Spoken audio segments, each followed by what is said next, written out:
Test, test, test.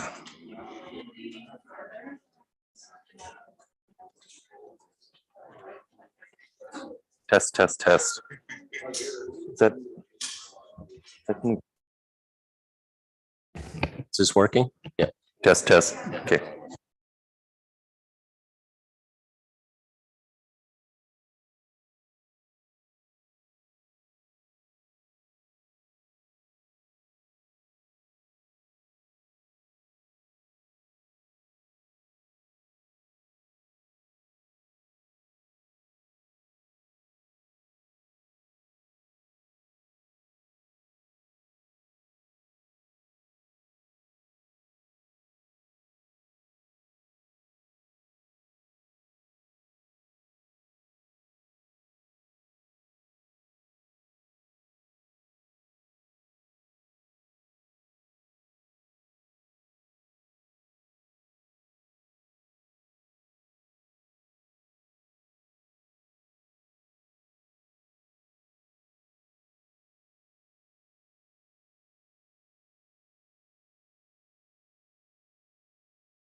All right, good morning, everybody. Council, please come to order. Well, we are here in beautiful Sitka again for the first time since 2019 and back in our in-person meeting mode for our 260th plenary session of the North Pacific Council.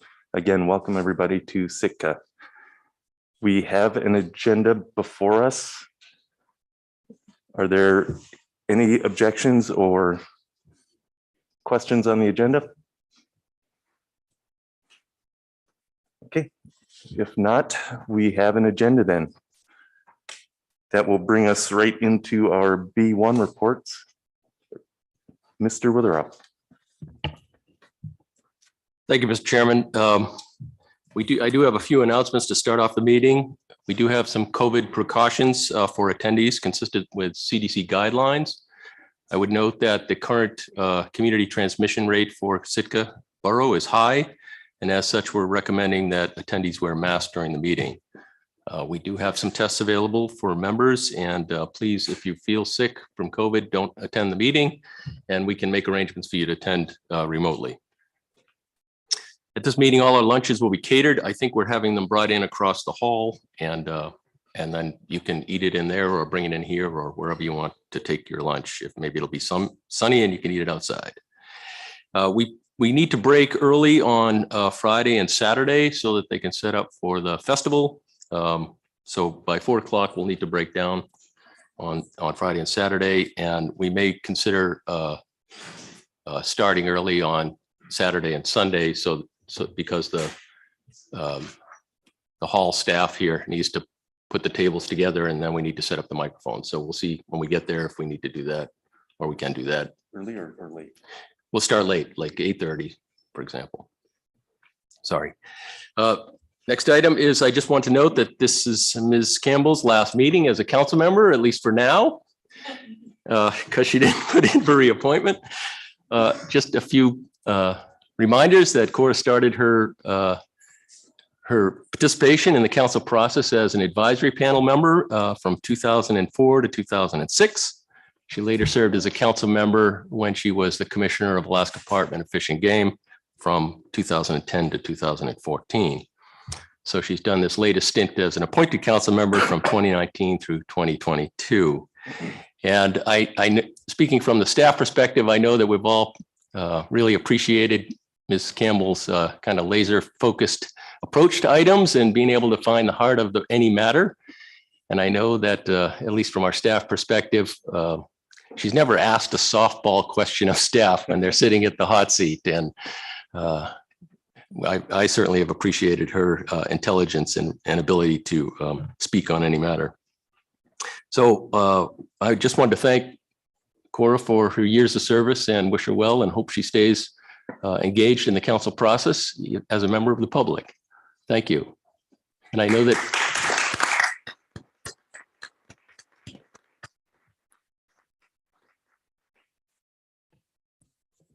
Thank you, Mr. Witherell. And we also have a plaque for Ms. Campbell that reads, "In recognition and appreciation of your many years of service to the council process and for your overall dedication to the conservation and management of the North Pacific fisheries, June 2022.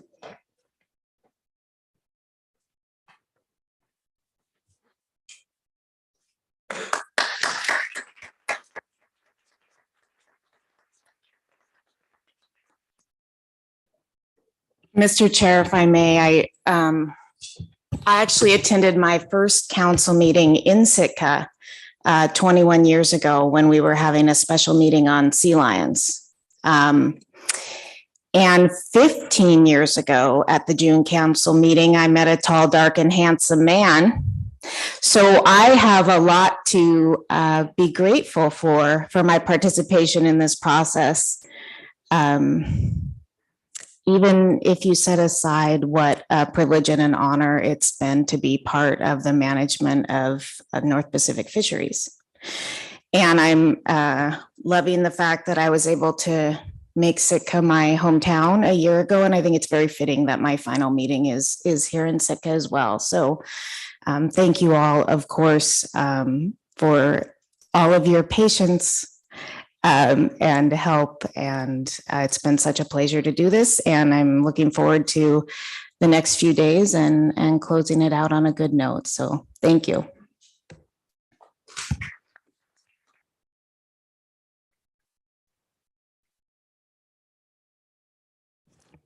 Moving on, we're very fortunate to have leadership from NOAA Fisheries headquarters here with us at this meeting. Our visitors include Ms. Janet Coit, who's the Assistant Administrator of NOAA Fisheries, Dr. Sean McNally, an advisor to the Assistant Administrator, Ms. Kate Naughton, the NOAA Fisheries Director of Communications, and Dr. Zach Penny, the NOAA Policy Advisor on NOAA Fisheries and Tribal Issues. And so at this point, I'd like to invite Ms. Coit up to my seat to address the council if she make any remarks she would like to make.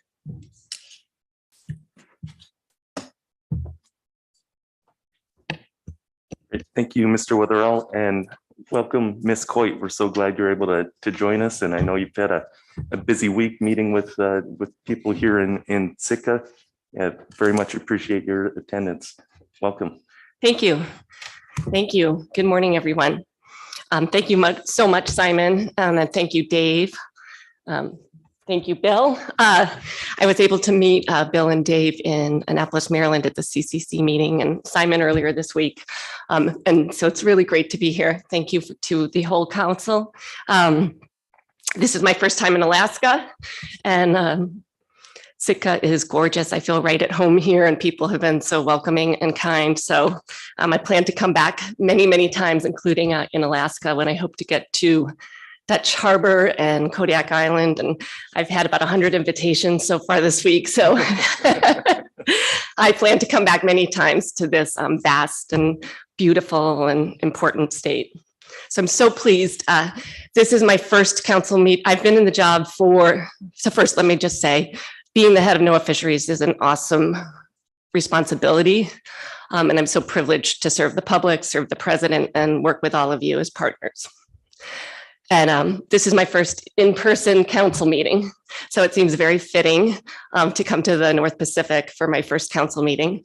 You all have the most important commercial fisheries in the nation and a stellar reputation as a council that is forward-looking, science-based, and hope to continue to work with you and be leaders in that area. So like all of you, I care deeply about people, about fish, about marine habitats. And I think we all want to leave our workstation or this earth better than we found it. And as I hear the stories and witness the changes due to climate impacts, I think it's a really consequential time, an interesting time, a difficult time, and we all need to work together to tackle these problems. And I'm so thrilled I've had a chance to meet some more of the NOAA staff, a fine, amazing group of people who are experienced and motivated. So one of the really fun and special parts, it's so valuable to meet people in person. My first few months on the job were all virtual. So this will be a very memorable and meaningful time for me. And it's been great to meet the NOAA staff, some of whom are in the audience. So let me start with, again, with people. I know this is John Curlin's second meeting. I think you all know John, but I'm really thrilled that he stepped up to be the Alaska Regional head. So thank you, John. And of course, I also want to recognize Jim Balsiger, who had made such an impact over his, I think, nearly 47-year career. He was in my role for a bit. Of course, he was the regional head for a couple decades, and I want to just pay tribute to him. I know we all wish him well. I don't see Bob Foy in the room, but he has been tied up in the SSC meetings and of course is the head of our science center and a really important part of the team here. And I wanted to give special recognition to Dr. Zach Penny. Zach, if you could stand up. Zach Penny is the first person in NOAA's history, I believe, who is a senior advisor to the Undersecretary of Commerce on tribal issues, as well as fisheries issues. So he's been here all week and is a partner to all of us. I wanted to start by just emphasizing the one thing that everyone has agreed on when I've had meetings, and I've met with dozens, well over 100 people this week, and that is the importance of science and the importance of our surveys as a core tool. And so I just want to emphasize to everyone, I hear you, I agree with you, and continuing and expanding our science as the basis for decision-making is a value of mine, and we'll work together on the funding and the implementation of that. I also wanted to commend you for the work that I know you're doing on local knowledge and traditional knowledge, and incorporating that into decision-making as part of the best available science. So I commend you and hope that you'll continue to do that and again, lead the nation. I also wanted to just acknowledge that you are best in class when it comes to observer coverage and promoting electronic management. I know that's on the agenda. I just wanted to acknowledge that and thank you.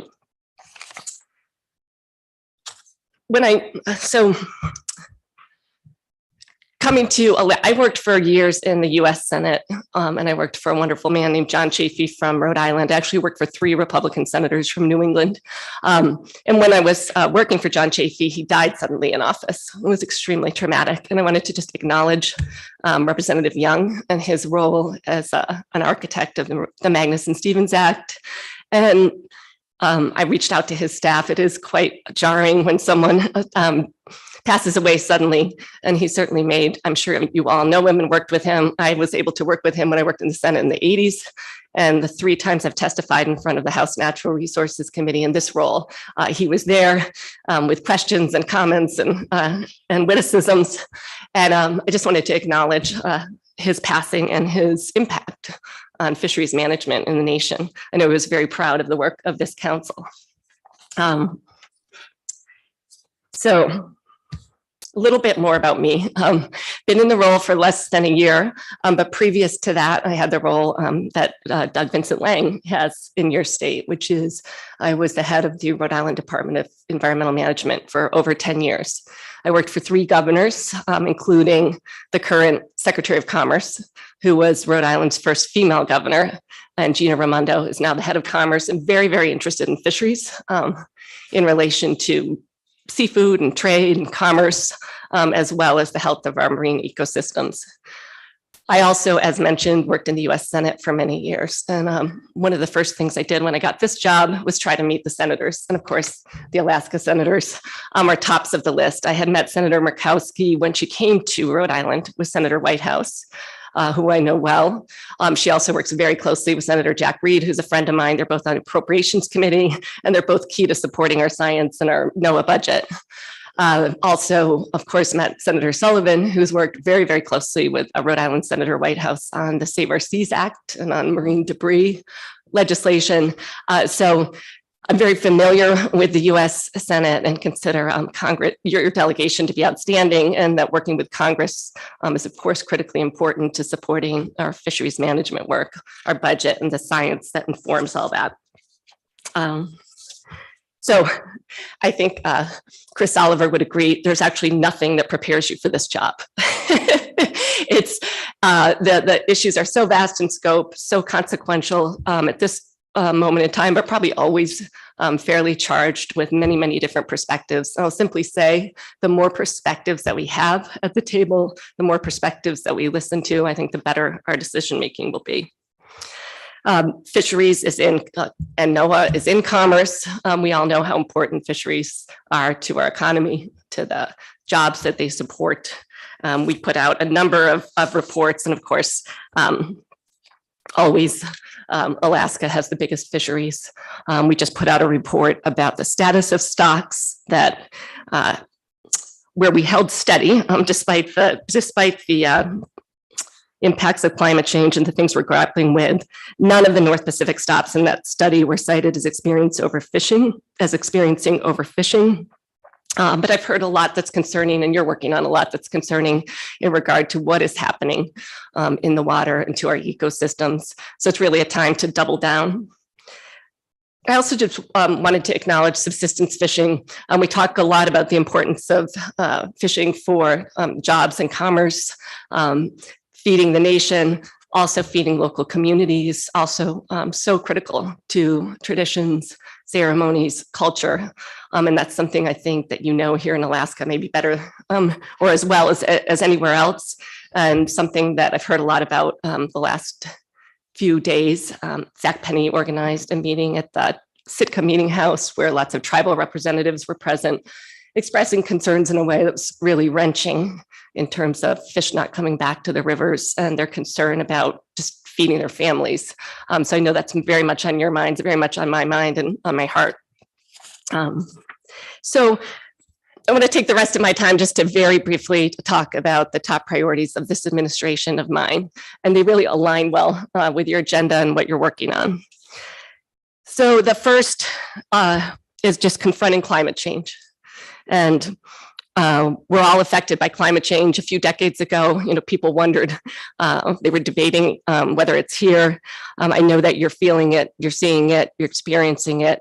In my home state, really the fishing community were some of the first to really talk about the impacts that they were seeing as we saw fish stocks that were traditionally not harvested commercially in Rhode Island suddenly being landed in great numbers, or stocks that had been the heart of our commercial fishery disappearing entirely in terms of the commercial landings. So I know you are witnessing impacts of climate change, and I think probably the biggest challenge that we have is working together to figure out what's going on, how to predict what's going to happen, and how to make sure that we're informing our management decisions with the best science and information about these climate impacts, and then doing everything we can to be good stewards and to make sure we have resilient, healthy habitats now and into the future. So very much of what I'm pushing my staff on, and have heard a lot from you as well, is just doing more to understand changes and to make sure that our management regimes, many of which worked very, very well in a time of abundance and relative stability in terms of variability, are able to be flexible enough and forward-thinking enough for us to manage sustainably and conserve and restore resources in a time when we're seeing really significant changes, some of which we don't understand, but science is a process. You've always got to make the best decisions with the information you have, not wait and say, well, we need 10 more years of data before we make a decision. So you are in a critical leadership position in that area.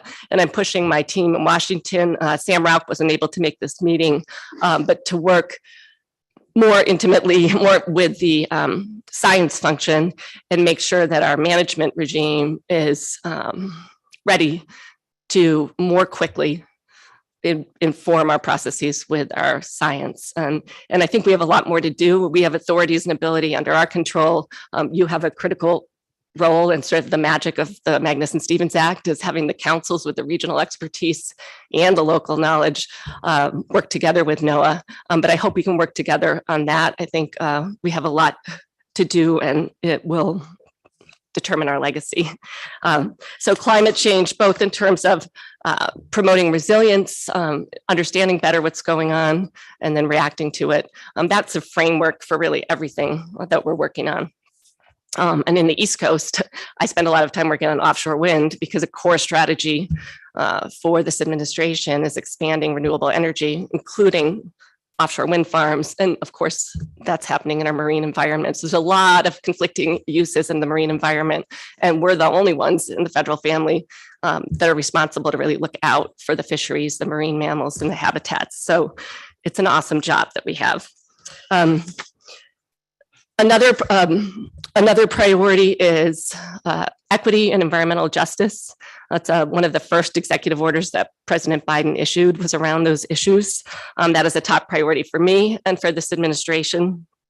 And at Fisheries, we're committed to advancing equity and addressing environmental justice, which of course is not just about treating everyone the same. It's about looking backwards at systemic injustices and how we redress and acknowledge and deal with those.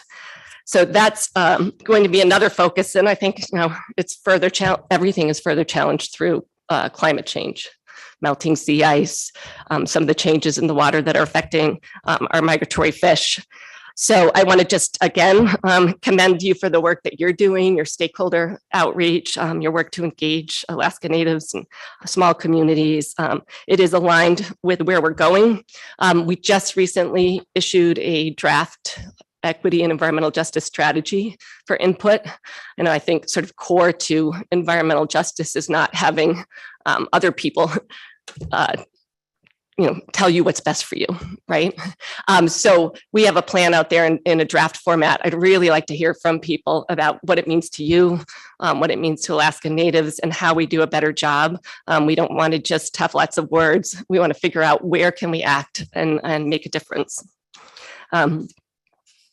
So that includes a more part of equity is representational justice. And I testified in last fall in front of Representative Young and Representative Huffman, who chaired the House Natural Resources Subcommittee, in favor of legislation that would add 2 Alaskan Native positions to this council. And that's was Representative Huffman's bill. Representative Young's bill also had some really important language on subsistence, the definition of subsistence fishing. So I've talked to many of you. I'm not expecting a reauthorization of the Magnuson-Stevens Act anytime soon, but I wanted to acknowledge that I think that the council would benefit from having seats that were devoted to Alaskan Natives to bring more representation around this table. And I also just want to acknowledge, I know you're talking about salmon bycatch. MSA has 10 national standards. You're probably as familiar with them as anyone. You're all experts in this area, but they're all equally important. And the imperative that we minimize bycatch to the extent practicable applies to salmon, crabs, chum, halibut, and I know you're wrestling with that and looking at the science and the genetics and aiming to continue to make headway there. And I just want to commend you for taking that issue on and with Amendment 80 more recently and on salmon at this meeting. The other 2 priorities I wanted to stress was our national seafood strategy. We're about to issue a draft seafood strategy that is intended to use our unique role at NOAA Fisheries to help promote and support the most sustainably harvested seafood in the world, which is the U.S. fisheries. And we really would like feedback on that too. It is intended to support the efforts that you're already making at a state level, not to supplant. And what we want to do is our best to promote the importance of seafood for protein, the importance of seafood for local food and sustainability, and the importance of seafood for our economy, which is tremendous in Alaska and across America. So I hope you will help us with that and help us. Dr. Paul Doremus is at the head of that project. And he's been working on it for some time. We have the support of Secretary Raimondo, who sees it important to commerce. And we have the ability, I think, across commerce with the Economic Development Administration, the International Trade Administration, to maybe broaden our impact. Several of you have asked us to work more with the USDA. And I think that's we're having conversations. I think that's an area where we can help promote seafood throughout your communities and deal with disasters more effectively if we can partner with USDA. And then lastly, conservation is at the heart of the Magnuson-Stevens Act, and it's at the heart of what we work on. So conserving and restoring habitats is core to me and my ethic and to the work of NOAA Fisheries. So on that, I wanted to mention one is that the America the Beautiful initiative of the president aimed at conserving 30% of the lands and waters in America. The council and all the regional councils have been really active in taking a look at that. And it's based on, the president has 3 goals there. Preserving biodiversity, preserving access to nature, and resiliency in light of climate change. But it's intended to be built off of local self-determination, local communities. And one of the things that we're wrestling with is just what does conservation mean? And so that is something the councils have weighed in on in regard to what does conservation mean? Just like property is a bundle of sticks, conservation can mean a lot of different things in different areas, and what you're managing for is really important. And the fisheries councils have a lot to say about that and have input onto what does that mean. As part of the conservation work we're doing, the Congress recently passed the bipartisan infrastructure law, and that is a huge opportunity. There's $3 billion coming to NOAA for work on fish passage, habitat restoration, Pacific salmon, climate resilience. So we're starting to roll out that funding. There's some funding that is particularly oriented towards tribes, some funding for disadvantaged communities. So I just want to commend to you that we will do a lot of outreach, but it's an opportunity to secure resources that I think could make a tremendous difference when it comes to some of your goals, your restoration goals. And then I think this is Ocean Week, and there was an announcement, I think it was yesterday, that was on the sanctuary that the St. Paul Island tribal government submitted to NOAA. And I wanted to mention that was announced as eligible for sanctuary designation. And it was announced as the start of a process to get formal input and consider what would that mean? How would that be managed? How would that be co-managed? So that was another very local national announcement this week as part of Oceans Week. So with that, I'll close by just saying I'm very proud of the work that NOAA is doing. The council process is really a special and unique law, and we consider you partners and leaders working together with us. I like the quote of biologist Aldo Leopold, who said, "The first rule of intelligent tinkering is to save all the pieces." And I think the science that we're doing is contributing a better understanding of how to do that. But with the dramatic changes we've seen due to climate change and perhaps other factors, it's a really daunting challenge right now. So you have, I think I respect the hell out of you for stepping up, working, pushing us hard. We're going to push you hard. We're going to work with our state partners. We're going to work with our tribal partners, the stakeholders. I've heard so many perspectives since I've been here. Everyone said to me, everyone in Alaska has an opinion about fish. They're well-informed, they're passionate. And I can attest that that's true. And that really, I've been here all week to listen and learn so that I can do a better job as we all work really hard on our stewardship and our science and our public service in an area that I can't think of a place that cares more deeply, that's more rooted in the importance of marine habitats and marine life, and how we do this together now and in over the next few years matters so deeply to the economy, to the food resource, to the culture of Alaska. So I'm so thrilled to be here. I am coming back many, many times. I'm sure that the more I interact with you, the better I'll be at my job. And I'm thrilled to be here and feel that your agenda has many of the items that that are our priorities are just so aligned with the work you're doing and the really tough questions. So I look forward to getting to know you better and to working with you. Thank you very much for having me today.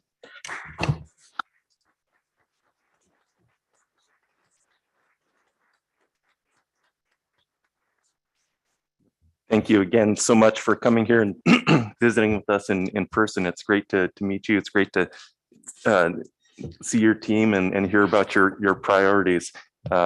We have a great partnership with NOAA Fisheries, and just really appreciate everything that you are doing. If it's okay, I'd like to see if any council members have any questions or comments. Mr. Twite. Thanks, Mr. Chair, and thanks very much, Janet, for being here. I really appreciated hearing your list of priorities. You're right, they line up really well with ours. And I know I, at least as one council member, and I think all my fellow council members are really excited to continue to be trying to make progress in many of those areas and addressing many of those challenges you described. It's part of the rewarding part of serving on this council is having this opportunity to, on a global stage and a national stage, address some of these topics. And certainly our partnership with you, our ability to jointly find the resources to tackle them is is important. And you certainly are saying what we want to hear to know we've got a solid partnership. So I have a question about the seafood strategy. One of our tools that we've used for a long time that's been sort of growing concern to me is the issue of regulatory discards. And in a time when more people in our nation than ever are going hungry and don't have access to nutritious, affordable seafood, one of our management measures, and it's not for ecosystem reasons, it's sort of for conservation reasons, but I'm sure there's other tools that would equally meet our conservation objectives. We're discarding at sea large amounts of edible seafood. And I'm just wondering if you see addressing that as part of the national seafood strategy, or is that a different issue? Thank you, Bill.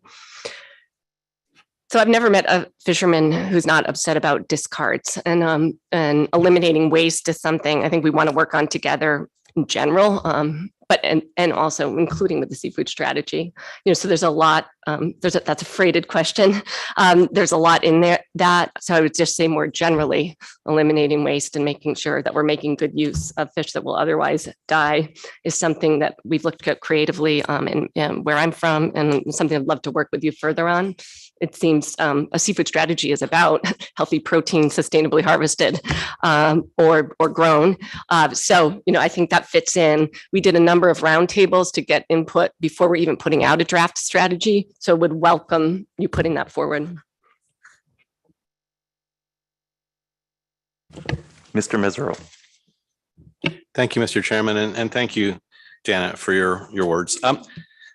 I got my start fishing in Montauk, New York, so I'm no stranger to the plight of offshore wind in its regard to the fishing industry. And I just wanted to take this opportunity to ask you, as best you know, it seems like the offshore wind is being focused on providing energy to places with large populations. Do you think that offshore wind is going to come to Alaska, or do you think we're too spread out and too sparsely populated to really have it be something that fishermen should be concerned about coming to Alaska? Thanks, Andy. It really, I'm from Rhode Island. We have the first offshore wind farm right off the coast of a little funny island called Block Island, 11 miles off our coast. It really starts at the state level. I mean, it's the states who are doing these, are making greenhouse gas reduction goals, and then working on power purchase agreements with companies. So I would say that's in your own power to determine.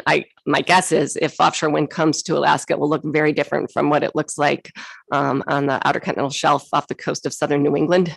And maybe there's other kinds of kinetic energy in the water that might be more appropriate. But whatever happens, hopefully you'll learn some lessons from what we're wrestling with the turbines off the coast of the Atlantic.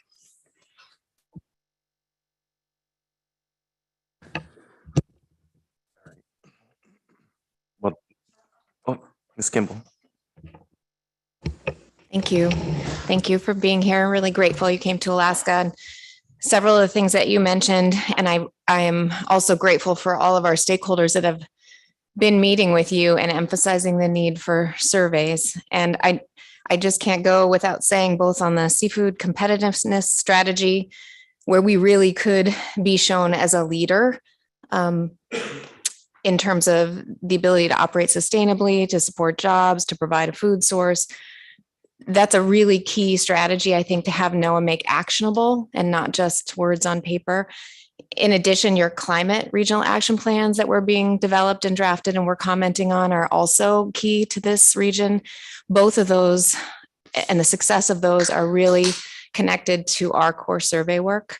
I'm wondering, because we do a lot in this council and through our other stakeholder advocacy on trying to make the case for that, on why we don't need to divide the pie anymore and keep fighting for our survey efforts in Alaska. We need to increase the pie and expand our efforts in Alaska while not taking away from other regions. And I just wonder if you have any other advice for this council on how to engage in that space or with Congress, or how we could do better at kind of making our case for how important that is. It seems so obvious to most of us since we supply most of the nation's seafood, but we still seem to be coming into that kind of fight every single year. So maybe you could think about it, but if you have any advice for this council, I think it would be welcome. Thank you. You know, supporting science that supports fisheries is a bipartisan issue. And I think I was very struck the first time I came out in this role, you know, how vociferous and ardent the voices of the fishing community were supporting more science in this area. So I think that I will think about it. I mean, I think that the position of the North Pacific Council and is well known and very supportive of our aims. So I guess I would say two things. That one, with the focus of this administration on climate change and having a climate ready nation, climate ready fisheries, I think that gives another fulcrum or lever to say, you know, put your money where your mouth is. In order to have climate ready fisheries, we need to have not just, you know, as stocks shift or spread out or contract, you know, we need to know what's happening. So I think that's a fulcrum to really take the same arguments you've been making and say, if we're going to address climate change, this is even more urgent. And then I guess we'll just work together. I saw Bob Foy did come in the room. This is my first time through the budget process, working in my role in the federal government. And, you know, we're definitely making that case strongly. So I hope we can expand the funding that we have for stock assessments and surveys. We need more.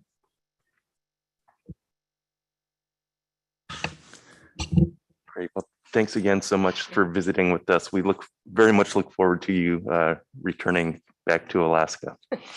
Great. Well, I'll be here for a while and look forward to some more side conversations, and I'm going to hope to get out on the water this afternoon. Oh, that'll be really exciting for me. Thank you all. Perfect.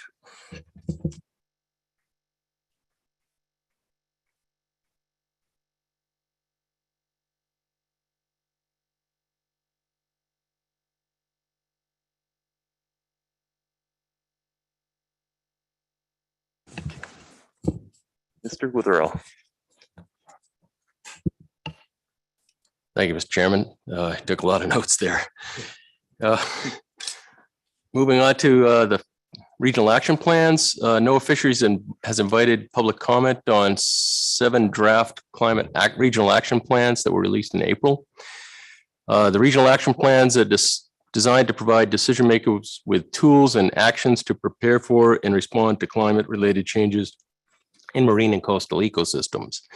There are 3 regional action plans drafted for the Alaska region, one for the Gulf of Alaska, one for the Bering Sea, and one for the Beaufort and Chukchi Seas. I reviewed those action plans and drafted up a letter, response comment letter for the council to consider. You may hear some public comments with some more guidance on what our letter should include. The letter that I put together was based a lot on the SSC comments at the last meeting. The comment period was extended at the request of the councils to July 29th.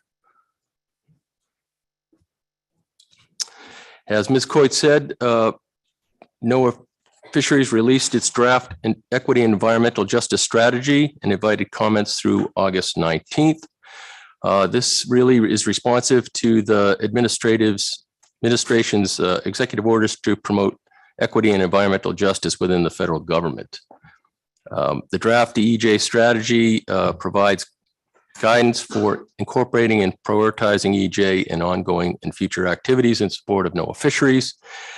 My understanding is that there is going to be some regional implementation plans that get developed in response to the overall strategy. There are a number of issues that NOAA Fisheries is seeking assistance on in the public comments, and those are listed. So if you would want to provide a council comment letter, as Ms. Coit mentioned, we would need to get something done by August 19th. I haven't had an opportunity yet to draft anything up for your consideration. So we'll be starting from scratch, and I'll be looking for your ideas to put in the draft during staff tasking. We have a number of nominations for the groundfish plan teams. There are 6 of them. And you'll be hearing from our SSC on their recommendations relative to the qualifications of these nominations. Next, following up on the review of the reflections on the council process, Ms. Evans is hopefully here. Yeah, they are. Come up to the table to give you her presentation that summarizes the report that's posted.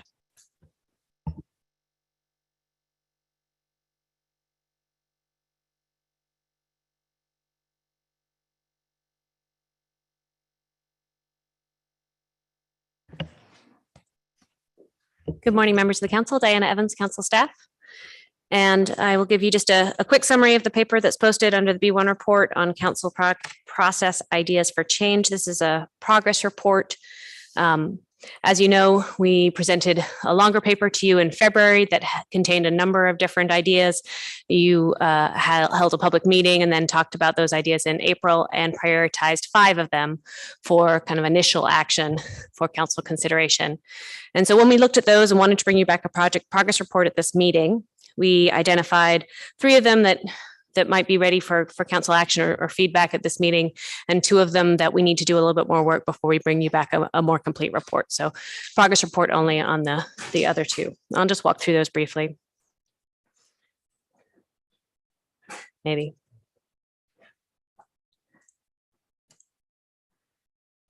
Oh, too fast. Okay, so the first is looking at changes to the AP and SSC nomination process. And this one really is ripe for action at this meeting if you so choose, because the issue here is to consider changing the timing to call for nominations, to open the nomination period for getting AP and SSC nominations earlier so that you have more time to be able to review those nominations. Under the current process, we call for nominations in October. The nominations are requested by the same time as the public comment deadline for the December meeting, which gives you very little time to look at that material. And it's also at the same time that you're reviewing all of the comments and the materials getting ready for the December meeting. So the idea would be to call for nominations at this meeting. And that would, by extending that date range when you're accepting nominations, you would be able to provide, 4 to 6 weeks for council members to review those candidate materials and make that decision that you would still make at the December meeting. Just highlighting, there's a suggestion in the paper. You could let us know if you have a preference on how long you want us to keep that nomination period open for. Whether you want that for over the summer months when people are busy, or just focus that in the fall months, for example, September 1st to October 20th. The couple of other issues that are related to this, and a couple of them we would appreciate your input on, particularly with respect to the advisory panel. Obviously, in a normal sense, in our traditional sense, you have solicited for advisory panel nominations for a 3-year term. And while you have the opportunity under the SOPs to appoint ad hoc members, you've generally used that for a specialized 1-year appointment when you need a particular expertise on the AP. For example, if you're going to be considering a management issue that you want a particular representation on the AP, you might appoint somebody for a special 1-year term. But given that in 2022, you appointed, knowing that this was under consideration by you appointed everybody for 1-year terms. One of the things that we had brought up in the staff paper was the idea, does it make sense to have if you like, a probationary 1-year term for all AP members, trying to look at the question of how do you best match the skill set of potential AP members and also the expectations for the workload that's associated with being on the advisory panel. Sometimes that there was, different schools of thought about whether that's best to try it out for a year from both sides to see whether or not that advice, an advisory position is working out from both perspectives. What we heard from some of the AP members in particular is that their experience is that it just takes so long to become to get up to speed. The learning curve is high for advisory panel issues, both in terms of learning the issues of the North Pacific and learning it not just from your own personal perspective as you might have been participating before, but the advisory panel members are intended to provide advice on all the issues versus and also then becoming comfortable with the procedures enough to participate actively in the meeting, that process really takes a year. So you wouldn't necessarily have the best opportunity to evaluate an AP member's performance based on just that 1 year probationary period. So that's one of the things that we were looking for clarification from you. When we go out for the solicitation for AP nominations, are you looking for what length of term should we let people know that you might be looking for? Are you looking for nominations for 3-year terms? Given that we had the 1-year terms in 2022, are you looking for partial terms for those members who are only appointed for 1 year but might complete what we would consider a 3-year term? What is your intent as you go forward? Just so that we're clear with setting expectations for the public as to what it is they're signing up for, because that's something that we talked about in the second bullet up here under the advisory panel, is also trying to be more clear and transparent about our expectations of advisory panel members. So the suggestion here is to maybe add a little bit of language to the AP handbook. I think there's other ways in which we can clarify AP member expectations, but some of those are dependent on the ongoing dialogue that I think the council intends to have with the advisory panel about exactly what is the purpose of the advisory panel, what's the best way for the advisory panel to find recommendations. And when you discussed that in April, you wanted to maybe instead of acting on that or just defining that right at this moment, you wanted to have an ongoing dialogue with the AP over the next several meetings to be able to make sure that that is clear and expectations set for both advisory panel members and the council. So we do suggest that you may wish to add the language that's listed in the paper and just captured in that bullet to the handbook, and we can add that as part of the process. This is not specifically part of the paper, but another suggestion that we can do to make things more clear would be, right now we ask AP members to look at our handbook and then submit a letter of interest and a resume. We could be more specific about what exactly we would like people to address in that letter of interest. And that's what some of the other councils do. So that might be an opportunity to just improve our transparency. The other issues that are covered here that aren't necessarily ones that you need to act on as part of a call for nominations, but looking ahead at opportunities to identify mentorship opportunities for new members. And then also some question, depending on what you do with what terms you decide to set, whether you want to keep the term limit right now in our SOPs is defined as 3-year terms. So 1-year terms do not count towards any limit. Is your intention to looking for a 9-year term, in which case we might want to be more explicit about that in future. But that doesn't necessarily have to be decided at this meeting. And then the only other issue we talked about with respect to the SSC as part of this was that you have, as I say, on an ad hoc basis, been getting some commentary from the SSC about the expertise they feel that they need in order to best fulfill their duties to you in terms of providing advice. And so in anticipation that you might make a change to the meeting timing at this meeting, we did have this conversation with the SSC, and I believe that they will provide those recommendations to you at this meeting in case this is the timely opportunity to do that. So just briefly on the other 4 issues, view reports at the council. The issue here was whether or not you wanted to continue the practice pre-pandemic, where we had written and oral briefings expected from all agencies. And the schedule that we used is in the paper on page 8. We talked about that when we first presented the paper.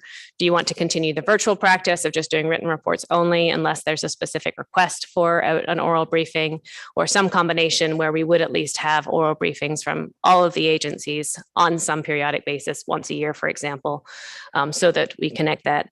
And some of the value we tried to just identify, obviously the view reports are largely informational, but they do provide an opportunity for yourselves to read about, but also be able to engage and ask questions about national, and agency policy implementations, enforcement of actions, ongoing projects or initiatives or research that might intersect with the council in the near future. And also in terms of your partner agencies, just recognizing that opportunity to recognize that you have the shared mission and shared understanding as they respect to fishery management issues. There's as we all know, going from virtual to in-person, there are opportunities to do that when you have an in-person conversation that you don't necessarily always get just from written reports. So if you have direction for us on how to continue that in future, we can certainly orchestrate that going forward. You also asked a question about remote testimony in communities, and I think that you'll have a lot more information once we get to staff tasking and have been through this Sitka meeting to better understand how we should go forward. So the question really that we're trying to gauge as we do our meeting planning for where we locate our coastal Alaska meeting each year is where our standard right now is that we need to make sure we have sufficient internet in addition to hotel rooms and other characteristics, but just specifically to the internet, that we can broadcast the council meeting and we have access to our e-agenda, which is where we keep all of our materials. And should we also be looking at making sure that we have the opportunity first for remote testimony to the council? I know that's a want of the council, but is that something that should be one of our minimum standards for meeting in communities? And then the extension of that would be also having broadcasting and testimony of the AP and the SSC as a requirement for where we can meet as a community. And just to give you a gauge of what that looks like, assuming that this Sitka meeting is successful, which it certainly appears to be, we would think that we would have similar facilities available in Kodiak and Juneau, places where the council traditionally meets. We would probably not have that situation, at least right now, in Nome and Homer, where the council has met in recent times. And obviously we always internet changes, so we continue to evaluate that, and we also evaluate the other conditions for other communities as they come up. But that's at least a snapshot of where we'd likely to be if you wanted all 4 of those conditions to be available in your coastal Alaska community meeting: remote testimony and broadcasting and testimony at the AP and the SSC. So as I said, these last 2 are just a progress report, harvest specifications, timing. As we talked about before, there's a lot of people to consult and canvas. It has a lot of cascading effects from looking at the council's portion of harvest specifications timing. And so we'll come back to you with a more complete report on that in October, once we've had a chance to talk also with the groundfish plan teams. And that also really is feeding in a little bit to our conversation about the meeting cycle timing, which ties into the annual specifications process for some of those, particularly for the crab specifications. We're looking into some aspects of that, which we'll bring back to you with respect to the meeting cycle. You did have a couple of questions that we wanted to provide you just an update on, though. As we talked about in April, we are committed contractually to meetings in February 23 and February 24 in Seattle. And we would like to certainly stick with the February 2023 meeting for short planning time horizon. We did talk with the hotel about options to move that February 24 date. So we could still, as long as we stay with the hotel, we might be able to choose different dates. And they're willing to work with us on that. So we also talked with the Pacific Council, and there's certainly opportunities to avoid overlap with the Pacific Council, although we'd want to make sure we work closely with them. But I think that this conversation is probably better as part of a larger conversation that includes that harvest specifications information. So we can report back to you on both of those things in October. Just the other issue that's talked about a little bit in there is one of the biggest concerns we heard about dropping a meeting is what happens to the council workload. If your workload stays the same and you're dropping a meeting, then that just makes for longer meetings, and that might not be the most effective.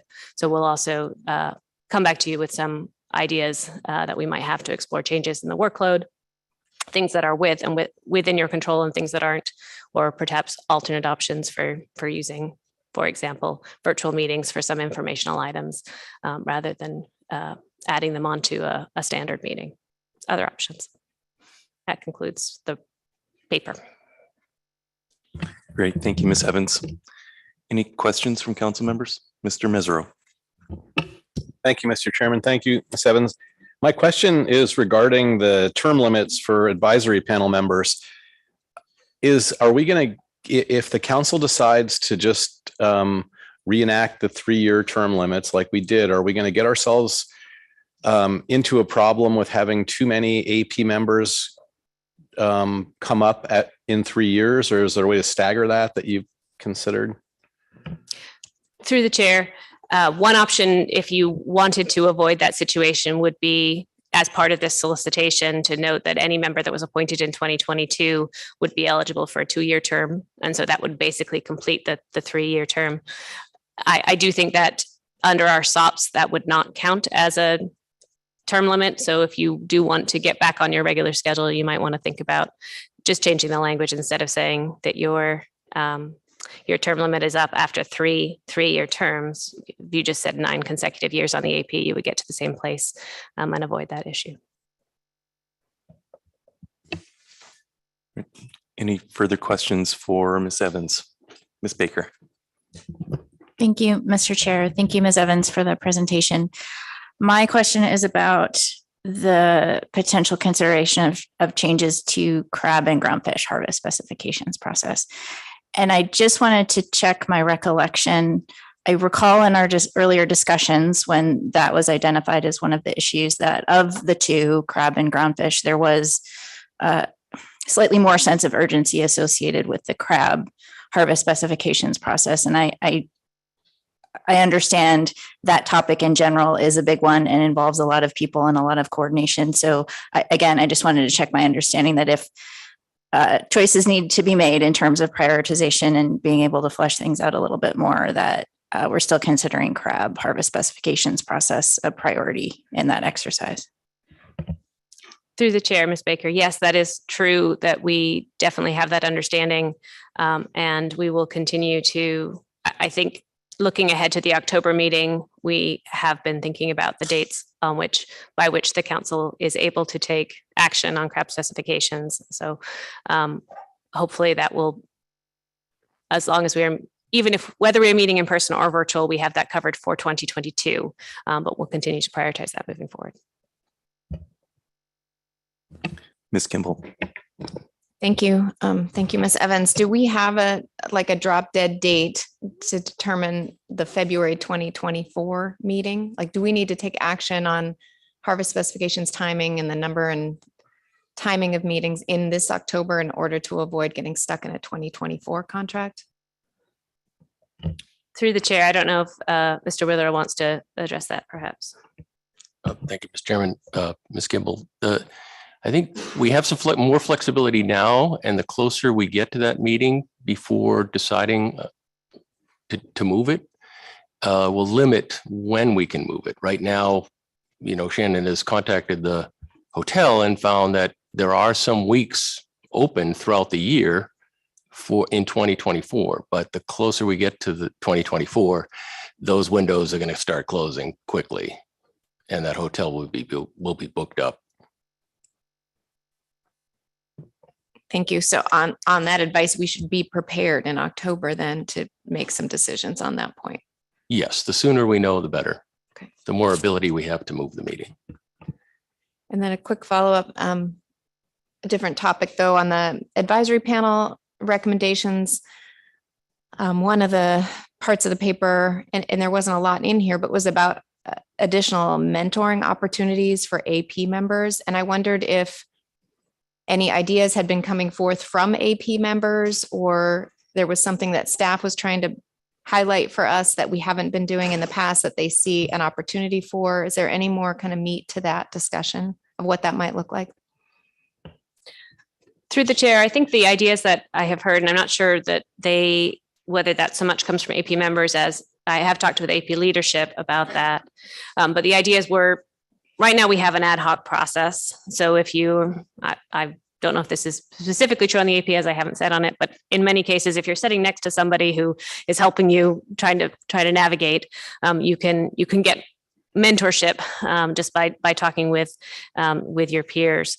The ideas that I have heard talked about is maybe just a slightly more formal process, trying to identify someone. Hey, just could you be a contact, check in with this person during, as a new member, and whether that's that mentor is a fellow AP member or perhaps a council member, might be an appropriate person to just have an opportunity so the new member feels comfortable calling or asking questions, having someone to ask questions of. The other thing that we talked about as an opportunity is doing a little bit more intensive onboarding from a staff perspective to help new members come up to speed with new issues. So those are the three directions that of ideas that I've heard in terms of exactly how we would do that. I haven't gone a lot further with that discussion. Mr. Twite.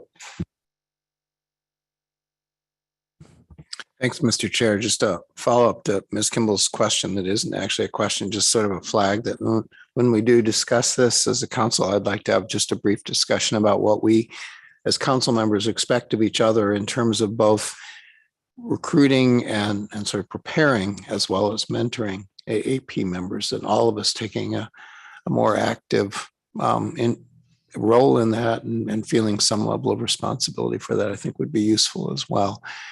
We don't have to change anything. We don't have to vote on anything to do that. I think we can just talk about what we expect of each other. Thank you, Mr. Twite. Mr. Marks. Thanks, Mr. Chair. Thanks, Ms. Evans, for the update. My question's regarding the remote testimony. So following this meeting, we'll have some sense of that, but will it take some debriefing and looking at other sites to kind of understand where that may be available? And just, it's certainly important that we're out to remote sites or communities, and that if we can look beyond the kind of the three with the best information or best service, can we look at other areas on kind of where the margins are on that, and assume that would take some additional work then beyond this meeting. Thanks. Through the chair, Mr. Marks. We do periodically go through that process. And certainly I think that we also sometimes get proposals from communities that they are interested in the council holding meetings in those communities. There are a number of factors that go into those decisions, including ability to transport, to have service, air service to get to those meetings, sufficient for our council, not just the council members, AP members and SSC members, but also the public, so the public can attend those meetings. And maybe that changes a little bit now that we have remote testimony opportunities, hotel rooms, meeting facilities, and then obviously the internet as well. So all of those factors do go into the decision when we look at other communities where we might hold a meeting, and whether they have space for us. And I think that's something that we periodically undertake, on a routine basis, and we can continue to do so, particularly with the changes that that we see coming into with both the benefits and the needs of hybrid meetings. Ms. Kimball. Thank you. I think this is an important point, and I know we're not taking action under B reports, but I'm hoping there's some public listening in that can provide comment, because I feel like we haven't gotten a lot of comment on this trade-off, and it is going to be a trade-off. Do we have a meeting in a remote community that we have previously that cannot provide an opportunity for remote testimony, or do we only meet in communities that can provide remote testimony? I think we need to be very clear that that's going to be a trade-off of this council, and we're looking for public input on that point. It's going to come to a head. Thanks. Thank you, Ms. Kimball. Any further questions? Okay, all right. Hopefully we will get some public input on this either now or potentially in staff tasking. Mr. Witherall. Yeah, thank you, Mr. Chairman. Just to close that out, I guess I had thought that we would hear the report under this report during the B reports. We might get some comments during the B reports. And the council should be prepared to take some action under staff tasking. You might also get some comments under staff tasking during the week as well. So that's how I envision that. Closing out on the reflections paper. Moving on to MREP, Ms. Lauren O'Brien from the Marine Resource Education Program, MREP, is attending the council meeting this week.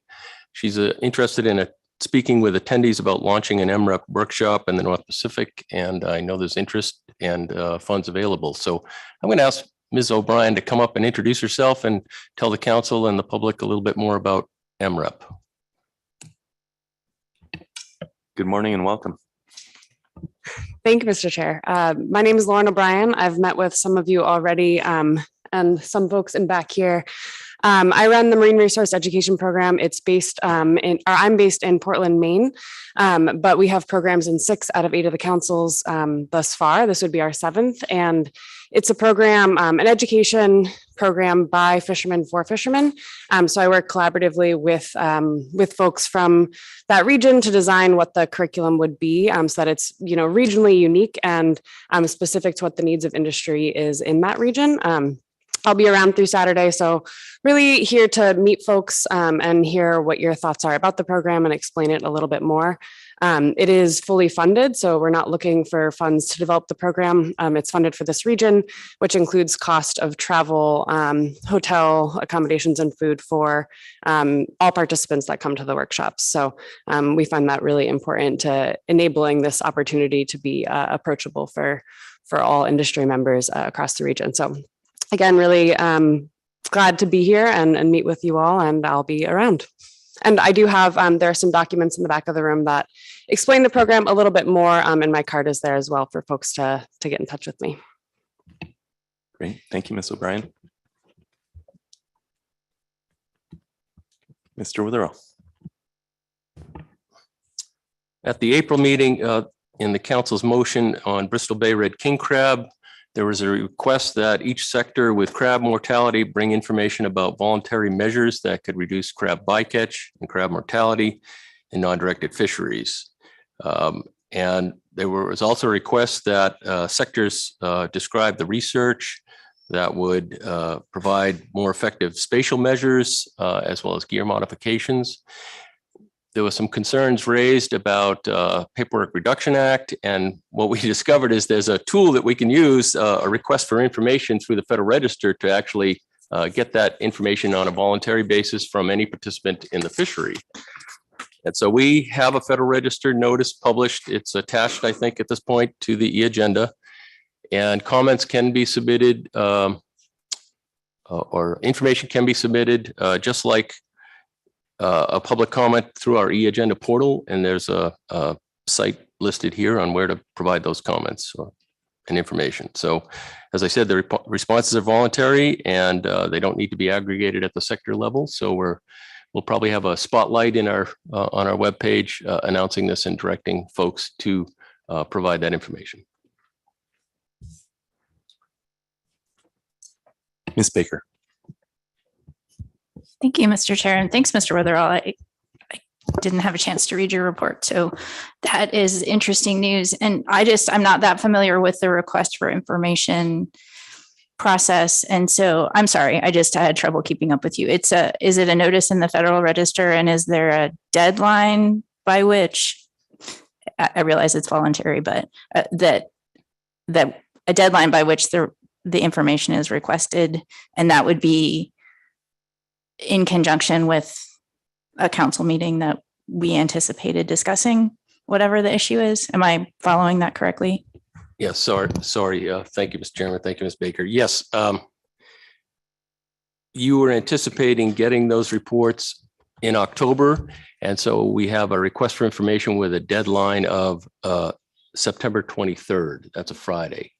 So that's a week or so before the council meeting. And it will allow everybody to be able to read that information like they would any other information before the council meeting.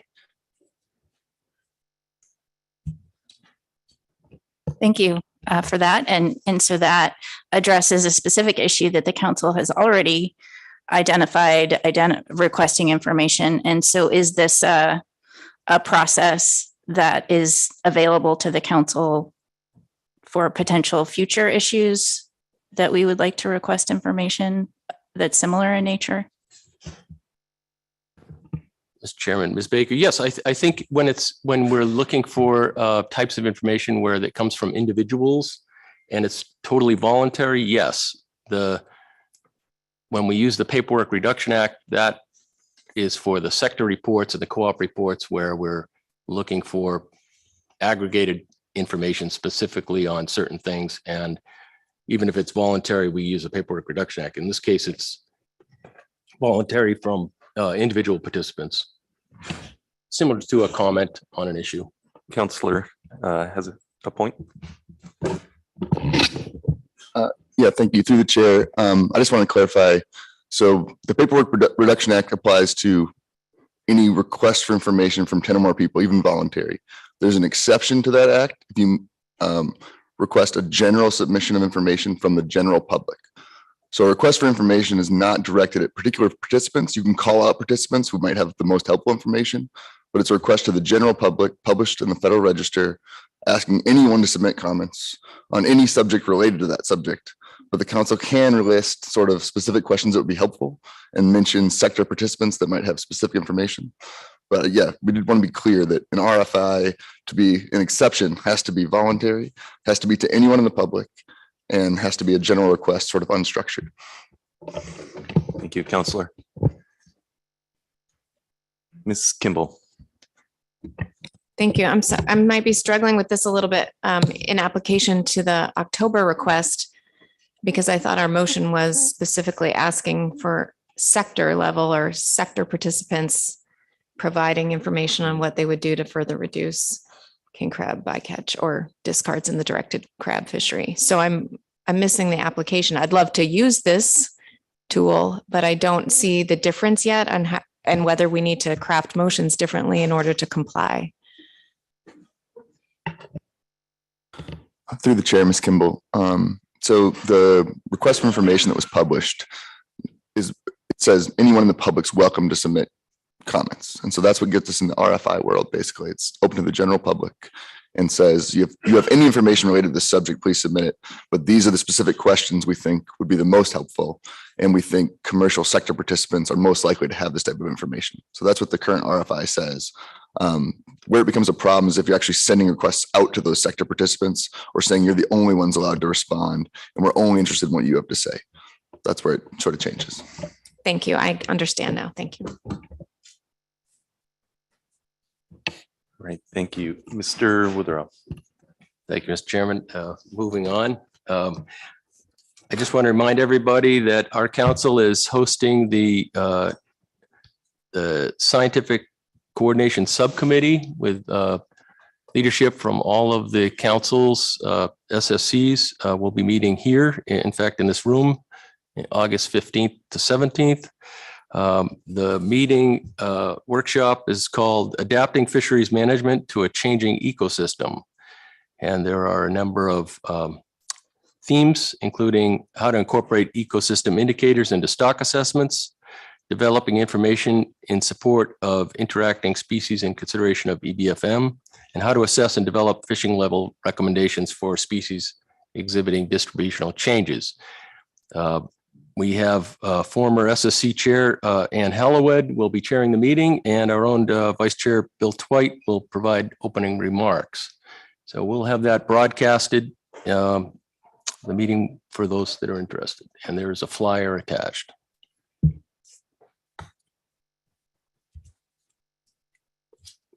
As Ms. Coit said, the Council Coordination Committee met last month. It was hosted by the Mid-Atlantic Council in Annapolis, Maryland. As someone who's hosted these meetings before, I thought they did an outstanding job. It was very well organized, and the agenda went quite smoothly. Some of the items we talked about were the NOAA science initiatives, Council and NMFS climate change initiatives, area-based management, and the EEJ strategy, along with other topics.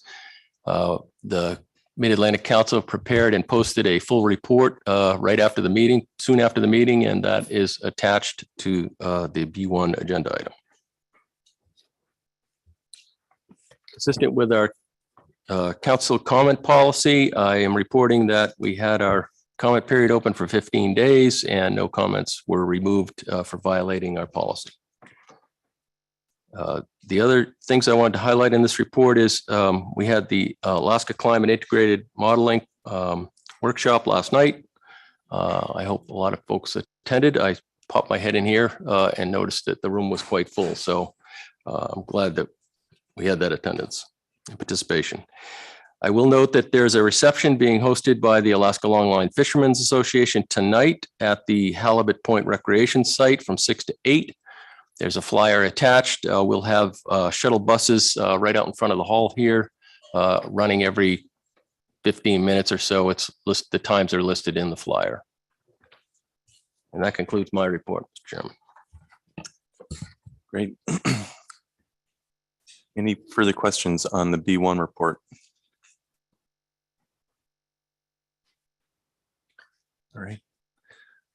Thanks, Mr. Witherell. All right, that will bring us to the NMFS management report.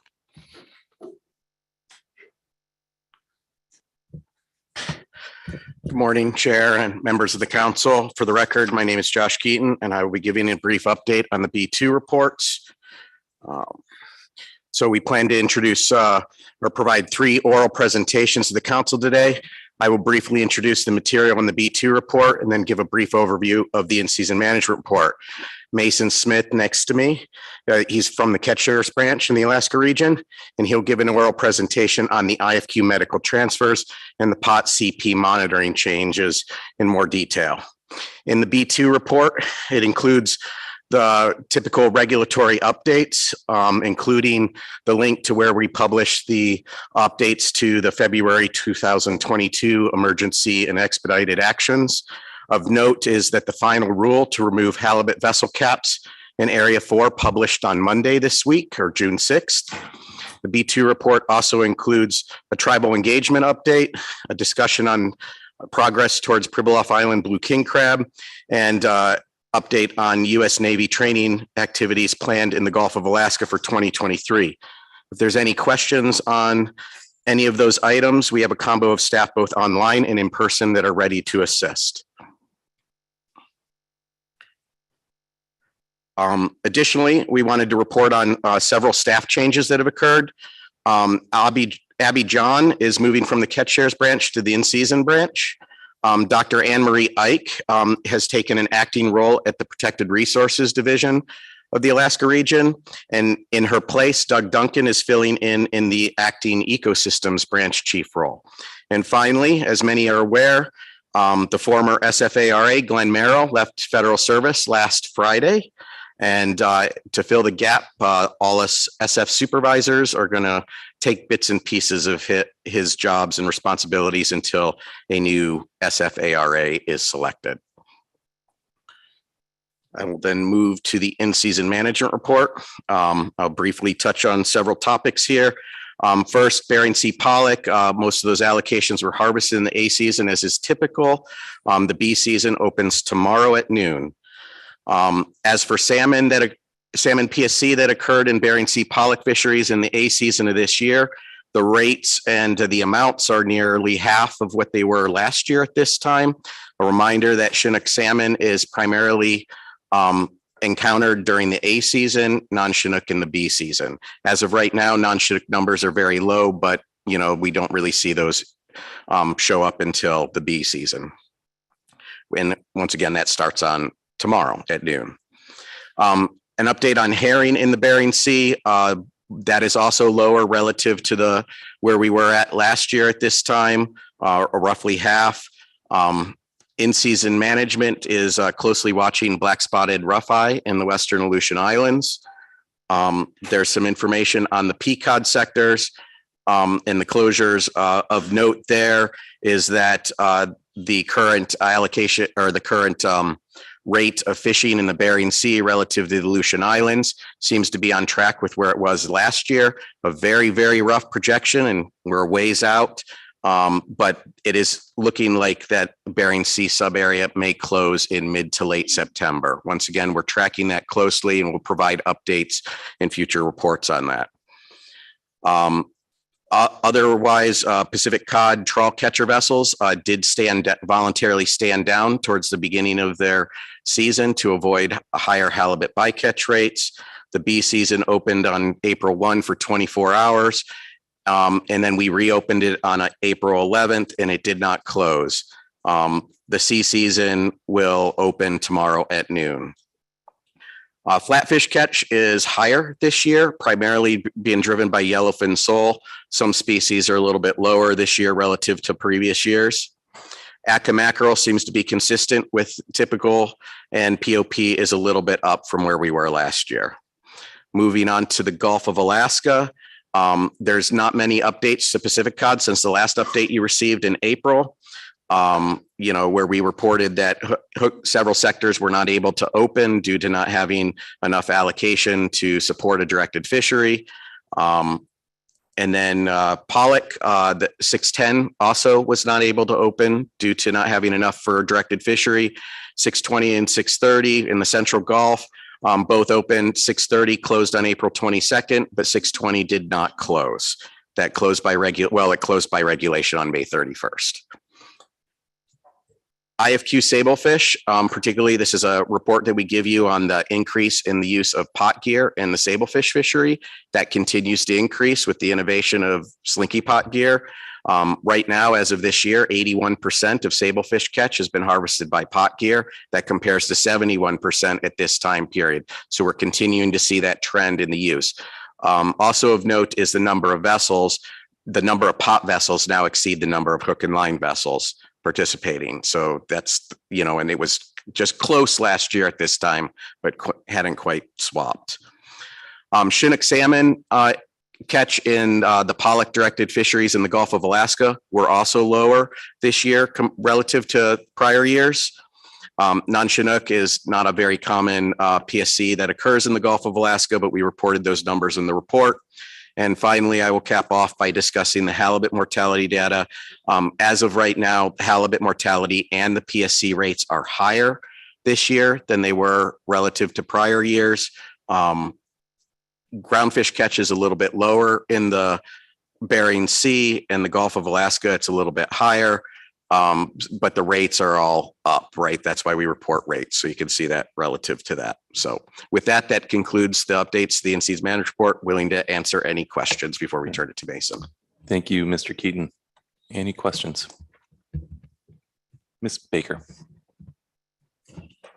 Thank you, Mr. Chair. Maybe I'll pause. My question is actually not on the in-season part of the management report. I'm a little slow and I have a question on the earlier part, but I'll wait and see if other council members have an in-season management question. Doesn't look like it. Okay, thank you, Josh, for the report. I wanted to ask about the item in the B2 report about the Pribilof Island Blue King Crab rebuilding, just because rebuilding plan is a relevant topic for the council at this particular meeting, as you know. So can you help me? I think I just wanted you to help me understand what you're reporting to us. I think the important part of that, perhaps for the council and the public to understand, is that the Magnuson-Stevens Act requires that an evaluation be made as to whether or not an overfished stock is making inadequate progress toward rebuilding every 2 years. And it looks like the purpose of this report is a couple of things: to let us know that in April of this year, the regional administrator made the determination that Pribilof Island Blue King Crab is not making inadequate progress toward rebuilding. And then there's a description of an earlier determination in 2019. Can you please maybe try to help me understand that a little bit? I just want to make sure I'm following it. Thank you. Through the chair, and with permission, I would like to invite Doug Duncan up to give a update on that. Good morning, Mr. Duncan. Hello, Mr. Chair, members of the council. Give a brief update on the Pribilof Island Blue King Crab rebuilding status. As a bit of context, the stock was first declared overfished in 2002, and a rebuilding plan was implemented in 2004 with a target rebuilding plan of target rebuilding time frame of 2014. In 2014, the stock had not rebuilt, so it was an updated rebuilding plan was implemented in 2015.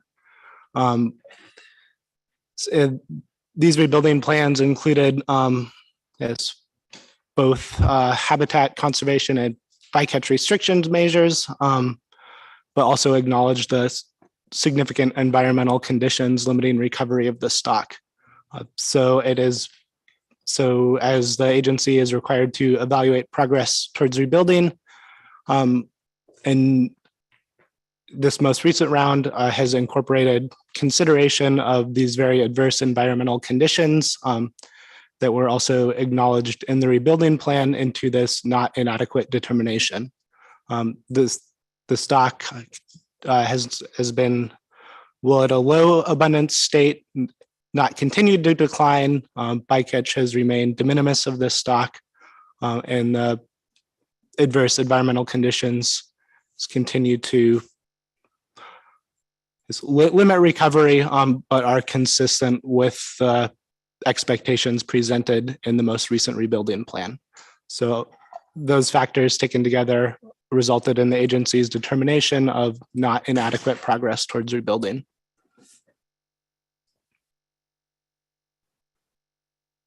Thank you for that explanation.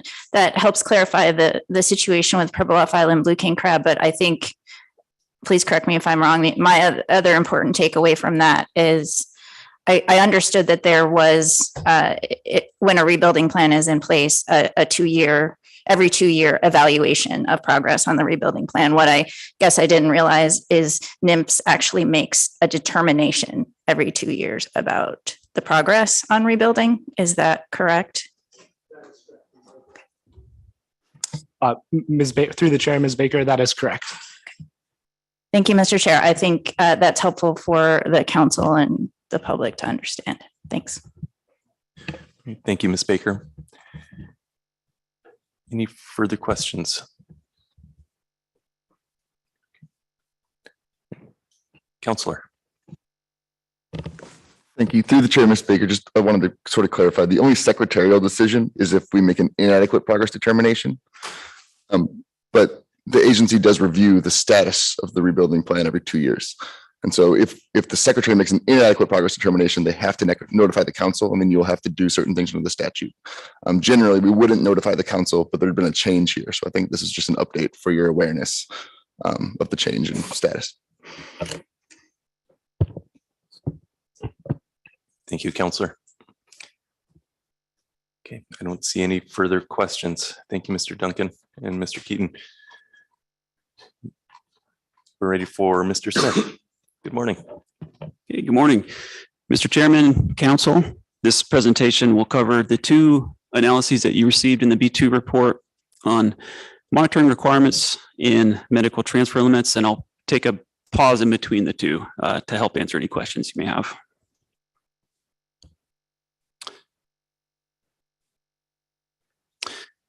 The first analysis for revising monitoring requirements, this is in regards to specifically the non-CDQ pot catcher processors participating in BSAI groundfish. This is a fishery we've had concerns with data quality on for quite some time. It's essentially one of the fleets that has the highest rate of collection errors. It's also a very small fishery with short seasons. And so with that, the errors that do come out of the fishery can have a large impact on the catch estimates that are estimated there.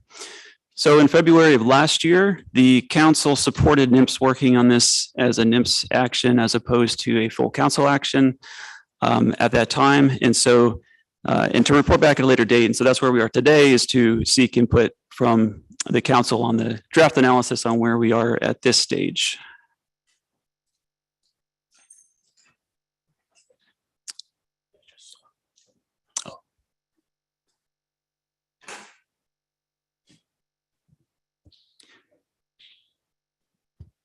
I apologize, the computer is freezing. We have some staff assistance coming. Yeah, so these buttons. That's very slow. Okay, thank you.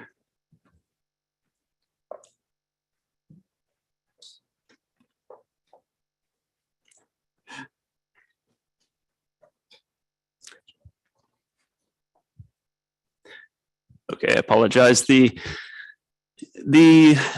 alternatives to consider would be a no action alternative. An alternative 2 would be to implement additional monitoring requirements in the fishery. And this is split into three elements. The first 2 would be required elements, and there's a third element which would include additional voluntary options, and I'll speak to that one on its own. For the first two, the element one would require a minimum of one level 2 observer on board at all times. This would be intended to reduce collection errors through experience. We know that this fishery is relatively a difficult fishery to monitor, and so we know through our data that the vast majority of the data collection errors do happen on, for example, an observer's first deployment. And so there is an experience aspect to that. There's a small possibility of reduced observer availability, but this is, again, a small fishery.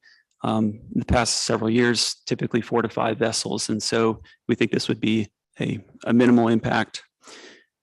The second element would be to require vessels comply with pre-cruise meeting notifications.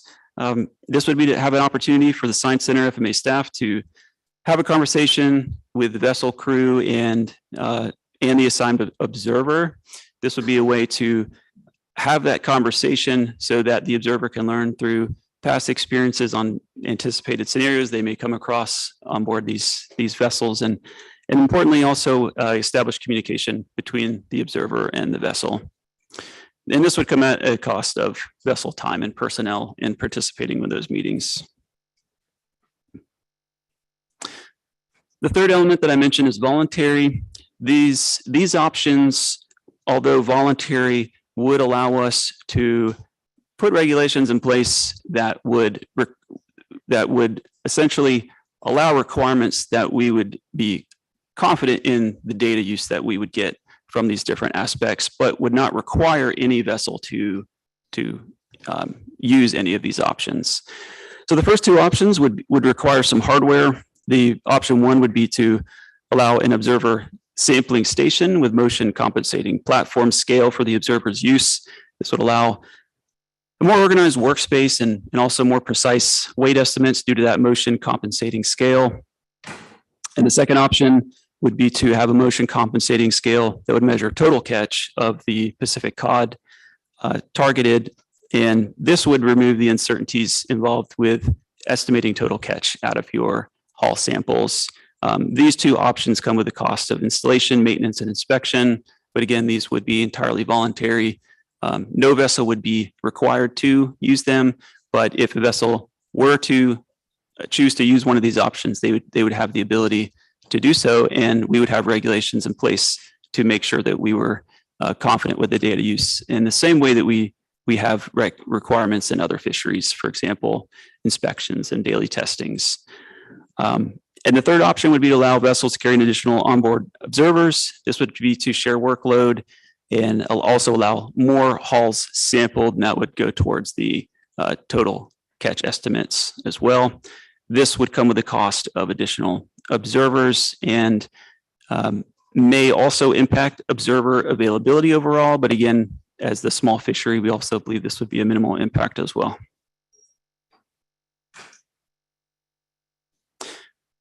So at this time, our recommendation is for alternative 2. This would reduce the likelihood of those collection errors through a combination of improved experience, collaboration, and work environment. This has been supported by industry representatives that we've spoken with thus far. And as a NMFS action, it would not be necessary for the council to make a recommendation, but the feedback would be very welcome and helpful. And council may also be interested in a review of the later draft analysis or draft regulations. But if no review is further requested, any questions or concerns from the council or the public, we will be able to address in the draft proposed rule stage. And Mr. Chairman, I can pause there for questions. Ms. Vanderhoven. Thank you, Mr. Chair. Thank you, Mr. Chair. Thank you, Mr. Smith. I have 2 questions. The first one, I was just trying to look back through the paper. I know you're looking to request just level 2 observers, not lead level 2 observers, but recognizing the concerns we've had with availability of fixed gear lead level 2 observers.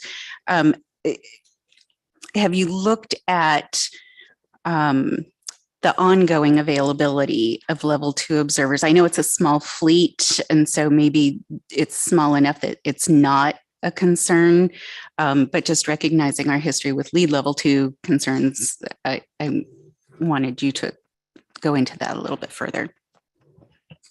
Sure, thank you. Through the chair, that is essentially one of the reasons that we decided on level 2 as opposed to lead level 2, is that it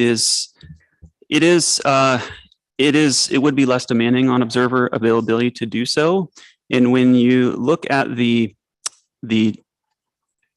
deletions of data and collection errors, in many years, it's as high as close to 70% of the errors occur on an observer's first deployment. So we know that it is would be a less demanding way to go about requirements, is to just use the level 2. And so that is where we ended up in terms of handling the experience aspect. And there is the other part of your question, there is some information in the analysis, and we can add to that on attrition and increases in how the numbers of level 2 observers change over time. And so we did look at that, and we did feel that because the number of vessels was so small, and we do have a good number of level 2s coming on board every year, that we felt comfortable with that small level of impact with the number of vessels, as well as the short seasons. It looks like in any given year, close to a dozen to 2 dozen total deployments across the year. So it is a small impact. Thank you for that, Mr. Chair. Second related but different question. And I'm trying to figure out kind of how to get there, but I'm trying to understand, with this being directed at the catcher processors and not all pot gear, does it basically boil down to, because the small size of the fleet, those kinds of deletions, that volume of deletions is where the problem is? I know there are deletions that occur in the catcher vessel pot gear fleet, and I know over the last 25 years I've been around, pot gear observer sampling issues have come up off and on, and so I'm trying to put together in my head, is there a training component to this that would help reduce or eliminate those kinds of data quality issues? And so should we be looking at this a little bit bigger that way, or are we really just looking to address this problem in a small fleet that has a disproportionately high amount of data that's discarded?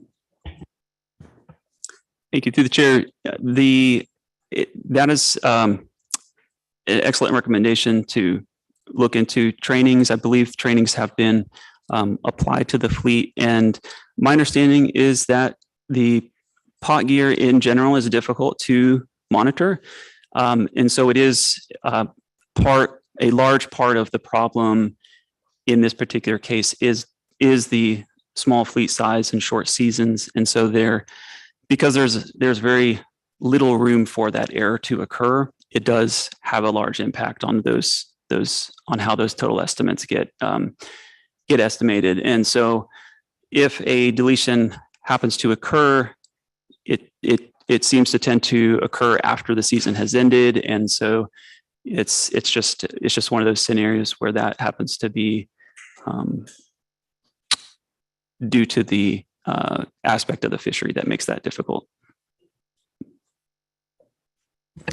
Mr. Twite. Thanks, Mr. Chair, and thank you very much, Mr. Smith, for this. Do appreciate the agencies taking this on and then check back in with us. Can you remind me why the the specification of observer level needs to occur in regulation and why it can't instead be set either through for the sector through ADP process or at the vessel level through VMP and therefore have an annual flexibility in a non-regulatory tool.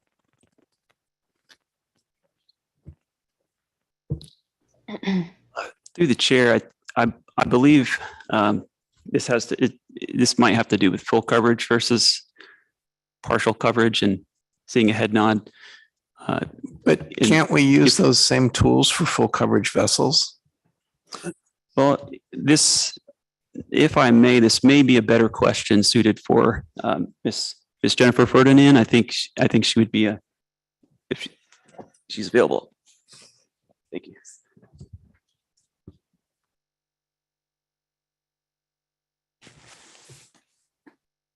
Sorry, good morning. For the record, my name is Jennifer Ferdinand. I'm the Director of the Fisheries Monitoring Analysis Division, and we do administer the observer programs, both the full coverage and partial coverage. So typically we do not use the annual deployment plan to put additional requirements in the full coverage fishery. Those have been traditionally set in regulation. And in this case, if you put it in the annual deployment plan, there wouldn't be no requirements for the full coverage POT CP vessels to carry a level 2 observer. It would be simply a recommendation because there'd be no requirement. The requirement is set in regulations for these full coverage boats now. And we don't use the ADP to alter regulation.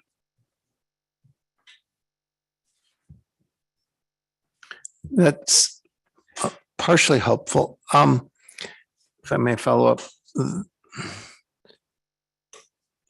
I understand that VMPs are a tool that we've used entirely for the partial coverage sector, or largely for the partial coverage sector, but is there a reason? But that is a tool that individual vessels in that sector are required to abide by the terms of their VMP. So there is sort of a regulatory hook there.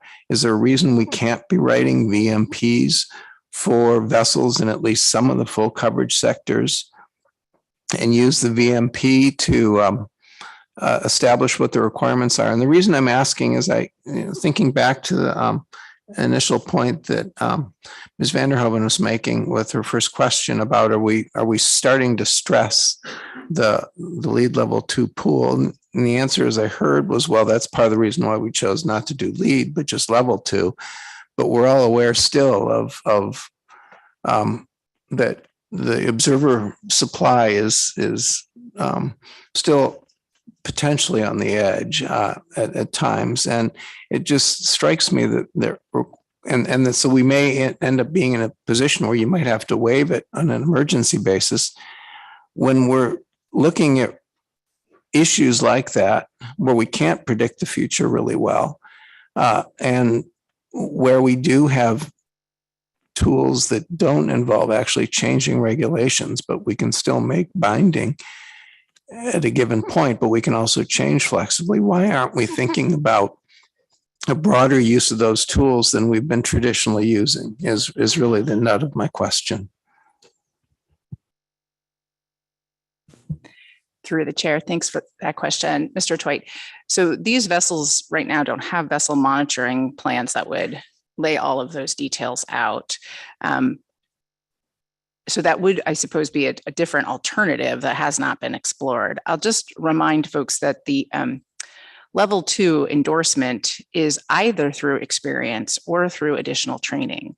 And so to supplement the observer employment pool with level 2 observers through the training aspect is not nearly the burden of having observers complete 2 or more full deployments to hit a threshold of sampling. So this is not something that I think we could make it. We've done a remarkable amount of training through level 2, even in the hybrid and virtual environment, completing level 2 trainings for observers while they're on the vessel ready to be deployed, et cetera. So we've really stepped that up in the last 2 years in particular due to all sorts of challenges. So to put a vessel monitoring plan in place, you would need to you'd have to rewrite those regulations in order for these vessels to be required to have a VMP. So it would still be a regulatory action. It would just be a different one.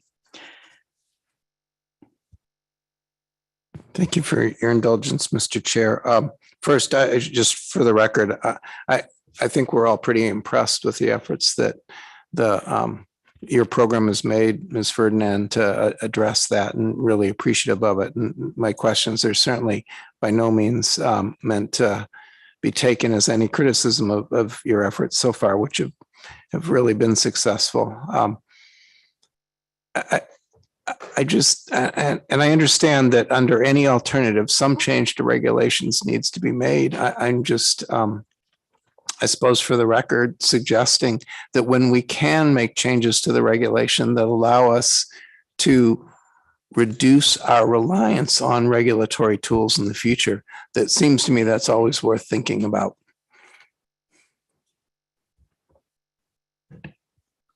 Thank you, Mr. Dwight. Any further, Ms. Kimball? Thank you. I just want to, since the council did not develop these alternatives, ask a question about the element 3 monitoring options, those voluntary options. Those aren't in any way an alternative thing to do to eliminate the need for the lead to observer. I mean, I'm looking at those options as you're allowing vessels to take additional observers. I'm not sure who would take an additional observer voluntarily unless it got them out of some other requirement, like a lead or a lead level 2 or a level 2 observer requirement that they might not be able to fulfill because of observer availability. Is there any trade-off in those element 3 options, or are those just, if you're going to do this, these are standards we're setting for you? Thank you. Through the chair, that's the latter.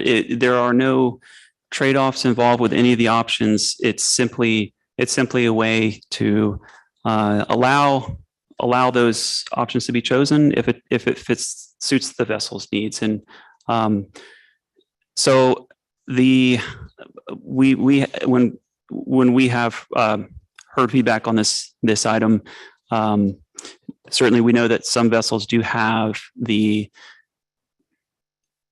observer stations and different types of scales. There's a lot of interest on that. However, the second observer was an option that we have had suggested in the past to help deal with this issue. And so we felt like including it as an option would be suitable here. And because there's no trade-offs and it wouldn't impact any other aspect of it, that it would just be simply an option.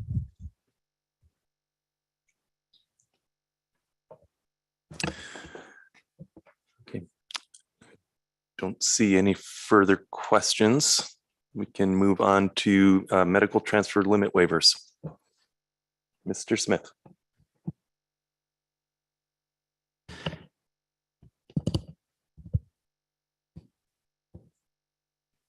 Okay. Thank you, Mr. Chairman. The next analysis you received was on medical transfer limits. The medical transfer provision is one of several provisions that a halibut, sablefish IFQ quota shareholder can transfer their IFQ, and in this case, involving a medical condition that prevents them from participating in the fishery. As of early 2020, there's a limitation currently in place where this provision will not be approved if that individual applying has used that provision in any 3 of the past 7 calendar years. In essentially right after that time period, of course, in 2020 and 2021, we had the onset of a global pandemic with COVID-19. And so we had a high rate of medical transfer applications and approvals during this time as quota shareholders had medical concerns, obviously relating to COVID-19. So for those same reasons, as you know, we also issued the emergency rules authorizing the widespread temporary transfers. And so if you look in the start of 2020, the highest amount of medical transfers in this year, you can see the dark blue bars essentially showing up a peak prior to the emergency rule going into effect in June. And then after that emergency rule went into effect, we had quite a few temporary transfers. The issue at hand is that while the temporary transfers did not have any penalties associated with them because this was, as you know, is designed as to help with this unprecedented event. The medical transfer limitation was designed for normal circumstances. And so at this point, at the April council, your most recent council meeting, we sought your support to analyze the benefits and costs of waiving these transfers for 2020 and 2021. And so today, that's again here to receive feedback on where we have gotten with this draft analysis. So alternative 1 would be no action. Alternative 2 would be to waive medical transfers in any combination of the following years, 2020, 2021, and 2022. I will note that as thus far, the analysis is using data from 2020 and 2021 as the current year is still ongoing, but we do have anecdotally quite a few medical transfer applications thus far. But we did not have the concrete numbers in order to analyze that in time for the meeting.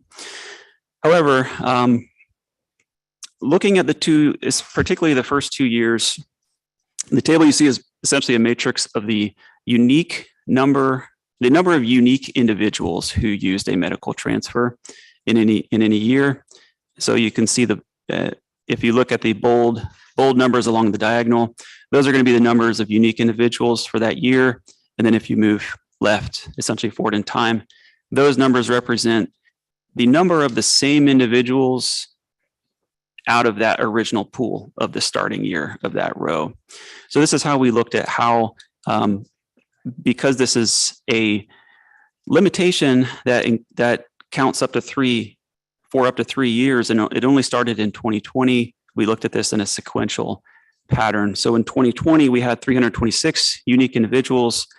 In 2021, that number did drop down to 67 because the emergency rule for that year happened much earlier in the year. And so people were able to plan a little farther ahead on that one.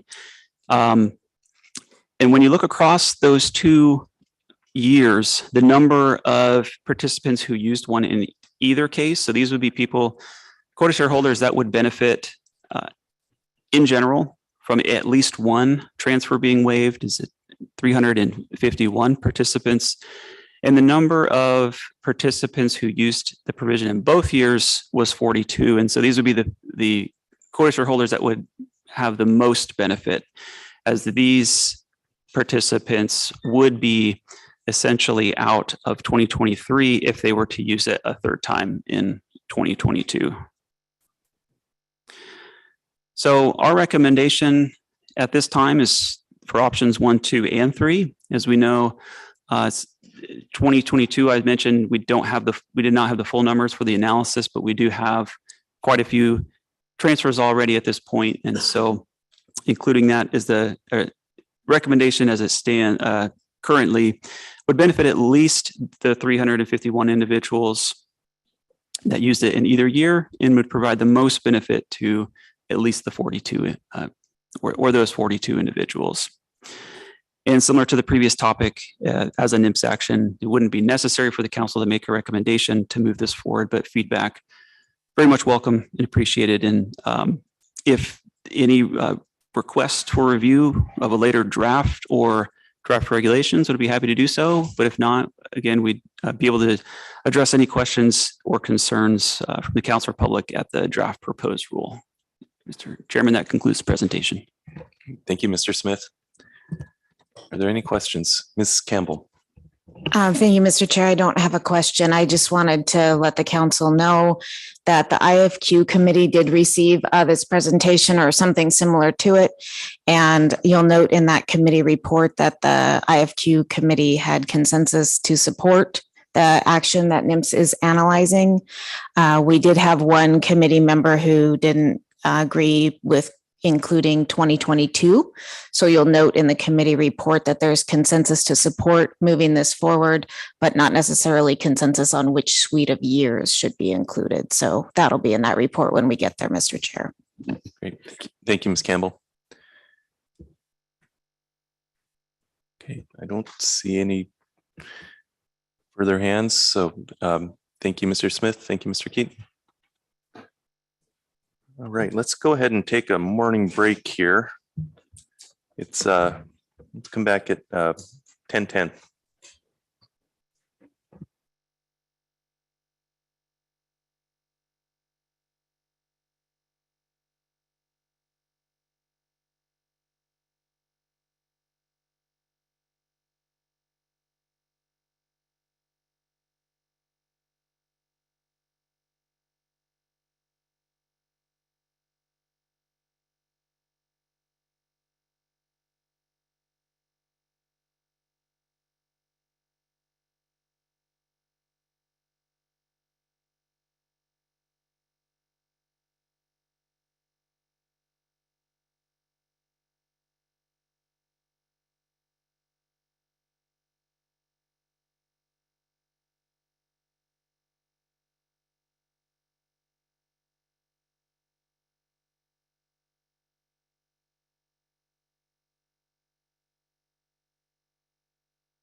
Council, please come back to order. Okay, we are ready to continue with our B items. Next up is B3, which is a written only report. I'd like to offer council members opportunity to ask questions. Okay, if there's no questions, then we can move into B4. I think we have Nathan Lagerway and Alex Perry. Good morning. Good morning.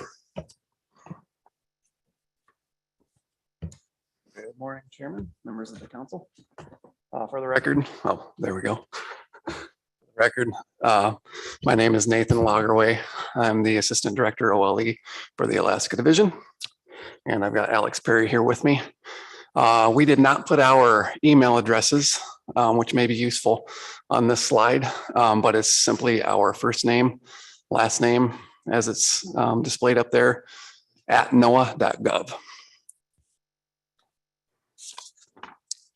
The first item that I wanted to cover is our OLE 5-year priorities.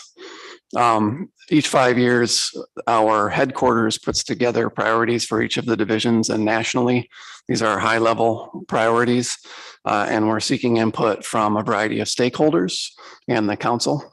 I'll be taking input, formally or informally during this meeting and through the end of next week. So if any members of the council or of the public would like to review that, the draft priorities are posted online, and chat about them or send either of us an email. I'd be happy to receive those. And the priority areas include sustainable fisheries, protected resources, IUU and international fishing, seafood fraud and trafficking, and then our outreach and education pieces. And once again, that draft is posted with our B report on the council site. We're gonna keep our report here fairly brief. There's considerably more information in the B report that's posted. We take questions at the end of our presentation here on any of those items if you've all gotten a chance to review the B report. But I'll hit here on just a few of our highlights from that report.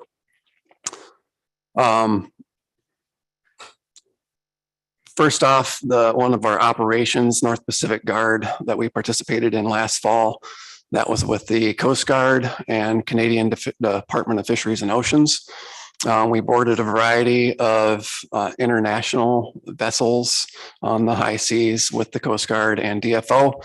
And some of the violations that we identified during that patrol included failure to document bycatch, shark finning, so shark fins without their carcasses, failure to possess permits, high seas permits, and failure to use adequate seabird mitigation. This patrol was part of our participation in the RFMOs in the North Pacific, the North Pacific Fisheries Commission and Anadromous Fish Commissions.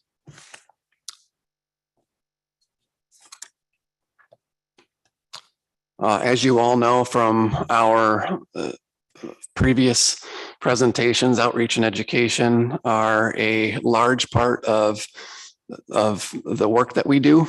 And I wanted to highlight here some of the companies and industry groups that we have had the opportunity to meet with in the last 6 months.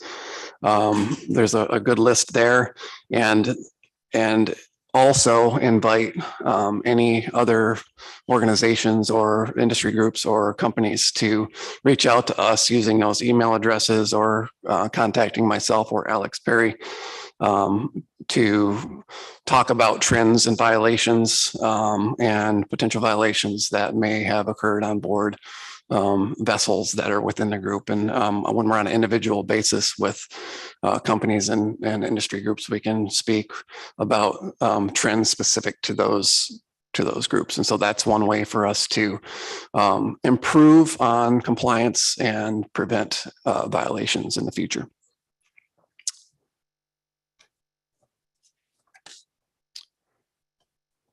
Within the report, we have a variety of case updates. I'm going to highlight just a few of those here. Some of those include observer victim cases. Those are going to be reported on in the observer annual report. So I'll leave those ones out of this report.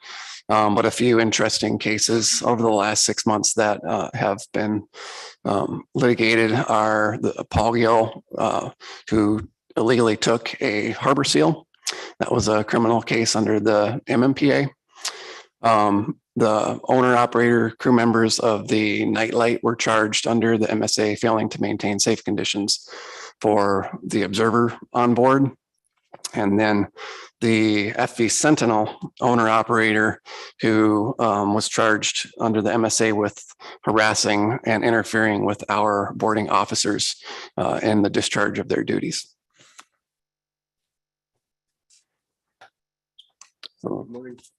Yeah, so with those highlights, I'll pass it off to Alex for the analytical portion of the report.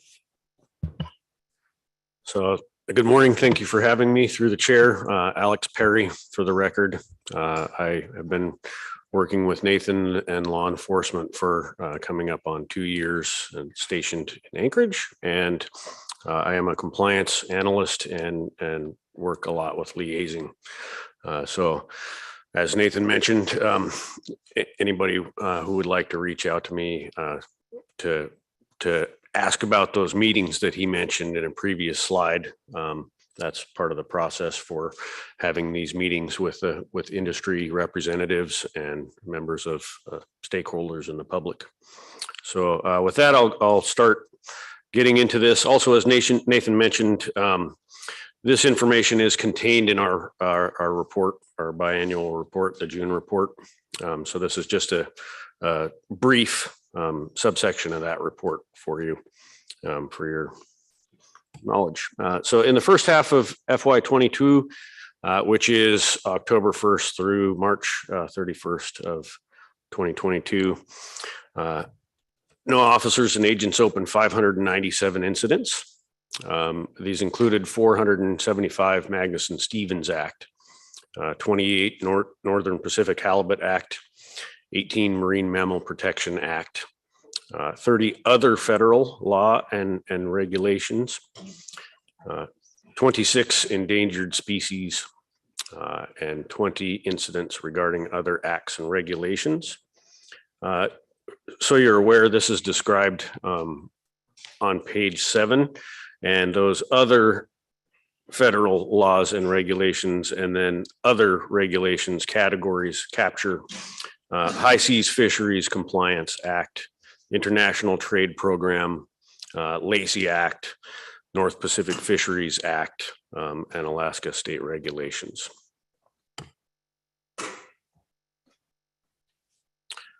So this slide describes the disposition for the incidents. Written warning is, there were 42, I guess. I won't read through all of these. I'll just highlight of 451 closed incidents, 266 required no enforcement action. There was various reasons for that, including no recorded violation. So the observers report potential violations to us, and we go through a process of determining whether or not a violation exists. So, they may be closed for no reported violation, minor and mitigated violations. And then 97 incidents remained under investigation with a status of ongoing. And so in many cases, those are more recent incidents, but also they may involve more complicated and complex investigations that take a lot more time to investigate for the officers and agents.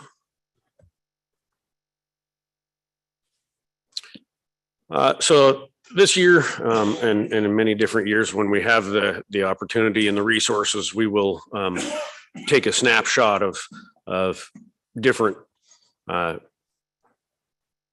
programs. And this year we were able to look into detail into the observer declare and deploy system. so the odds program. And we decided to look at, since the inception of that program, which was enacted in 2013, as you all are aware.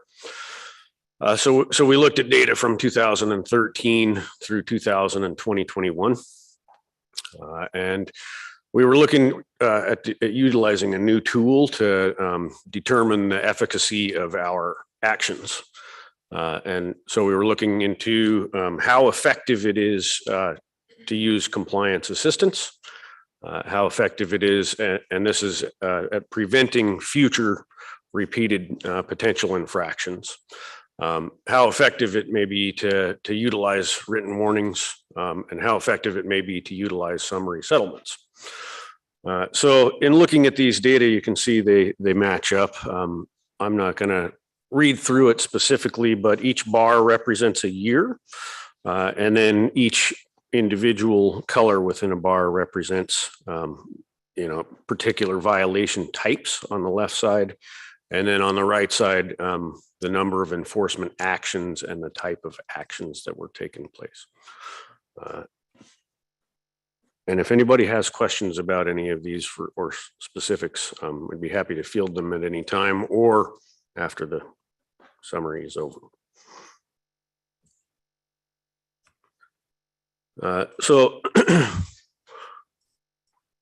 the data that we looked at, the sheer numbers may not paint a complete picture. So what we did was we looked into figuring out how to create metrics for these to determine whether or not there are trends. So if you looked at that previous slide, you see a lot of noise in the data. You see a lot of ups and downs. So we used two different metrics. The first one that we used is the percentage of vessels that had potential violations. And then the next one metric that we used is the percentage of trips, which demonstrated potential violations from 2013 through 2021. And this shows a bit more of a clear upward trend.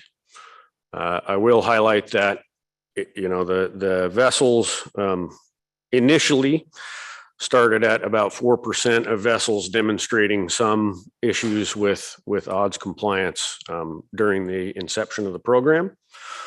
And then that has been trending upwards and is now in 2021 very approaching 10% of vessels that demonstrated issues with the observer declare and deploy system. And then if you look at the percentage of trips, that trend actually very similarly correlates with the ups and downs, but it's a much smaller fraction. So it's generally below 1% of trips that have any issues, but that trend is also increasing over time. And bears some focus from us to try to figure out how to effectively mitigate that and reverse that trend and move more towards voluntary compliance. So in looking at the comparison between the three different types of actions, we looked at compliance assistance, and these were follow-on actions. So we looked at repeat violations. If there was an initial violation that was dealt with a compliance assistance, whether an initial violation was dealt with by issuing a written warning, or whether a initial violation was utilized a summary settlement. And what we found is that compliance assistance, when that was the first action taken, there were 19 vessels that demonstrated follow-on violations. And then if you look both written warnings when they were utilized and summary settlements when those were administered, the number of vessels with following actions were much lower. So we did determine that written warnings and summary settlements tend to be a more effective driver towards not having repeat violations by vessels. That sums that up. So if anybody has any questions, we're happy to answer them, and that includes the all of the presentations and reports that we submitted. Thank you very much. Mr. Mesereau has a question. Thank you, Mr. Chairman, and thank you for your presentation, gentlemen. I have two, actually. The first one is, I noticed that in your list of violations in your written report that you've actually cited a charter angler for exceeding the annual limit. And I can't recall seeing a charter angler getting cited. Usually it's the captain that is the one that gets cited for a violation. Is this because that happened after the fact when you were reviewing license information and signatures for annual limits? Is that what triggered the angler and not the guide from being found responsible for that? Through the chair, Mr. Mesereau. That's a really good observation. And you are correct. We normally would cite the charter operator. And I'm going to have to take a closer look at that one to see if that's an error in our report or if in fact we cited the angler. So I'll get back to you on that. Thanks. And my other question is just pertaining to the take of the seal. And I'm just wondering if you can, what you're capable of helping to explain how killing a seal gets you a $1,500 fine, but releasing small sablefish to live for another day gets you like a $24,500 fine. I'm just wondering, is that standard, or is it because it's a different sort of violation that has a different fine? It seems like that's a pretty light fine for blasting a seal in Prince William Sound, but I don't know all the circumstances behind it. So I just thought I'd seek some clarification.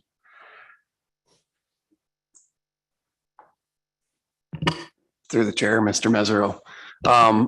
So I guess one basic answer is two different laws. So we're dealing with the MMPA versus the MSA. And with a criminal conviction of this nature, there were additional penalties and with that $1,500 fine, including 100 hours of community service related to marine conservation, and seeking any hunting license, permits, tags, or harvest tickets from the state of Alaska during a probationary period. So there were definitely penalties well beyond that $1,500 fine. And of course, the differences in the criminal versus civil cases and the difference in those two laws would be my answer. Ms. Kimball. Thank you. Thank you for the presentation. I wondered if you could delve a little bit more into helping to explain slides 8 and 9 when you were trying to evaluate odds compliance and the effectiveness of compliance assistance, especially on slide 9. Are those vessel violations?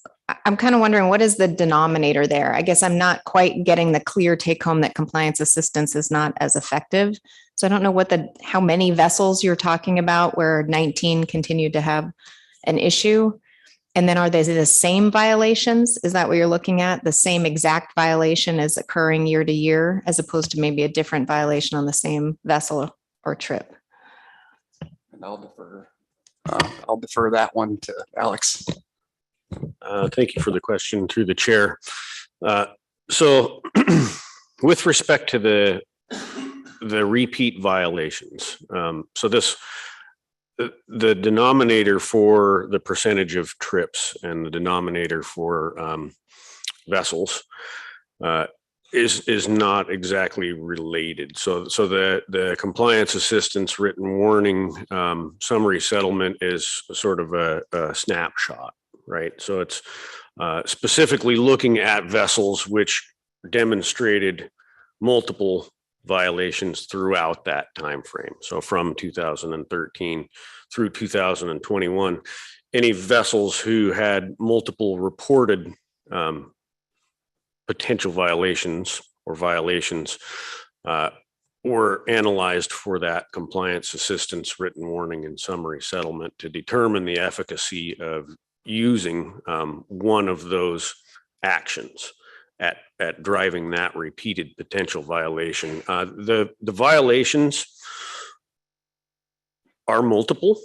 There are many different types of violations within the observer, declare, and deploy system that get reported to us. So those, include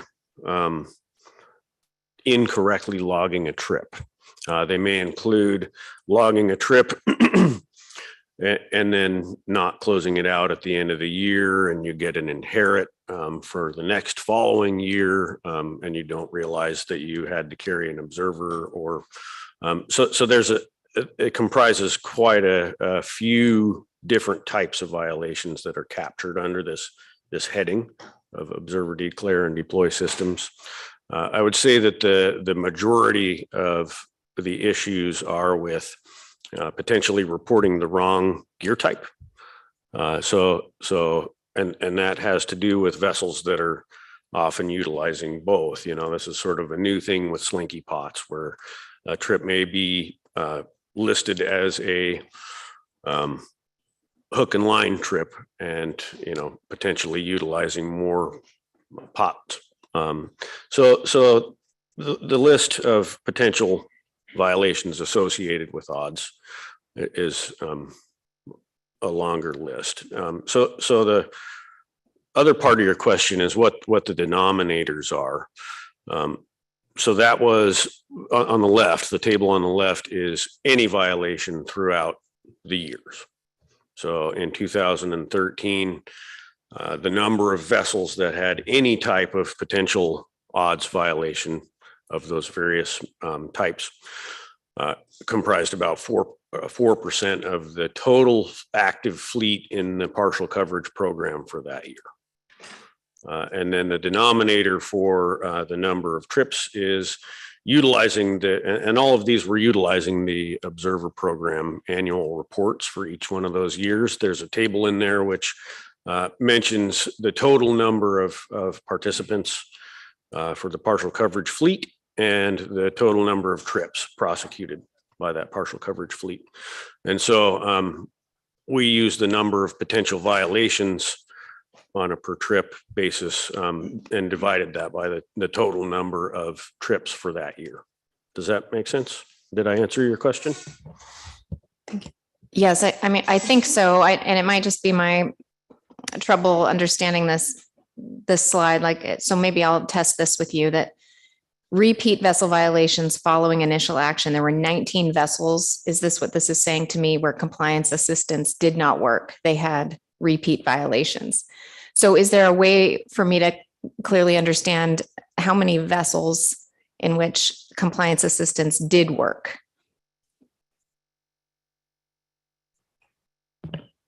Thank you for the question, and through the chair.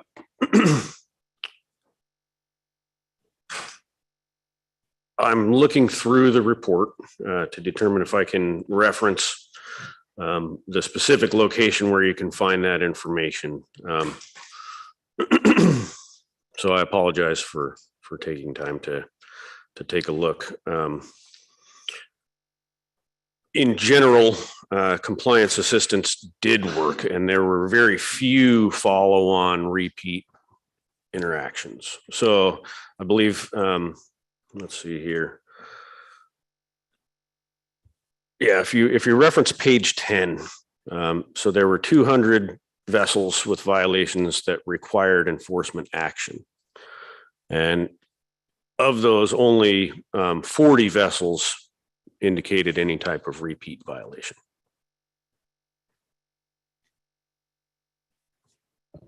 Thank you, Mr. Chair. Clarify? Yes, as I do think so.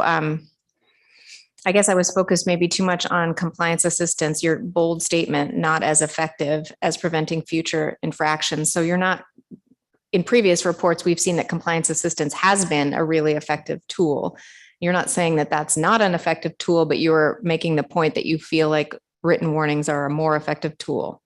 Is that what I should get as the take home? I'm just trying to get through this information. It seems pretty helpful to understand where we should put our efforts. Through the chair, Ms. Kimball, thank you for the question. So, and to clarify, the table above where I mentioned the 200 vessels. If you look in that table 6.1, compliance assistance provided. So the grand total of different types of odds violations where compliance assistance was provided were 131. So of the times that compliance assistance was provided, there were 19 times when compliance assistance did not act as a deterrent for future potential infractions. Thank you. Ms. Campbell.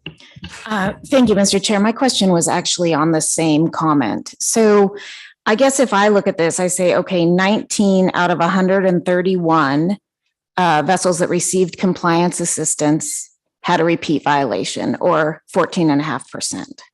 But 10 out of the 45 vessels that received a summary settlement had a repeat violation, so 22%.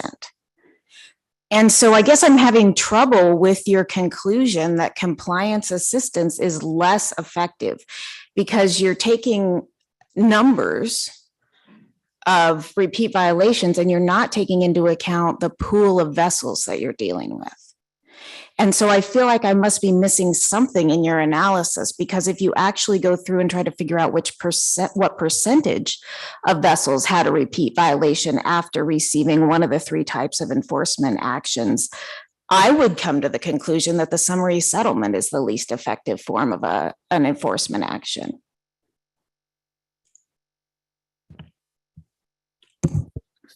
Through the chair, that's a good observation. And I should clarify that when we're looking at the repeat violations, I will specify that it is when compliance assistance was utilized as the first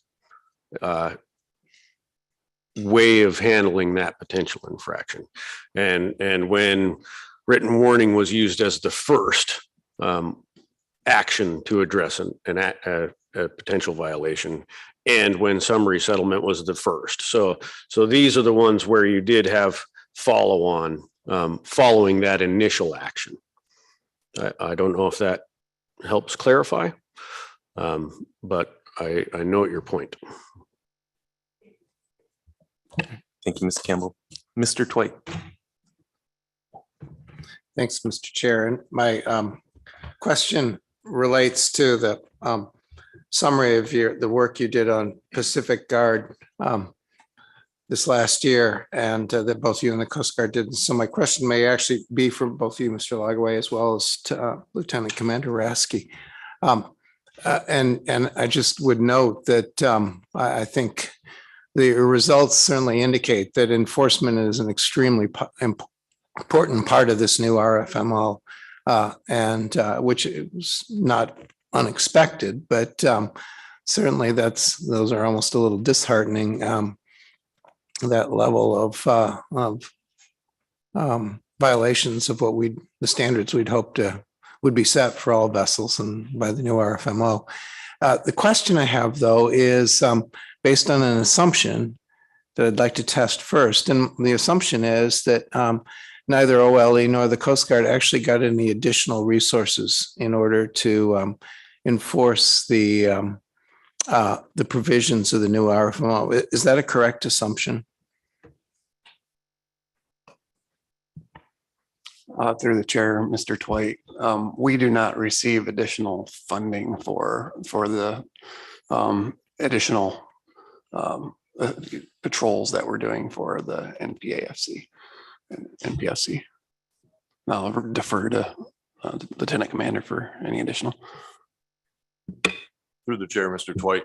I don't know if there's any direct correlation between the formation of the RFMO to the Coast Guard's budget directly, but I do know that with the Coast Guard's IUU fishing strategy, we've allocated more resources that we have. So I'm not sure if it's dividing the pie and just squeezing a little bit more out of it, but we have devoted resources directly to the IUU strategy. So Operation North Pacific Guard is an annual enforcement operation. I'll touch on it a little bit in my report that we do have the enforcement operation happening right now with some aviation and cutter assets, and I'll have to get back to you to see if we've actually plussed up our total number of resources based on the fight against IUU.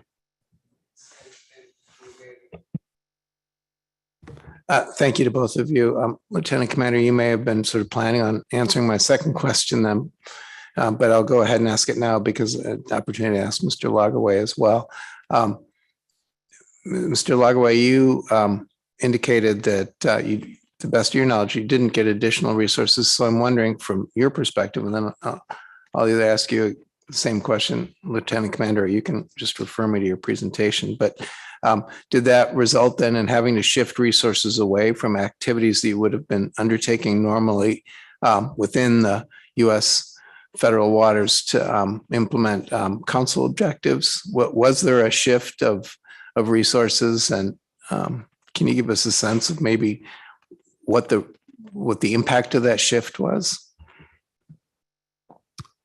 Through the chair, Mr. Toy, yes, we shift our resources in North Pacific Guard last fall. We had one officer and one agent that spent a considerable amount of time, weeks of their time each on that patrol. And so that does take away from our domestic priorities, but we see it as an area that's important to our mission. And so you're correct. We end up having to allocate our resources where we think we can have the best impact. Through the chair, Mr. Twite, I would say for the Coast Guard, it's not that we take resources away from things that need to be done and then have limited resources to throw at a problem. I would say it's more when you look at the commandant's priorities, they look at the pie and say, okay, we have this many cutters, aircraft, and personnel, and we're going to prioritize the different mission sets. So it might be like counter drug patrols in the Eastern Pacific, or the IUU fishing strategy and the Arctic strategy that are a little bit newer. And I would say that with the timeline it takes to get these resources, usually about 15 to 20 years or more to get a national security cutter, and then looking at the capabilities that the national security cutters offer, we tend to push those resources further out. So we're doing Western Pacific patrols, a lot of bilateral agreements with the island nations out there. We're doing a lot more international enforcement. And I think that has become more of a priority than maybe the Central American counter drug fight. And things just wax and wane based on, the priorities of either the administration or the commandant. But from my perspective, I've been watching and participating in the fishing part of the Coast Guard's mission for a decade now. And I have seen a definite shift, I would say, towards the IUU fishing strategy, looking at the international enforcement and trying to build capacity and utilize our resources a little bit further offshore in order to fight the IUU fishing fight. Thank you. That's really helpful. Any further questions? Mr. Canine, if I might, I have additional information for Mr. Mesereau's question related to that charter angler. And in fact, we did charge the charter angler in this case because that person had gone on multiple different charters. And so the charter operators would not have known the angler's previous catch. Thank you for that clarification. Okay, I don't see any further questions. Thank you both very much. Okay, next up is the ADF&G report. We have a written report in our packet that we may be able to ask questions for, but we also have Commissioner Doug Vincent Lang here to provide an address to the council.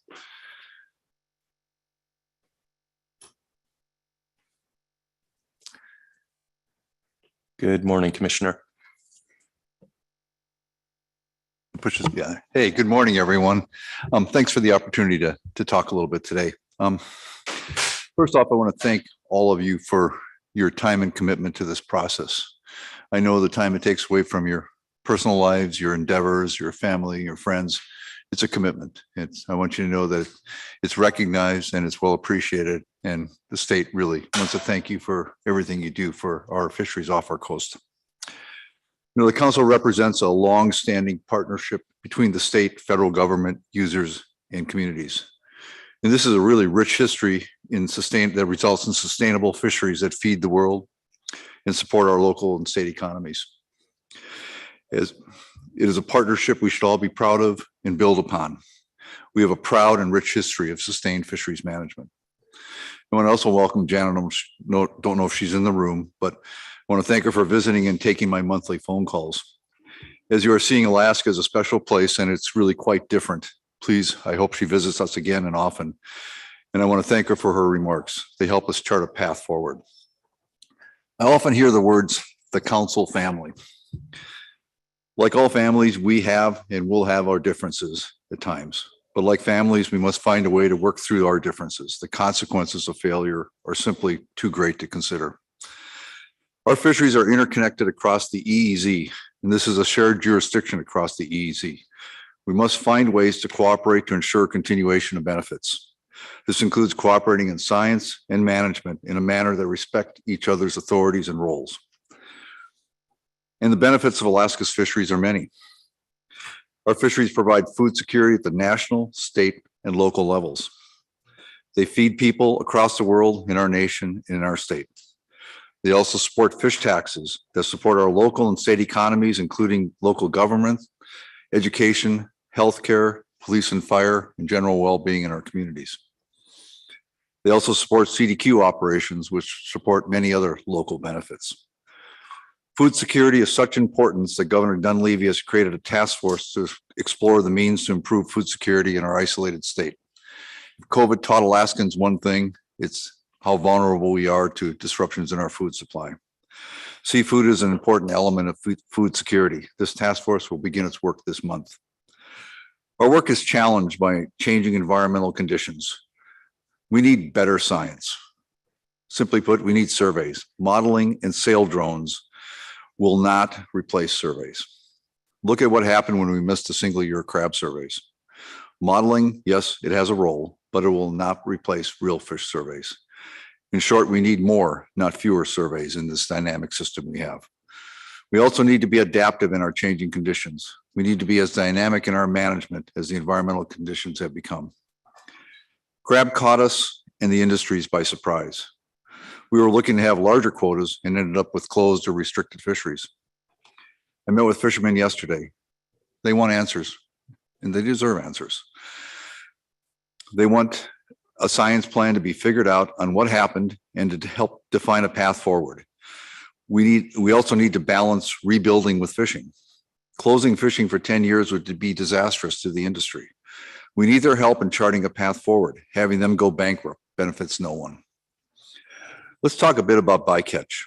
It's a hot topic right now given the salmon run failures in Western Alaska. Bycatch comes in many forms, from salmon caught in trawl gear to rockfish caught in longline gear. No one wants bycatch to happen, and we must do our best to reduce it. And we have a history of success in reducing bycatch that we can build upon. Yeah, we can do better, but we must understand that it is a complex issue and that decisions need to be based on science, not emotion.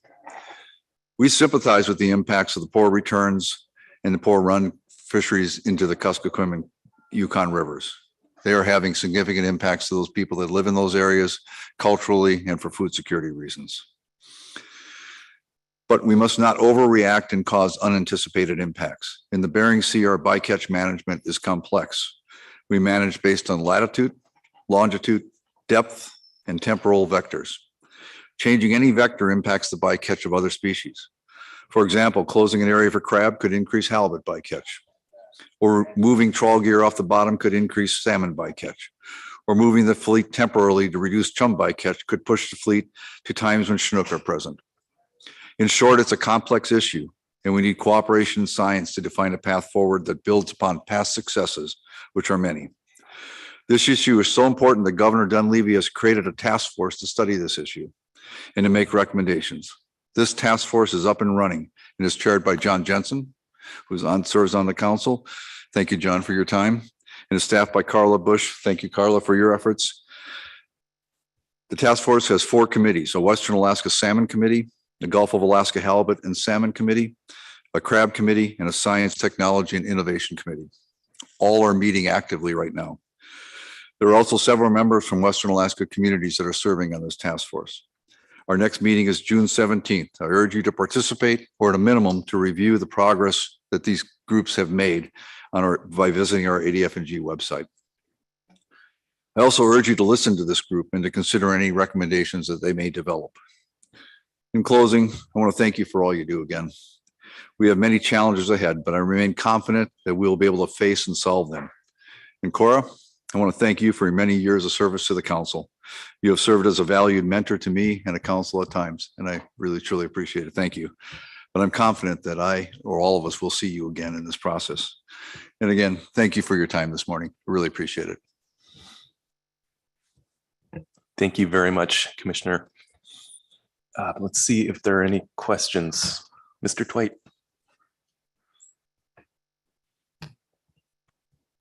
Commissioner, I wanted to take this opportunity to recognize the leadership that the Department of Fish and Game has shown on this council under your watch as Commissioner. Your deputy, Rachel Baker, is, in my judgment, a fantastic council member, a great listener, a great thinker, and a really, really hard worker. And the only flaw is that she makes me feel pretty inadequate a lot of the time. And I think that's to the benefit of all of us.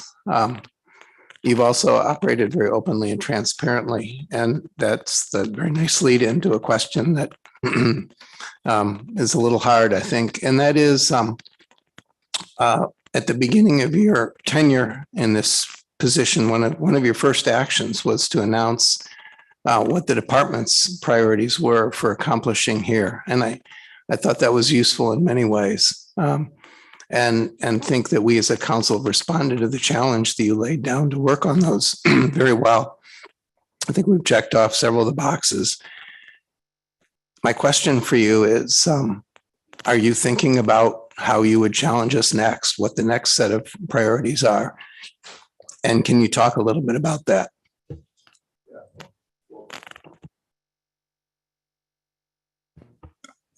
Clearly, I want to thank you all for accepting the challenges that I laid down 4 years ago and moving forward. Rationalizing the cod fisheries in the Bering Sea was a major step forward, and it took a lot of commitment around this table to get that done. So thank you. I think we've made significant progress on the observer issues. Next steps moving forward, and also on halibut charter issues, we've made significant progress on getting that RQE program in place. Moving forward, bycatch is a significant issue. In Kodiak, I announced earlier this year, to some consternation, that it may be time to be looking at whether it's time to rationalize the Gulf of Alaska as a step towards reducing bycatch in the Gulf of Alaska. In some respects, that's going to take some agreement by people that are involved in that industry as to what the problem is, and a convergence around a problem statement. But clearly, I see that eventually we're going to end up with some kind of a rationalized program, whether it's a cooperative fishery, or whether it's an IFQ fishery, however that plays out. But if we want to reduce bycatch in the Gulf, we're going to have to take a step to probably rationalize those fisheries, so it's not a race to fish and there's time for fishermen to reduce bycatch. I think we have further progress to make on the observer program. I think we've made partial programs there, but it's steps, but we still need to make that affordable but accountable. So.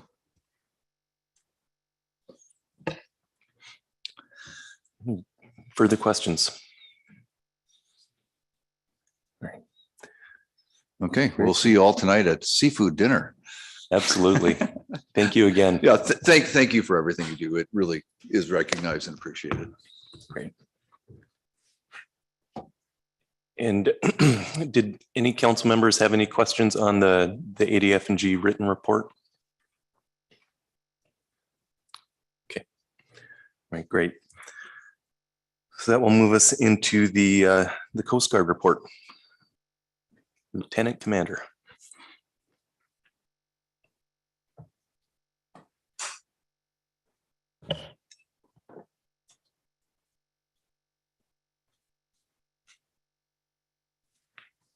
Morning, Mr. Chairman and council members and members of the public. For the record, I'm Lieutenant Commander Jed Rasky from Coast Guard District 17 in Juneau. And this is the Coast Guard Enforcement Report for April and May of 2022. First off, I don't have a slide on it because I was going to wait until the Operation North Pacific Guard over the summer is completed. But if you do reference our written report, you'll see that we kicked off Operation North Pacific Guard with cutter and aircraft patrols out in the kind of Northwest Pacific area. I'm going to be ambiguous about the exact area we're patrolling.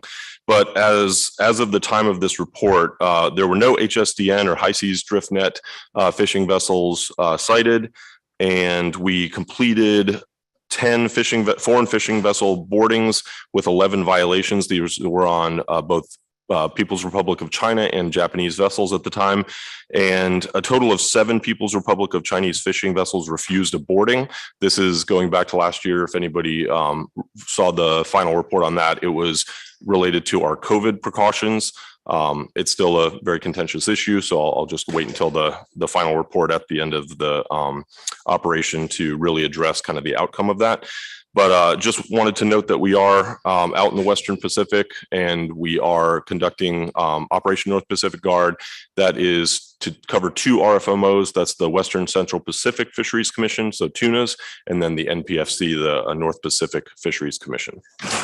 And I'll be happy to answer any questions on that throughout the presentation.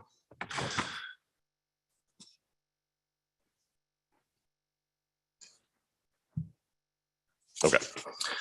So my first slide here is on search and rescue cases. I'll try to make these as brief as possible. We had a total of 5 search and rescue cases during April and May, with a total of 1 life saved and 0 lives and vessels lost, which is great. And then for the boardings of commercial fishing vessels, we noted 16 safety violations on 10 vessels with 2 voyage terminations.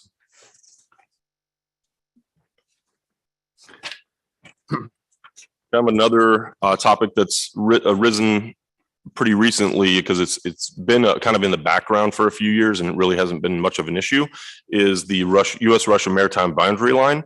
So during this period, the activity was relatively low in April. Obviously, there was a lot of ice up there at the time. And then we now, probably at the kind of middle of May, had an approximate number of about 15 foreign Russian fishing vessels within 20 nautical miles of the line. That number has decreased a little bit at the end of May and the beginning of June. But we had a lot of long line vessels that had crossed the line, but when we did the analysis of their AIS positions, we determined that they were likely not fishing. They were probably just turning around or potentially doing something else, but we can't figure that out. But the AIS positions were very clear that there was no fishing activity by the longline fleet. However, we did have 1 trawl vessel that did appear to trawl over the line numerous times. We've increased our response. We've sent cutters and aircraft out there numerous times, and we've actually contacted the vessel twice by air and once from our surface vessel that was on scene. But at no point when we had an asset on scene did that vessel actually cross the line or fish over the line. So there's a picture of the vessel here. It's the Russian trawler, the Ichthyolog, and we have communicated that to the Russian border guard.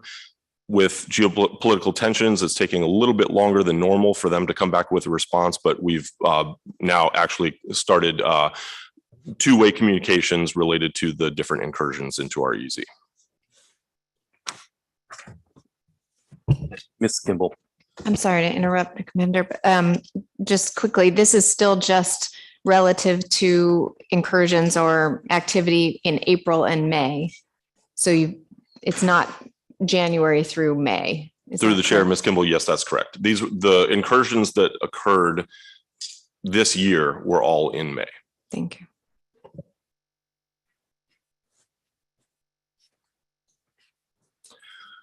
The next slide is just a look at our fishing vessel boardings and violations. And in the last report I gave in April, the violation rate was relatively high. That's since come down just because we have a lot more boardings. And basically we did a total of 219 fisheries boardings. That's since January, with 11 fisheries violations on board 10 vessels. So the violation rate is now 4.6%.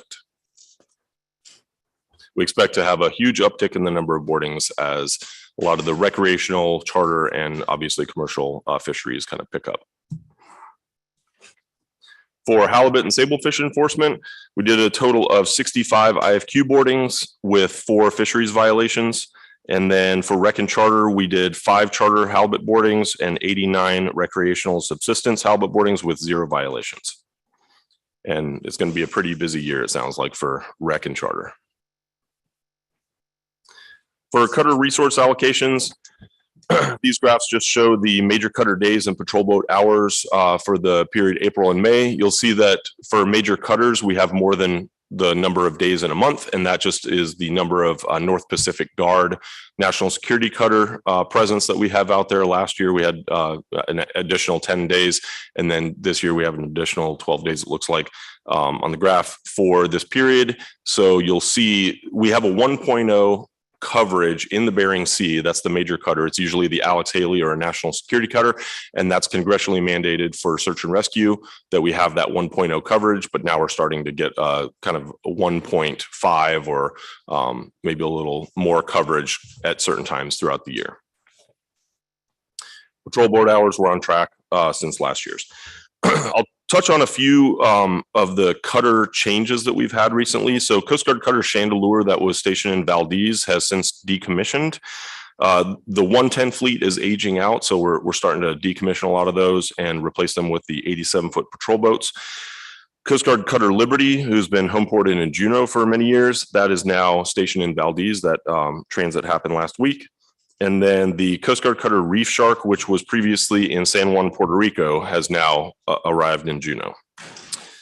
So Coast Guard cutter Pike is another 87-foot patrol boat that's coming up to Alaska. They're currently stuck in the lower 48 due to some maintenance issues, but they should be up here relatively soon. And then the Douglas Denman is one of our new fast response cutters, and they are going to depart Key West relatively soon. The Coast Guard just accepted the ship from the shipyard, and they'll be heading to Ketchikan.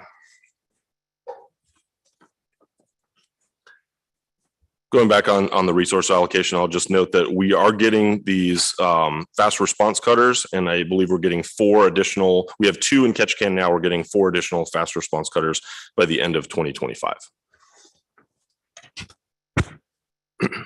And lastly, I'll touch on our fixed wing and rotary ring aircraft hours. So these are just the graphs that show, obviously the numbers are low right now in 2022, but these numbers we expect will increase. We've done more timing of the allocation of the air resources to fly when there's more people out on the water and there's more fisheries happening. So we'll see an uptick in those numbers relatively soon. And pictured here is an H-60 on the deck in St. Paul. Pending any questions, this concludes my brief. Great. Thank you, Lieutenant Commander. Any additional questions? Okay. All right. I don't see any. Thank you. So that will move us into our Fish and Wildlife Service report. I believe we have Peter Fassbender online to kick it off. Hey, everybody. This is Aaron Martin with the U.S. Fish and Wildlife Service. Can you hear me okay? Yes, we can. Excellent. Sorry to be joining you virtually. Pete had a technical internet challenge, so I'm filling in for him. So thank you. We have 2 discussion topics in our B report. Kate Martin will be presenting one, and then I'll follow up with her on federal in-season fisheries management. So pass it to Kate.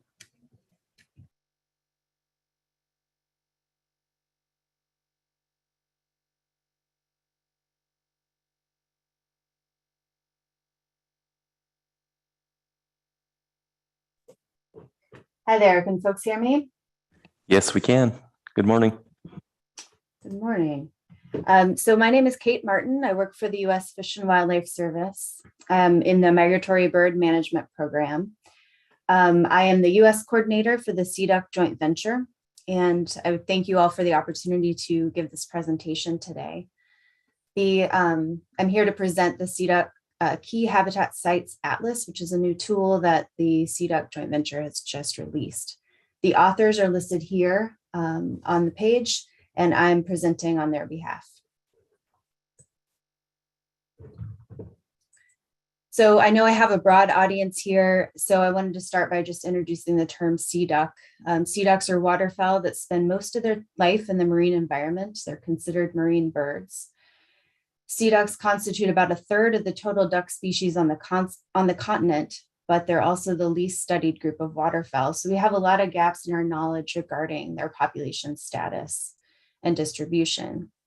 In Alaska, sea ducks, such as the 4 species of eiders, 3 species of scoters, harlequin ducks, golden eyes, and others, are found year-round in our marine waters, and their distribution overlaps with human use of that marine environment, activities such as hunting, fishing, shipping, and mariculture. Sea ducks are also an important subsistence resource for many communities in Alaska.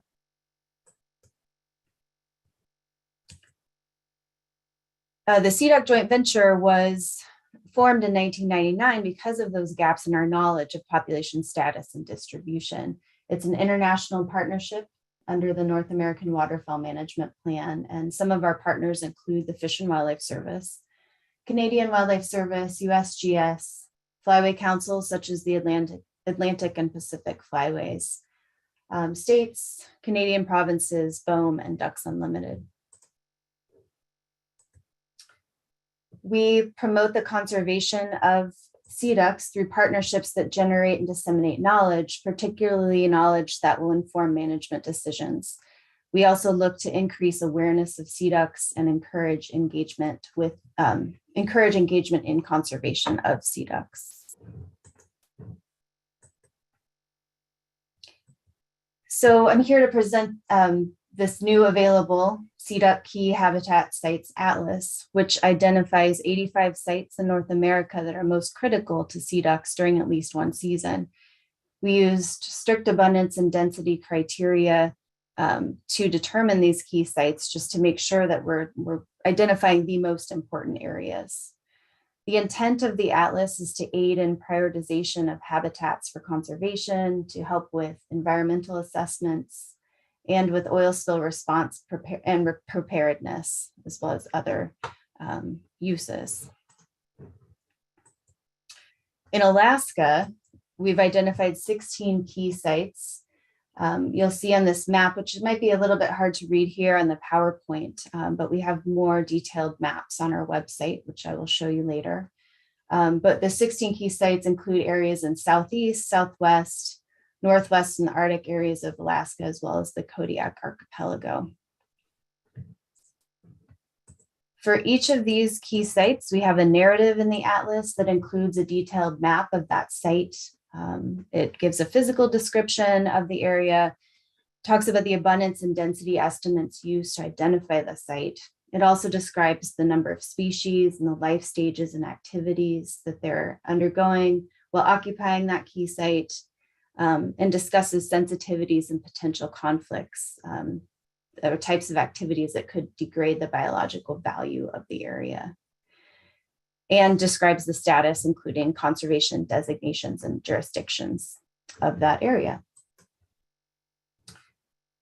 And we wanted to present this to the council because we think the council and its partners and the public could use the Key Sites Atlas to help identify areas where and when sea duck distribution and fishing activities intersect, to help inform ecosystem-based approaches to conservation and research.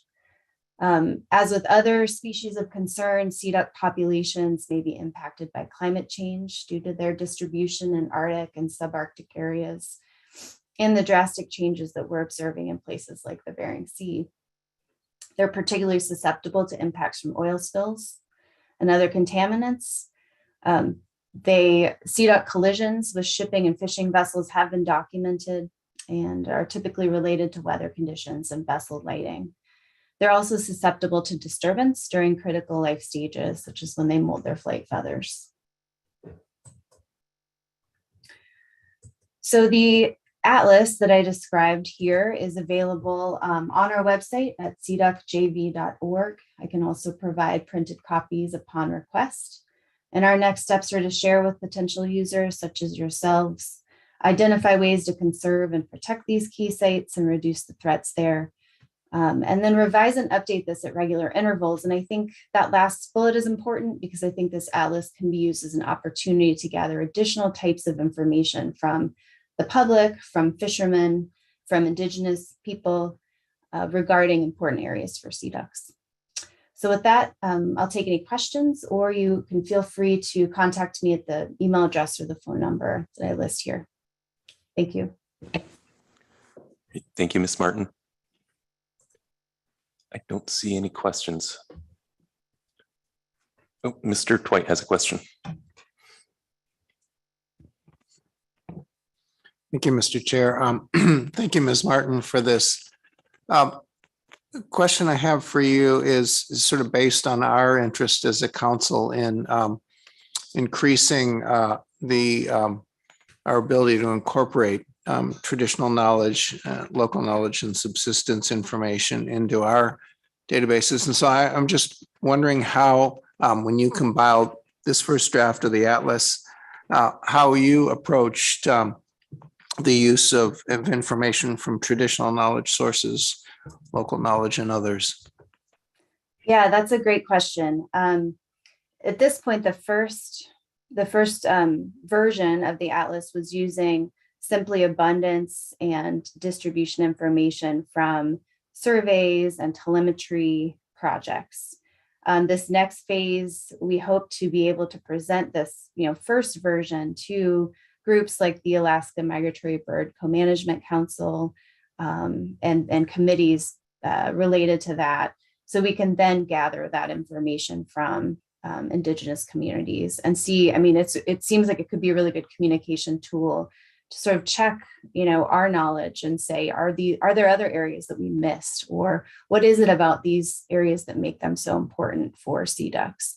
So I guess in summary, the first version we did not use, we didn't gather Indigenous ecological knowledge, but we would like to start incorporating that into what we're doing here.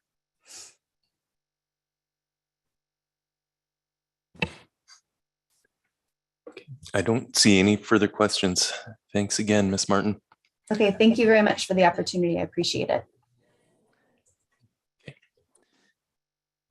And Mr. Martin, did you have more that you were going to cover? Yeah, thank you. Okay. Yeah, I'll provide more details. Our NRB report about the federal in-season fisheries management. The salmon season for the Yukon and Kuskokwim started last week. And unfortunately, we're starting out with a really conservative management plan. The preseason projections are on par, if not a little worse than they were in 2021. So federal in-river managers are working with the state of Alaska, Alaska Native tribes, and in the Yukon, the Department of Fisheries Oceans Canada to develop and implement conservation management plans and actions throughout the year. So a lot of that is meaning in federal waters, fishing opportunities closed to only federally qualified users on the Kuskokwim and the Yukon. And so we're anticipating low runs and much fewer opportunities for residents throughout those areas this year. More details about those closures that have started are in the B report. One thing that the service wanted to echo and share, I appreciate Commissioner Vincent Lang's comments and recognition about the challenges of Western Alaska fishermen and subsistence users, and as well as Assistant Administrator Coit's comments and recognition of the reliance and hardships of subsistence fishermen, fishers throughout Alaska.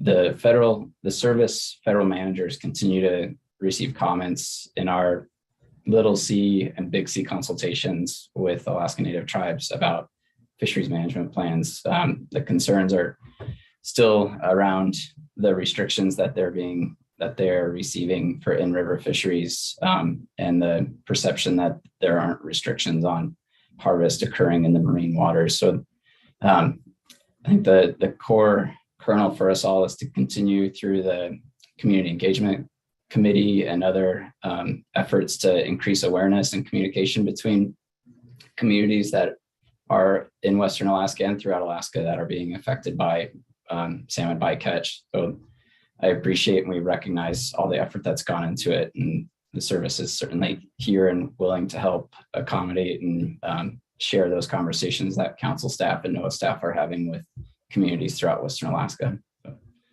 with that, I end our B report presentation. If there's any questions, it looks like Pete was able to join in too, if he has anything to add.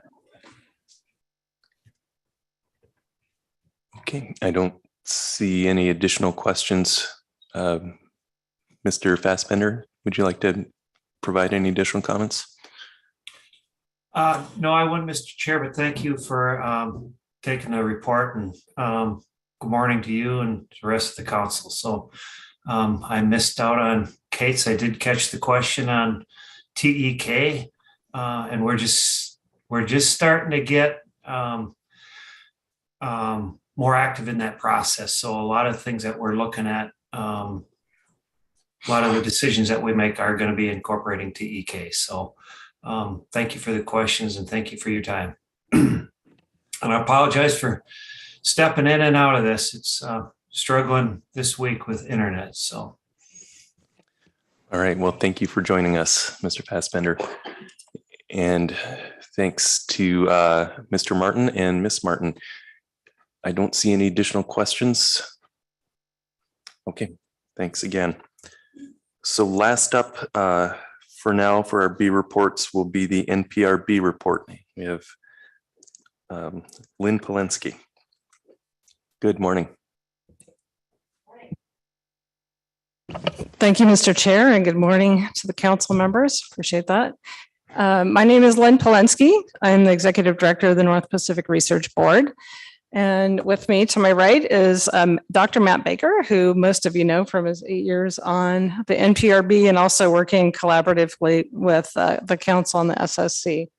So he'll be joining me up here as well. So thank you for having us. It's really finally great to meet you all. I've been at NPRB for 2 years and haven't met a lot of people. So this is a good opportunity to meet everybody. I thought I'd just start, since you haven't met me before, I'd start with a little introduction about myself. I have been with NPRB since March of 2020. So I started right on the onset of COVID.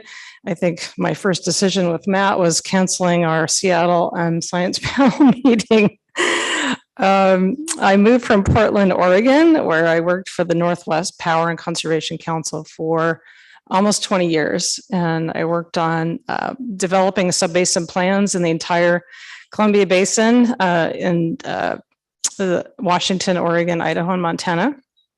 And I left there after several years of working on coordinating all the science review of our Fish and Wildlife program and the Columbia River mitigation system. So a lot of experience there. I have a fisheries science background paired with some public administration. And prior to the council, I worked with Washington Department of Fish and Wildlife, where I've known Bill Twite for many, many years and worked with him at the council on Columbia River issues and sturgeon issues. I was a big advocate for sturgeon while I was there. And there's still much to learn for me about Alaska and the culture and geography and all the issues. So I would look forward to continued communication on the council on areas of mutual interest. And one thing I forgot to mention, I did grow up in a fishing family. Most of it's recreational, but I did probably stupidly fish with my father in the Pacific Dory fleet off the Oregon coast, where, we push our boats out over the surf. I think we were both too young to realize how dangerous that was at the time, but we did some commercial fishing for several years when I was in my young impressionable years. So anyway, it's good to be up here. And I want to thank our staff. I inherited some amazing staff, and I know they really appreciate working with the council staff. So it makes our jobs easier. So appreciate that.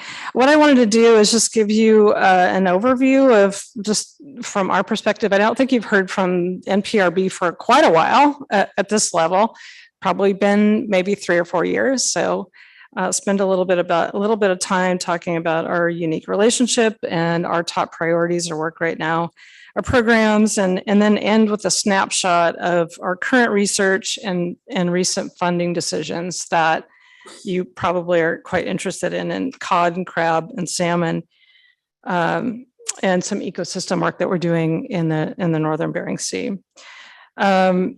And then finally, I just want to, engage the council in a conversation about how NPRB can continue to coordinate with you and help you answer some pressing fishery management questions. So interested in that conversation. So how do I advance these? What's the trick here? How do I advance the slides? Sorry. I hit the, yeah, it's not working. So it wasn't me. Okay. All right. There we go. Thank you. Sorry. I want to go back one. Let's see. There we go. Okay.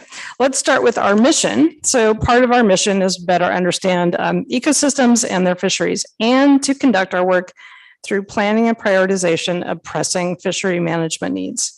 We do this through collaborative processes and with public involvement, competitive selection of our grants, and we aim to make the data and information generated by our funded research accessible, searchable, and meaningful. So, given our mission and the work of the council, we coincide quite well, and we have created a unique relationship between our organizations. Some parts are more formal and some parts are less formal and more collaborative, but I feel like at all levels, we have solid, strong relationships. I wanted to talk about we work together on research priorities, and we'll continue to do that. That's something Matt works with the SSC on quite a bit. We have and we do fund research that addresses some of the issues that are most important to you. Again, some directly and some less directly. And defining our specific research questions will continue to be really important to get the proposals into us that address those kinds of priorities. Just another couple of the relationship connections we have. The council has a standing seat on our board and the executive committee, and that's currently filled by Mr. Mesereau, legendary guide and legendary board chair. So thank you for his work. And we share some incredible brain trust between our advisory panel and science panel and your AP and SSC. So we have several members and staff who serve on both panels, teams, and committees. So there's a lot of collaboration there. We are in the same building now as of, I guess, just pre-COVID. The NPRB offices we share with AUSE and Sea Grant are below the council offices. So we share that space on the corner of 3rd and K Street, downtown Anchorage. So it's I think we're just starting to connect more in person that way. So we're doing that. I'm talking to Diana Evans quite a bit, and our staffs are connecting more now that we can meet in person. So that's been a good relationship, and there's lots of other points of alignment. So let me move to, I just want to spend just a few minutes and talk about some of the things that it's a focus areas, but also things that we're just working on and thinking about and talking about internally and externally a lot between our staff and with our partners. And I think it's just, this gives a kind of a high level picture of what we're working on right now, highlighting. First of all, funding top research priorities. So we're always working on how can we get to the top research priorities and bring those projects into our grant programs. Communicating the results. We do this in a number of different ways. We work with our PIs directly in communicating results. We also work with a host of outside contractors that help put together these big databases to make the information accessible. We're also wrapping up our Arctic IERP and moving into Northern Bering Sea IERP. Again, that's a big collaborative process, and it will occur over many years, maybe the next 5 to 7 years. We're incorporating CPK approach, the co-production of knowledge approach, and Indigenous knowledge into our programs, into our RFPs, into our funding decisions. So we're constantly thinking about that, how to engage and communicate in those ways, and particularly focused in that area as we move into that Northern Bering Sea IERP. as well. So how we engage with those communities is going to be very important. We're focused on partnerships. We've got industry, science, organization partners, Alaska Native communities. I'll talk a little bit more about partnerships and some of these focal areas more as we progress through this. Another thing that is big, particularly this year, I think, is Alaska Marine Science Symposium. And many of you probably have attended that. It's another tie to communicating and sharing results of our research to a broad audience. And actually, this is our upcoming year. 2023 is our 30-year anniversary of AMSS. So it's a big deal trying to think about how to celebrate that. And also on sort of the boring end of things, managing a variable budget. And I'll spend a little bit of time just highlighting the overall budget for NPRB. Okay, let's see if we can. All right. So I wanted to focus a little bit about just, our mission and our connection on pressing fishery management issues. So I talked a little bit about the importance of identifying priorities to inform fisheries management, but there's also a follow-up piece that's important, I think, to both of us, and that is tracking the information and monitoring those investments. So this is something that the councils talked about a couple times, and most recently, I think in 2019, asked for tracking of the research that we fund to see how it relates to in pressing fishery management issues, specifically what priorities were addressed, what information is developed through funded research, and how that's applied to inform management. So I think we've given regular reports to SSC and probably a couple times to the council directly pre-COVID. And we've set up some internal systems to actually ask the question to our PIs, like, what council priorities are you addressing? And give them an opportunity to tell us that. So we're working on our systems. I know Matt's working really hard on this to in a number of ways to be able to report, to search on these council priorities, and to be able to spit out some information that's meaningful to the council and others. Another thing I just wanted to mention is just about this in general is getting research proposals in from a priority list to the council or to the our board table for funding decisions. So that takes time. So we think about, what do we want to fund? We need to be thinking about what are those priorities and how can we get those funded, 2 to 5 years down the road. Just developing a proposal takes a lot of time, and then we have the process of review. So in a best case scenario, it might take a year from start to finish to put together a good solid proposal and get it in front of our board for funding decisions. So just a note on that. So how do we come up with our research priorities? I want to just echo what Mrs. Coit said about hearing multiple perspectives, and we do solicit priorities from multiple agencies and organizations and the general public. So first we start with a review of council priorities for research, and then we solicit priorities from specific management agencies, our own research community, and then the public through online portal. And some of you may have received a recent letter from Matt requesting a solicitation of research priorities. So if you haven't seen that, check your inbox. We also ask for input from our own board and our science panel and advisory panel. So we compile lots of different perspectives on research priorities. And those collection of priorities get reviewed by our panels on the board and incorporated into our RFP programs. And these are the 4 big RFP programs that we have: the core, IERP, long-term monitoring program, and graduate student research awards. I would say you're probably most familiar with our core program because it's the biggest percentage of funding that we have in our program. And then those research priorities get further integrated across our programs into research categories. So there's a path for these. And then I want to jump right into our research investments. So now that you've seen our programs, this slide gives a sense of distribution of funding by NPRB. It doesn't include our partners, and there's no dollar amounts. It's more focused on general distribution of funds. But this is cumulative look at our funding from 2002. You can see there's $150 million roughly that's been spent on marine research. The largest share of NPR funding goes to the core research program.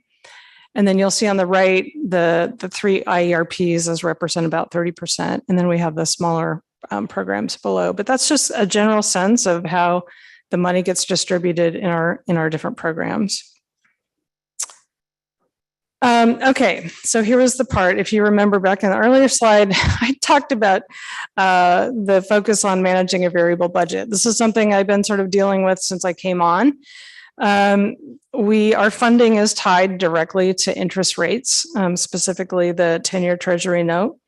And you'll see that our funding levels have dropped precipitously since the salad days of 2012 and 2014. We're at our lowest level yet right now. You can see there's a 2022 G10, that's our grant 10. It's the lowest level yet. So we are probably one of the few organizations that selfishly want interest rates to go back up. so more money comes in. So interestingly enough, even though our funding has declined, the way our grants are structured, it enables us to be a little bit more flexible and agile and shift money around. So we are still able to deliver really great research projects. Also interesting, and Bill, I think you coined this term. I don't know if you coined it, but you said it to me. The COVID economics. They're sort of odd. So what's happening here is even though our funding has declined, the burn rate on our projects, research projects, has also decreased. So we don't have as much money going out the door as quickly as we normally would. So we've been able to be flexible and strategic and been able to offer supplemental funding to some of our existing projects who need it, and so that we don't disrupt those time-sensitive data sets that are coming in. So we've been able to help our projects continue their good work and minimize our COVID impacts. So that's just an important note, I think. But that brings me to the fact that we have a lot of partners that are committed to funding work. So we have a host of committed partners to help fund projects of mutual interest, and those span across our programs, all of the programs. We have a strong partnership committee that Matt leads and that is engaged in helping further our partnership program. And we have several industry representatives on that committee. So it's a very strong committee, very active. Just this year, we added 2 additional partnerships with the Pollock Conservation Cooperative and the Bering Sea Fisheries Research Foundation to add to our longstanding partnership with the Oil Spill Recovery Institute. These are for the core program, so they'll be contributing funding to projects of mutual interest, and they have expressed interest in other programs as well, but the mechanism for this partnership is really geared toward the core program. I want to also talk about our partnership program, and I think people think of partnerships as people contributing money our way or your way. But we've also had a couple recent decisions by the board that would allow NPRB to be a contributing funding partner for a larger, important research work or a body of work that's happening. And I'll talk about those in a minute. So we've had, well, the first one, actually, let me go back to this. The first one is actually funding further development of the Indigenous Sentinels Network. This is to strengthen and mobilize observations and monitoring across Alaska. And this is going to focus a little bit on expanding into the Northern Bering Sea, which is where our next IERP will be focused. So that's a big help. So the next one, and you may have heard about this, the board decided to direct some partnership funding for the International Year of the Salmon's collaborative effort to conduct the winter surveys from Kamchatka to the Gulf of Alaska. So we've been highly involved in that. We also committed a U.S. scientist, this one right here, to assist on the surveys conducted by the Russian vessel, the Tinro, and the Northwest Explorer. And Matt continues really close coordination with the IYS group on the assessment of the data gathered during the surveys and how that gets conveyed over time and assessed. And hopefully this data will help us understand more about salmon in the North Pacific and the factors that affect those populations. So if you want more info on this, I encourage you to talk to Matt Baker. He's got great stories and information, videos, and some great underwater videos and some photos. And he's got a good handle on all the next steps that are going on with this group. So, and then next, I'm going to stop here and I'm going to pass it over to Matt for a few moments. So he's going to give you a snapshot of what's happening now in these areas that we presume you're very interested in terms of current funding, current work, and recent funding decisions. So Matt, turn it over to you for a moment. Great. Thank you, Lynn. Yeah, if you don't mind moving to the next slide. And for the record, Matt Baker, Science Director with North Pacific Research Board. And so when Lynn and I were thinking about what to highlight, we thought that we'd focus on 3 different areas that are related to the agenda for the council in the next 3 days. So that's Pacific cod, crab, and salmon. That's not the only things that you're looking at, but those are some of the major issues. So I wanted to highlight some of the ongoing research that's related to those three areas. And so there's a lot of concern about Pacific cod, particularly with the Gulf of Alaska marine heat wave and the stock status. We have 6 different projects that are ongoing looking at cod, and that runs everything from individual based models, looking at movement patterns. There's a cooperative research study with industry tagging Pacific cod and the Aleutians to look at some differences between what the survey sees and what the fishery sees in terms of size distributions. We're looking at a lot of the thermal effects and the warming, both from some experimental standpoints, but also looking at otoliths and looking back to look at the history of individual cod, their thermal history, and then also looking at how the Bering Sea environment is changing and what that means for Pacific cod in that system. Next slide. So another area is North Pacific crab. We're looking at North Pacific crab growth. We're looking at the Pribilof Islands blue king crab that came up earlier this morning already. We're doing some studies on recruitment limitation, but then also working with qualitative approaches to bring in community perspectives on the island to better inform how to move forward with blue king crab management or recovery.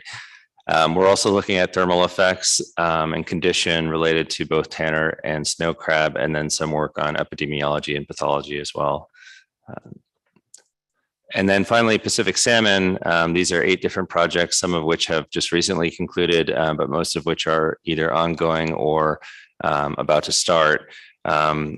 These projects span the 5 different Pacific salmon species, and again, looking at a variety of different types of research, looking at stock recruitment analysis, looking at state space models for spatial and temporal effects of survival.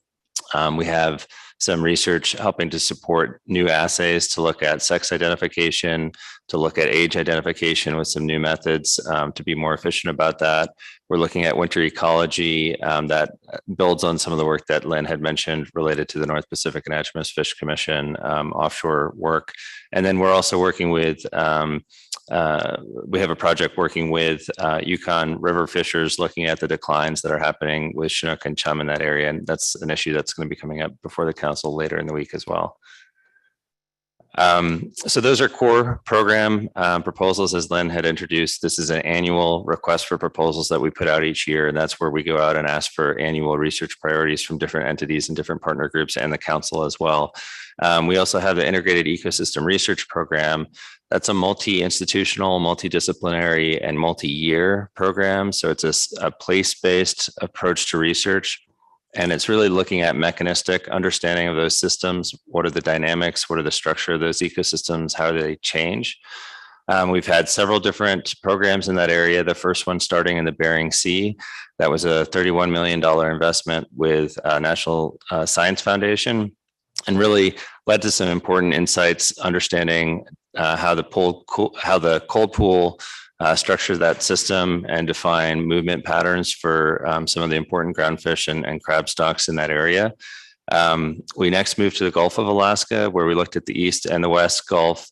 And we looked at 5 different commercially important groundfish species and looked at distribution models related to recruitment that were built on top of a regional oceanographic model. One of the things that came out of that was that the East and West Gulf had some really different dynamics. Sometimes you'd have a trend that was happening going up in one side and going down in the other. And so one of the outcomes from that that's relevant to the council process is that we worked with both the stock assessment authors for those 5 focal groundfish species, but also the leads on the ecosystem consideration chapters, and decided that we should actually split up the indicators that come to you in the ecosystem considerations chapters of the SAFE reports to get a better sense for where things were different between the West and the East. And so since 2017, I believe that's been how that information is presented to the council.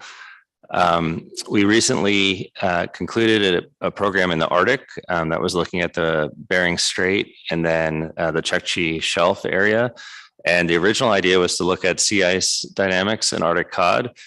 We ended up looking at a lot at walleye pollock and Pacific cod because those species, as you know, are moving into those areas. And so this was a really good sort of initial look at what's happening as that system changes. And so we now are in the phase of developing an Arctic synthesis. So we're looking to leverage the core group of researchers that came out of that Arctic program, but bring in some new partners and some new agencies and some new researchers to address new questions. And then we're also looking to develop an assessment. We have several different projects that are largely focused on working with coastal communities in the Northern Bering Sea to stage for what we are seeing our next IERP or Integrated Ecosystem Research Program in the Northern Bering Sea. Yeah, next slide, please. So this is a project that's going to start at the earliest in 2024. This would be the next program along these lines. Our board has suggested that this will be centered in the Northern Bering Sea, but really look at linkages between the Eastern Bering Sea shelf and then the Bering Strait and further north. And it's looking at the fact that the Bering Sea is really changing rapidly. And so some of those distinctions between the Eastern Bering Sea and the Northern Bering Sea around 60 degrees north are really getting blurred. And so there's 2 questions that we're addressing. How do shifts in environmental processes influence species of commercial, ecological, and subsistence importance? And then secondly, what are the implications for state and fishery management and communities? So we're looking to promote co-production of knowledge for those coastal communities. And we're also, Lynn had mentioned, we're working with BSFRF and PCCRC and other industry groups, and there's interest there to collaborate as well. So we're always looking to build these partnerships out. Our Arctic program had North Slope Burrow and BOEM and Shell invested. And so we're always looking to sort of expand out these programs. So lastly, I'll just touch on our long-term monitoring program. This is a program that looks at either new or existing time series data. And that's to get a sense of what the current state of the environment is in those areas, and then also to predict future ecosystem states.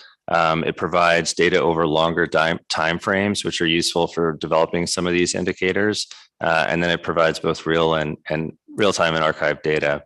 And so the 3 projects very quickly are just the continuous plankton recorder survey. This is a device that's towed behind ships of opportunity, usually shipping vessels, and it records plankton and it gives you a sense of the phenology or the timing of plankton, the community composition and the production across those systems.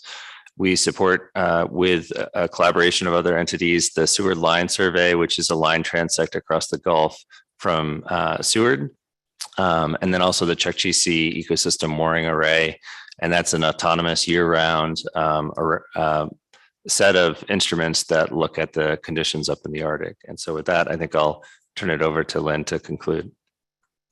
Thanks, Matt. Thank you, Matt. Mr. Chair, that really concludes our overview, and I just wanted to invite the council to engage with us on how we can help you, how NPRB can help you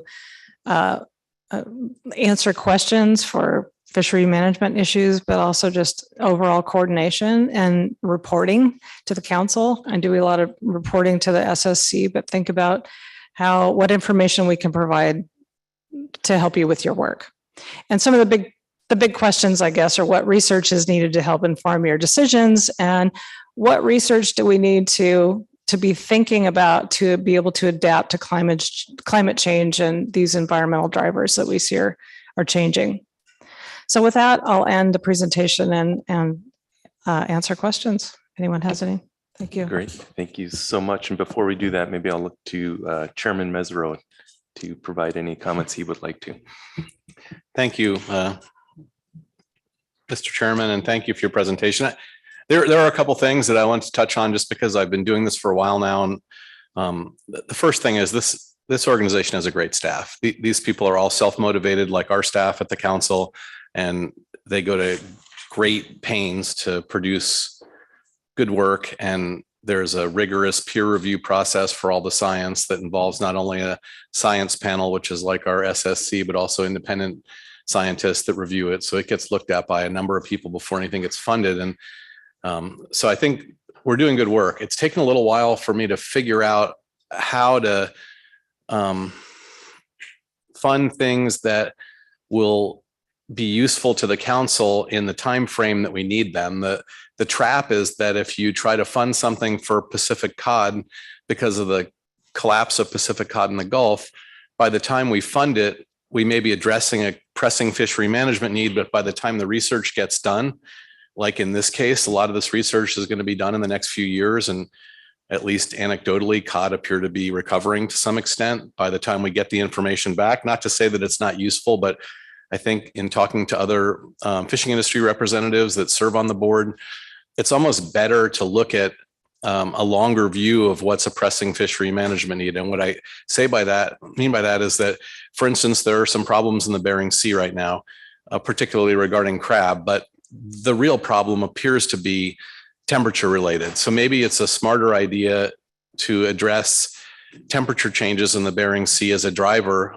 of pressing fishery management needs. So I think, getting a higher view of what's important to fund in terms of what's going to become available and when it does and how useful it will be is sort of the journey that we've gone on in the last few years at NPRB, where you kind of feel like things aren't getting funded that are relevant to pressing fishery management needs. They are getting funded. It just takes several years to get the results back to use them. And so I think we're all looking at how we can fund things that'll be more durable to address longer term fishery management needs as well as the immediate ones. But I think if you looked at the science that we're funding that's there, we're focusing on the species that are of the highest priority right now. And we're focusing on getting money into the hands of researchers to improve local and traditional knowledge. The Sentinels Network is based in St. Paul, and it's allowing Indigenous people to record their observations, of the marine environment. And so that's sort of directly engaging Western Alaska Native groups in co-management. And I think these sorts of things where we're funding co-management, local traditional knowledge, and science that's relevant to the changing environment is all relevant to the council. It may not be directly linked to a specific action that we're taking this year, but I think all this information as it comes back is going to help fill in the gaps and help inform the council to make better decisions. So it's been a privilege to serve as the chairman of the NPRB, and it's one of those things that we get to do as part of this council process that isn't politically charged. It isn't, no one's angry at these meetings. Everyone's happy to be giving the money away and furthering this mission without having it be a stressful event. So it's something we all look forward to doing when we have these meetings, and we have a great staff that's putting things together. And I think we're doing good work over the course of time. So I really appreciate you coming and sharing this with everybody. And I think this is a great benefit to the council. Great. Thank you, Mr. Mesereau, and thanks for all your work with the NPRB. Okay, any questions? Ms. Kimball. Thank you. Thank you for the presentation. I actually really appreciate lining out all of those projects. And it really does seem to be aligned with your goal of having kind of practical research that will affect fisheries management. So giving us that level of detail, I appreciate, and I hope we can get that presentation more often. When I look at those projects and actually what Mr. Mesereau said about, trying to keep up with the times, I guess, and what's pressing. I look at the Pacific Cod project, for instance, and now we've gone through 2 marine heat waves and are seeing a recovery in that stock. And I'm wondering if you can provide any additional information about like the timing of those particular projects and how you see that information coming into our process, because it really is one in which we could see, 2 significant climate effects, and then at least anecdotally on the water from almost every gear type in the Central Gulf, at least, really good quality fish, bigger fish, lots to eat, high CPUE, a true kind of recovery. And I wonder if you give us any more detail on either that project or how that information from that might come into our process or our stock assessment process. Thank you. Go ahead. Sorry. Well, thank you, Ms. Kimball, through the chair. Good comments, and we are happy to come. First of all, to your first point, we're happy to come to the council and report at this level at any point. So might be useful to do that after our twice a year funding decisions, or maybe it's a once a year thing. So we can talk about that. But I would turn it over to Dr. Baker to answer your question. Cod. Thanks. Thanks, Lynn, and thank you, Ms. Kimball, through the chair. Yeah, I think it's a great question. There's, I think, a lot of different components to what people are looking at with Gulf of Alaska cod. There were a lot of presentations coming through the SSC this week looking at marine heat waves in general, and I think there's a variety of different mechanisms that might be driving the dynamics of a species like cod. There's some genetics work that I think has been really interesting, looking at some of the potential differentiation between sort of nearshore stocks, and if you have some kind of local stocks near shore versus kind of an offshore panmictic or general stock out there.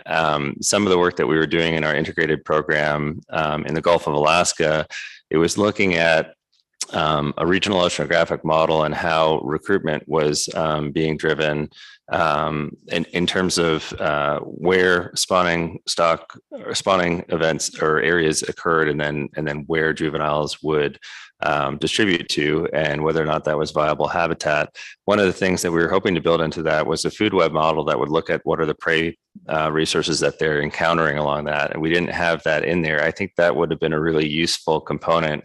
Some of the work I think that you'll be seeing on salmon is looking at some of the life stage issues, not all the different life stages of any of these species are going to be affected by some of the physical environment in different ways, just because of the timing of it or because of the critical nature of condition and so on. And I think there's a lot of unanswered questions, to be honest, with the Pacific cod.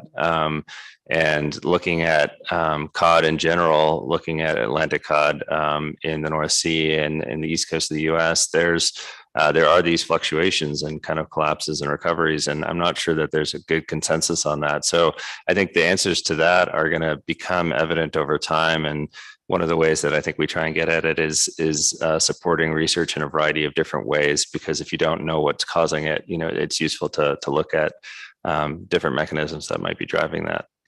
But yeah, we'd be happy to come back and report if we are able to synthesize more of those answers down the line.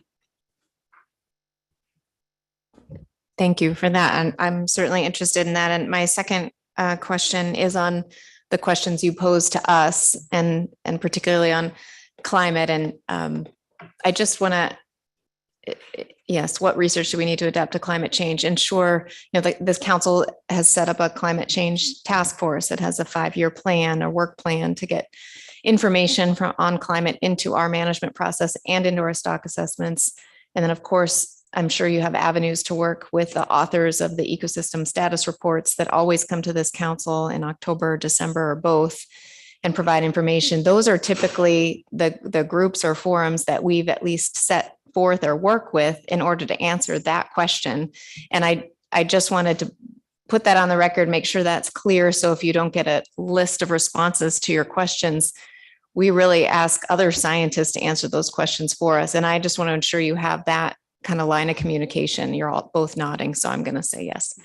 So, and we only get 2 questions, so I'm going to stop right there. Thank you, Ms. Kimball. Mr. Twite. Thank you, Mr. Chair. And thank you, Ms. Polinsky and Dr. Baker. A thought and then a question, I think, for Dr. Baker. The thought is just that, and just mirroring, echoing really Ms. Kimball's initial thoughts.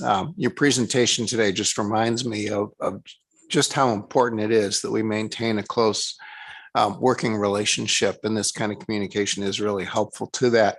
I think it's also been helpful, as you noted, to actually have both council staff and your organization in the same place. And just want to encourage the synergies that occur with that. I also think it's fortuitous that the legendary chair, Mr. Mesereau, has been in the position he's been in for a while. I think he's been able to do a lot to ensure that our relationship remains close. I was actually getting worried a few years back that we were sort of drifting apart as entities, and that's not the way this was originally designed. The designers of the NPRB were very aware of the needs of the North Pacific Council. They, viewing it through the lens of the Magnuson-Stevens Act, but also equally through the lens of a deep level of concern about managing sustainable fisheries and productive environments requires a really strong science basis.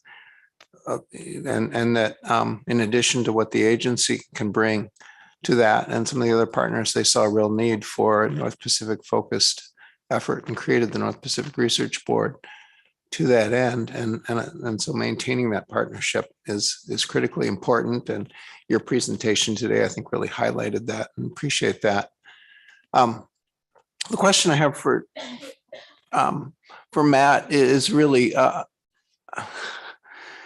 it's in response to the question you're posing to us, particularly the second question that Ms. Kimball also focused on. As I was listening to the ACLIME presentation last night, one of the first important findings out of the sort of the first out of ACLIME 1 was just that increasing reliance on ecosystem-based fishery management would be a really important tool for the council in addressing the challenges that climate change is posing to us. And I kind of knew that, but they put it in a way that just sort of, you really had to think about it. First off, I'm very grateful to the NPRB for all the work on integrated research, integrated ecosystem research that you've done. Those are monumental efforts. And without that kind of scientific basis, I don't think we could be addressing ecosystem-based fishery management in the Bering Sea, or now contemplating it as well into the Gulf, and certainly looking into the future, the Northern Bering Sea and the Arctic. And so having you out ahead of us laying that scientific framework for ecosystem-based fishery management, I think, has been just critical to our successes to date. But our successes we're still pioneering it. And so finally getting to the question, as we think about how we're going to be using ecosystem-based fishery management, what suggestions do you have for us about where we should be going with understanding ecosystem-based fishery management, in particular, as we think about its power to help us address climate change impacts? Thank you, Mr. Twite. Through the chair, I think that's a really good question, and I'm hoping that others had a chance to see the ACLIME project. Dr. Hollowood was my former boss at NOAA, so I'm partial to that effort. I think one of the things that was laid out in that presentation is the utility of multiple different models. They talked about a ecopath with ecosystem model, multi-species models, single species models, and looking at how those different frameworks will give you different projections if you're trying to bring in, downscale climate models to understand what are impacts on either specific geographic areas or species portfolios. I think that sort of work is quite important. In terms of your question about where the council should go, I think one of the things that I've been having conversations with in hallways is looking at research priorities and so on. I think, one of the things we were talking about is things have typically come up through the SSC and then gone to the council in terms of what the priorities are. One of the conversations was talking about reversing that and looking at, what are the big picture questions that the council is really finding important. So either species based or something that's more process based, like climate change, and then tasking with either subgroups or groups within the SSC to work with partners in a variety of different areas to look at, what are some of the best practices for approaching some of these questions, incorporating climate change into fisheries management. Is it at individual stock assessment level where you're doing EBFM and bringing in more life history? Are you looking at interactions within the environments, interspecies interactions? And then one of the things that came out of the ACLIME as well was really, how do you bound that uncertainty? Because a lot of the models that they were looking at had very different projections for some of the different species there. And knowing where you're certain and where you're uncertain, I think is a really useful output that allows you to target future research to say, we're pretty sure about what this looks like, but we really don't know at all what's going on here. And maybe that's because we don't have the right inputs, or we don't have the right interactions, or we don't have enough of the baseline data to really inform that. And we'll have to dial that back. That was also something that came out of that session, is that they took a step back from one of the analyses simply because they didn't have the data there. And that I think that's quite useful. We see that in our integrated ecosystem research programs too. You can either have field data directed towards answering questions that you have model set up for those inputs, or in the reverse, you can use models to look at where your data gaps and then devote field programs towards doing that. So I think both are important. I think both approaches should be used.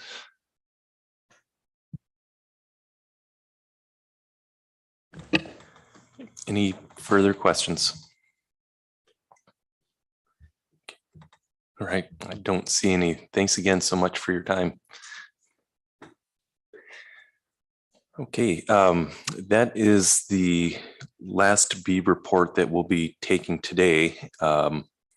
So let's come back after lunch and take public comment. It looks like there's 2 people signed up to testify. So let's come back at 1:15.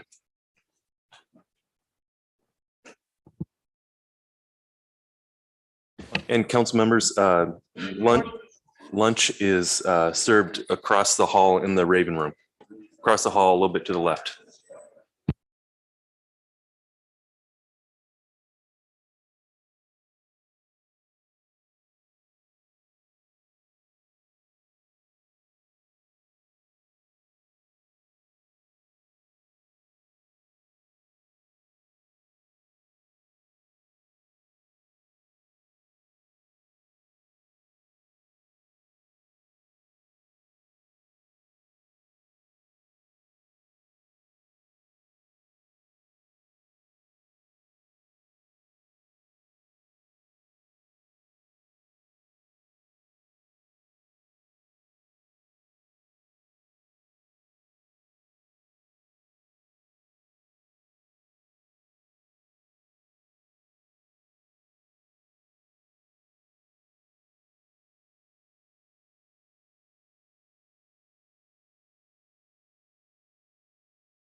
Council, please come to order. Okay, we are concluded with the B item reports until Monday, when we'll take up the National Marine Sanctuary report. So we will take public comment on the agenda items B1 through B8 at this point. Looks like we have 3 members of the public sign up to testify. First up is Rebecca Skinner, then Julie Bonney, and then Lenny Herzog.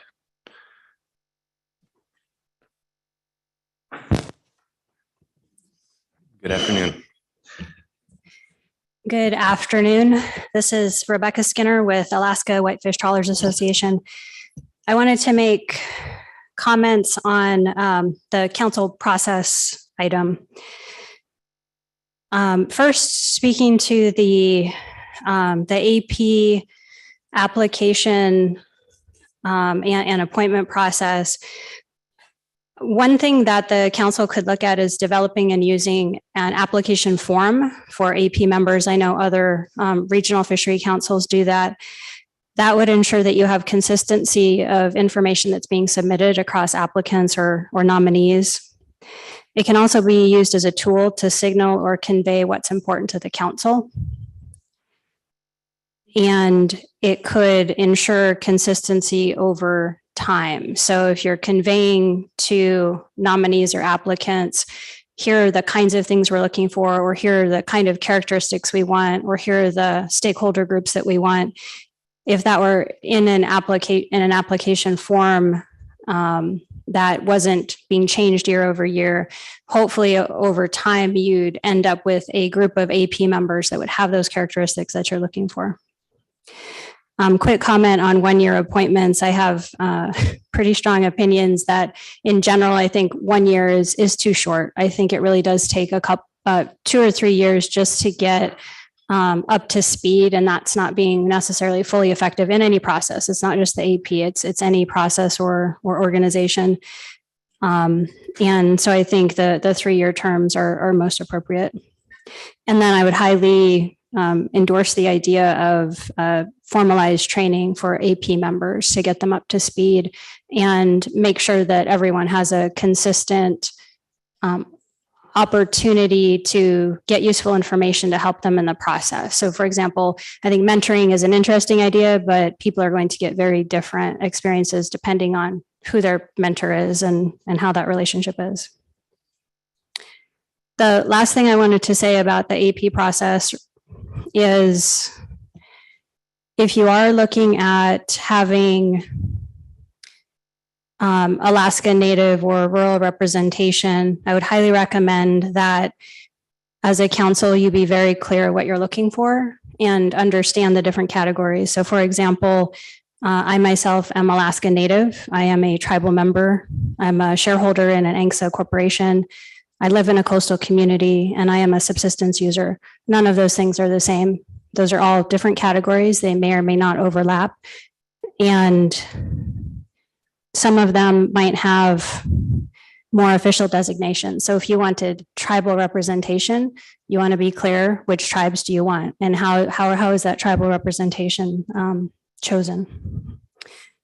Moving on to the general council meetings, I wanted to address the question of trade-offs between having continued virtual access versus meeting in the more remote Alaskan communities. And in my opinion, having the ability to access the SSC meetings and AP virtually, so having those streamed out online or via teleconference is very important. And I don't think that should be foregone at this point in lieu of anything else. I think that having the SSC and AP meetings virtual or virtually accessible, you are going to allow broader participation in those 2 meetings. You're going to help people get a better understanding of the whole process. So if you've never been to an SSC meeting, that's you're missing a lot from the council process because you want to use science to base your decisions. And so if you've never been to the SSC, if you don't know what they talk about or how they talk about it, you're missing a lot. And I think the same of the AP, it's having access to those conversations are very helpful. And then clearly, if you can attend virtually, that saves individuals or organizations travel costs and still makes those meetings accessible. Regardless of streaming AP and SSC meetings, going to remote testimony, I do think having the ability to give remote testimony, so to call in to give testimony is very important. That seems like even if you couldn't stream a meeting, you should still be able to have a phone line open. So I think that should be maintained. And then I wanted to speak about my specific experience here in Sitka. So I found that the audio in the rooms is hard to hear. So I'm sitting, there's not too many rows of chairs, but I'm sitting in one of the 2 rows of chairs. And for some people, I have a very hard time hearing what's being said. And so I think as we move into, you don't have the same sound system you used to have, and you have virtual meetings, just reminding people to speak into the mic, face the mic when you're talking. I know there's a tendency if somebody's over here and you want to face them, well, you can't hear as well because you're facing away from the microphone. And do speak up a little bit. I know if you're close to the mic, it might seem like you're shouting, but I think it actually does make a difference as far as being hearing. And then when I dial into the calls in Sitka, there were a lot of audio skips. So there were just times where the person who was talking was gone, and it didn't catch up. It was just gone. And so I assume that's a bandwidth issue here in Sitka.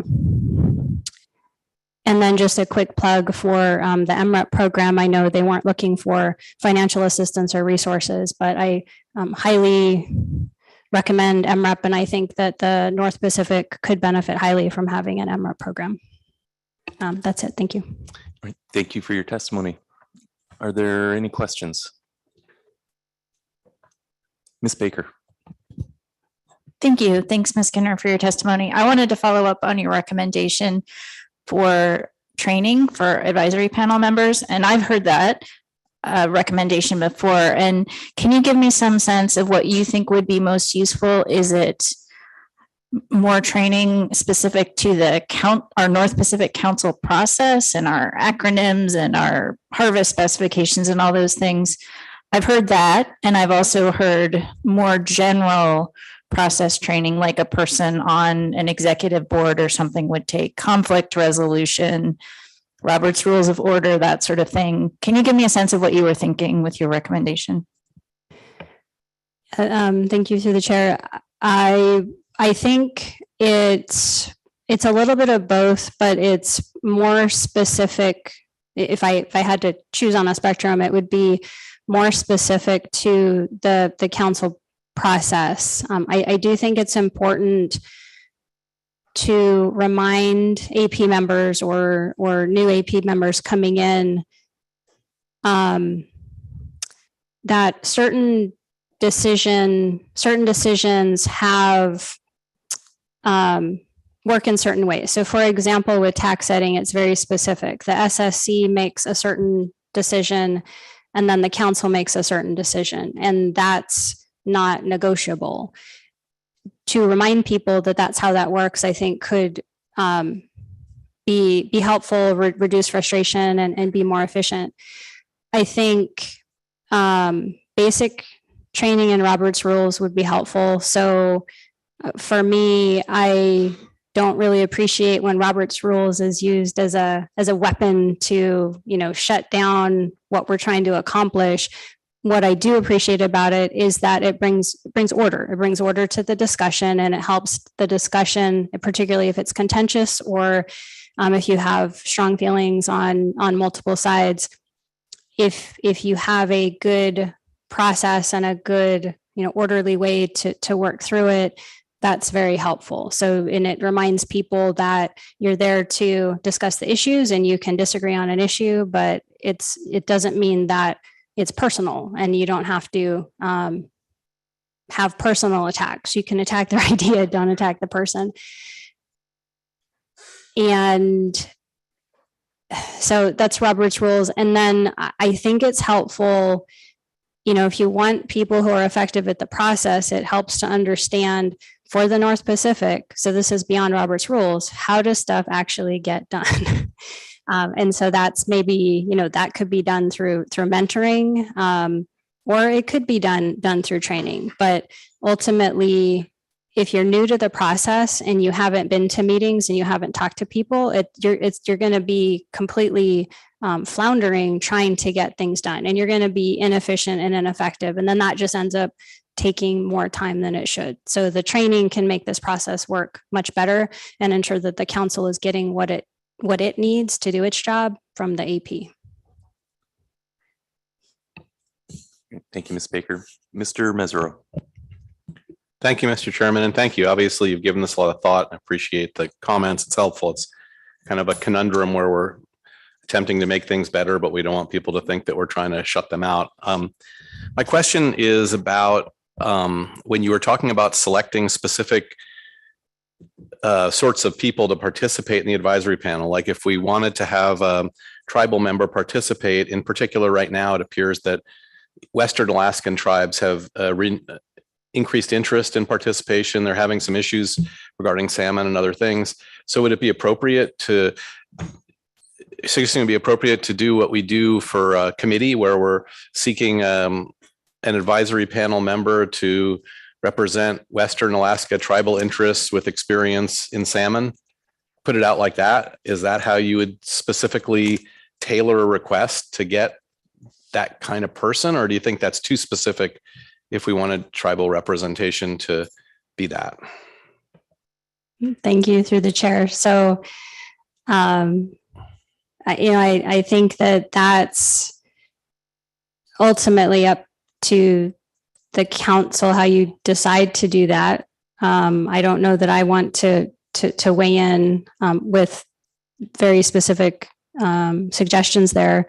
As one suggestion I would have is if there is an area or an issue where you kind of know what you want to ask people from that area or region, what is the best way to frame this? My concern is that if what you say is, we want tribal representation, and that's all you say, what does that mean? Does that mean you want somebody who's a tribal member? Or does that mean you want somebody who is officially speaking on behalf of a tribe? Or do you want somebody who has been kind of put forward as representing multiple tribes in that area? Because those are all different things. So you just need to be clear I think in your own minds, what is it you want? And then communicate it clearly so that what you're getting as far as nominations or applicants fit what you think you need. But I'd also, again, recommend talking to the people in that area to find out, because they can help probably narrow down or help you define what it is you think you need. Any further questions for Ms. Skinner?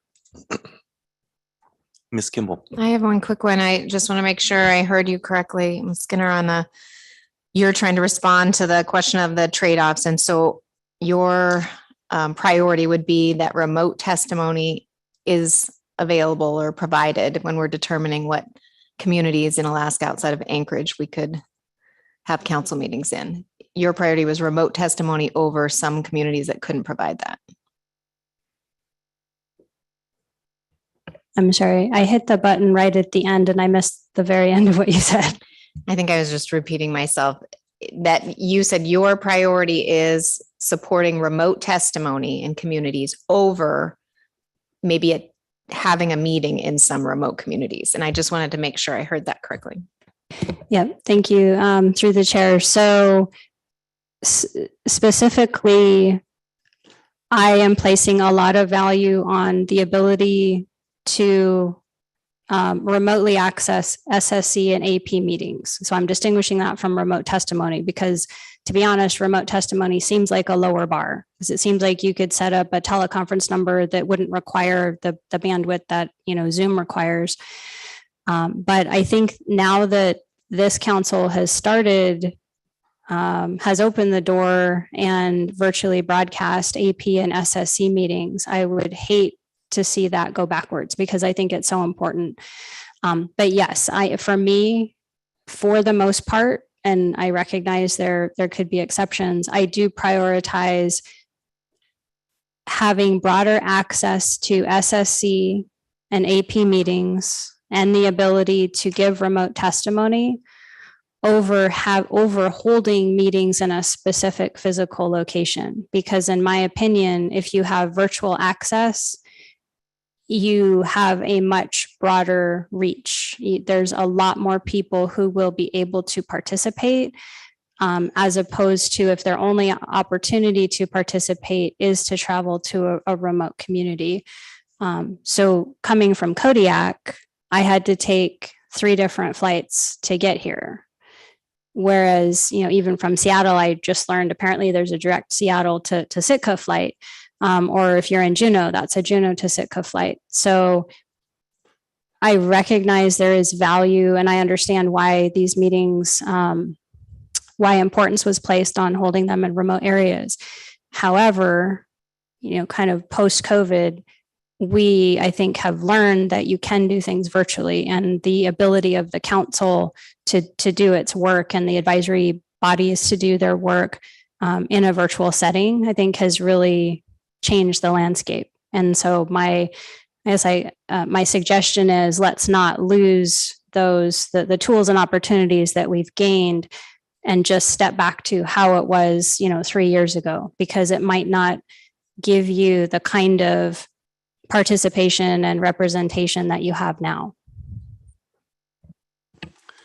Further questions for Ms. Skinner? All right, don't see any. Thank you so much for the thoughtful testimony. Julie Bonnie.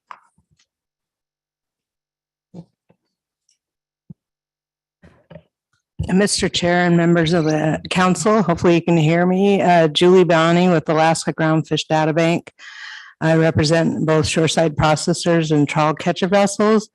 And I wanted to raise 3 different issues with you. First, if you look at the in-season management report, if you remember in February, we took action on EDRs, which according to the FMP amendments, it shows that the Bering Sea and king crab EDRs are going to be revised, but also part of that action was removing EDR requirements for Gulf participants. So in my office, I got several calls wanting to know if they needed to do the EDR forms this year because they were due June 1. So it turns out that they did. So the goal would be to have this amendment package be completed so that the participants will not have to do another EDR report in 2023. So it'd be nice to get some kind of priority to get that moving, because at this point it's been passed, but nothing's happened. The other issue that I wanted to raise with you is I'm part of the Trawl EM committee. I'm also on the FMAC committee. And this year for the NIFWIF funding opportunities, the date to close was actually June 7th. And typically the council, endorses several projects in our region for funding opportunities, because it's good to have a letter of support in your application. So we actually communicated with NIFWIF, and so they allowed us to put a placeholder in. But I was also suggested that maybe we needed to speak to this under the B report so that you could kind of get moving on that letter sooner than later. The 4 projects that I have heard about and through both committees that had support were the 2 projects dealing with the last year of the trawl pelagic EFP, which is the UCV project and the Aleutians East project.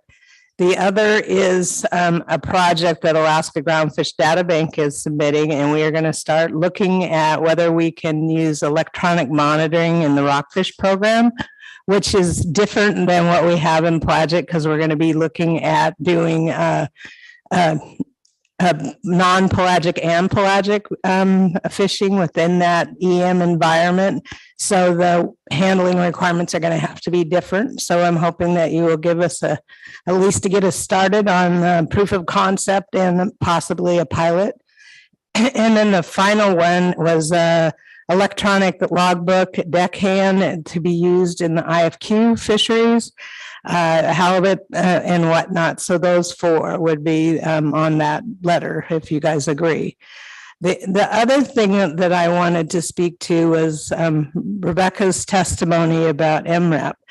So I think I actually was, Bob Dooley called and asked me to go to La Jolla, California, and I talked to several other folks within this region that participate on the Pacific coast that suggested that I go. And knowing that I've been in the process for 20 years, I kind of figured I knew everything. Well, guess what? I don't.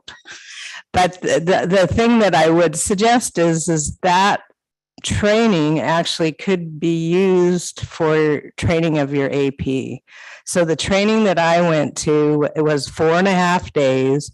The first half was all about science. And so it talks about how stock assessments function, how those work, how the SSC comes up with whatever the ABC is going to be. And then they also talked about management. So we actually did a mock council meeting. You had your AP, your council. They had Robert's Rules of Order, so everybody could understand how the management side of the process, federal process works, and also the science side. So, and if you think about how you're appointing people, there were 30 participants at the meeting that I went to. So if you phased in your AP, say 5 or 6 in a 3-year cycle, it wouldn't overwhelm that annual training. So that's just a suggestion versus reinventing the wheel through this council. So thank you very much. And I'll take any questions. Thank you, Ms. Bonnie. Are there any questions? Oh, Ms. Baker. Thank you, Mr. Chair. Thank you for your testimony. I wondered, can you just repeat what the ask is again for the EM project for the rockfish program? I think, was it in conjunction with the other NIFWIF requests, but I just didn't get that one written down. So there's actually 4 different grant requests, the 2 Pollock, one out of the Western Gulf, and then one that's the Central Gulf and the Bering Sea. So that's 2. The third one is to look at whether we can use EM in the rockfish program at sea for vessels. And then the 4th one was the deckhand logbook proposal, and that's mostly for IFQ participants. It's electronic, if I didn't say that. Okay, any further questions? Thank you, Ms. Bonnie. Okay, last up testifying remotely is Lenny Herzog. Yes, Chairman Canine, can you hear me? Loud and clear. Good afternoon. Thank you.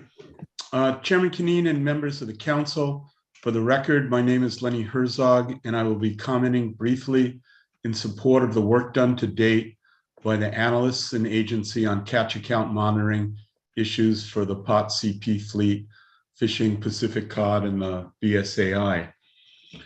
Ours is one of the smaller vessels in this very small group. We are already 100% observed, and although not used for catch accounting, our boxed H&G product is independently weighed on delivery in Dutch. But we appreciate the efforts of the agency to resolve the data issues they may have. Utilizing the level 2 observer with some emergency flexibility, if needed by the observer companies, should be workable. Our boat already uses a CDQ approved observer station with a certified observer load sensing scale. So that helps with the observers. Pre-season consultations could be done and could be helpful. They could be done by teleconference or Zoom if bandwidth is available. We appreciate other voluntary options like a compensated flow scale or compensated hopper scale for catch accounting, but we simply don't have the physical space on our boat, and those options are extremely expensive. So in short, I want to thank the analysts and agencies' willingness to work with industry to date and for the high quality product they produced. I don't think the council need take action on this, but think the process of having the agency report back to the council is helpful as it keeps the council and the industry well informed. Thank you very much. Thank you, Mr. Herzog. Are there any questions? Mr. Twite? Thank you, Mr. Chair. Thank you, Mr. Herzog.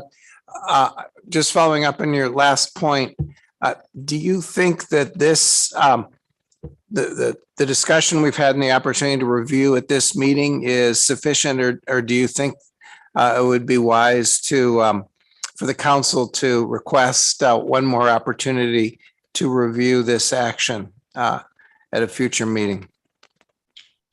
I think it might be helpful to have it come back, but right now I think the options and analysis don't need more work. I just think that it would be helpful if the council, if the agency came back as they went into rulemaking, so that we and you would be well informed. I don't know if that answered your question, Dwight. It did, but let me follow up briefly.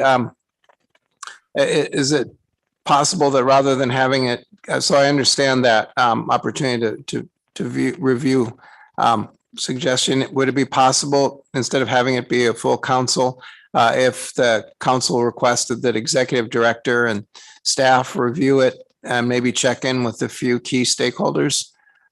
And then obviously if there's something large, then have it, or concerning, have it come back to the full council, but otherwise essentially delegate that final review to the executive director and council staff to work with agency staff? Yes, I think that would be acceptable.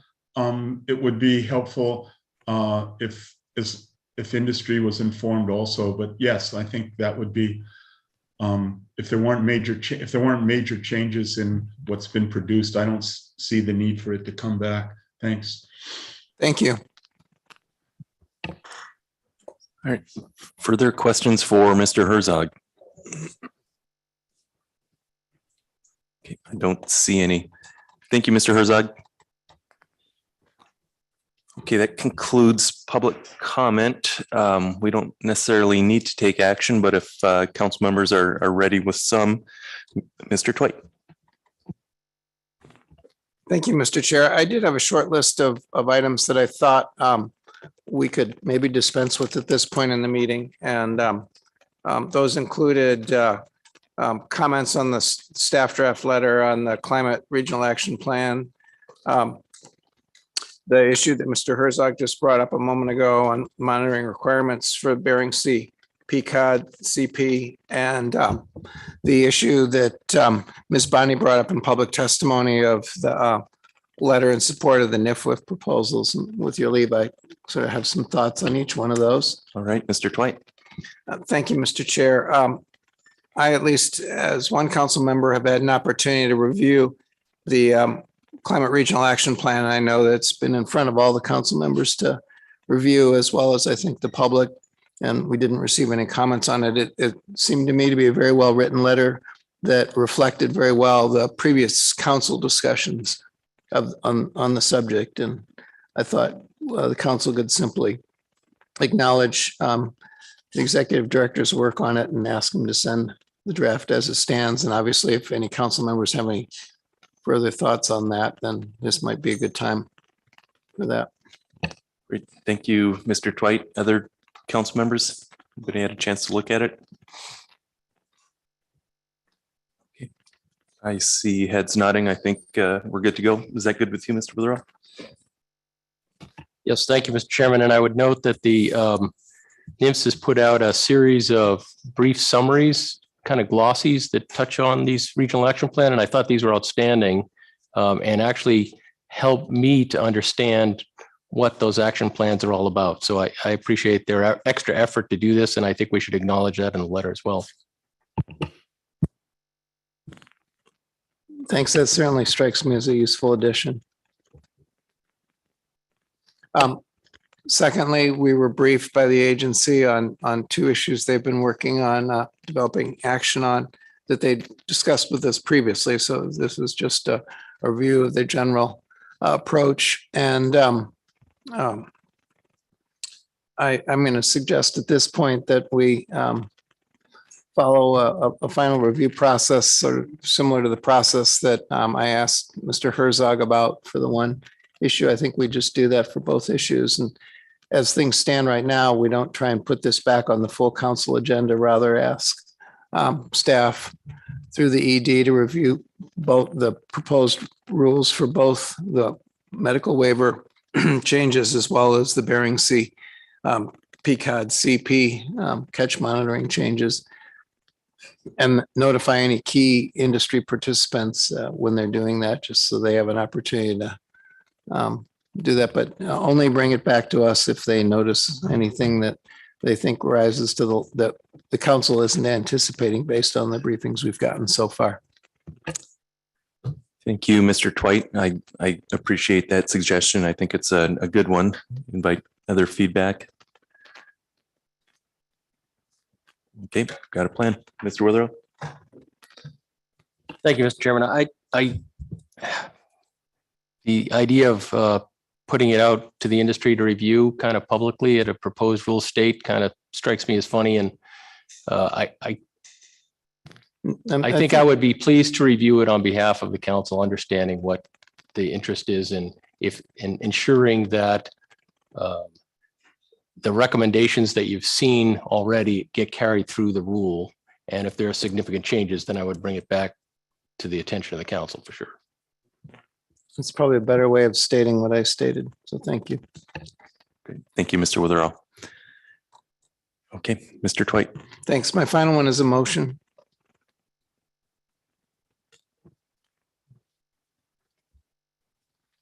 Thanks. My motion, and this is in reference to the NIFWF proposals. My motion is the council recommends providing letters of support for these 4 proposals for NIFWF funding to sustain the final year of the pelagic trawl electronic monitoring EFP as it moved towards a regulated program and to advance new efforts in electronic technologies and monitoring. The final year of pre-implementation of a regulated EM program for compliance monitoring in the Bering Sea and Gulf of Alaska, pelagic trawl, pollock CV fisheries, improving data quality through electronic technology implementation in the Western Gulf of Alaska, testing electronic monitoring on trawl catcher vessels participating in the Central Gulf. Sorry, that's 2. I read that as a single one, but that's 2 of the together. And then finally, the real-time electronic logbook data collection and reporting in Alaska's groundfish and halibut fisheries. With a second, I can briefly speak to my motion. Seconded by Ms. Kimball. Mr. Twite. Thank you, Mr. Chair.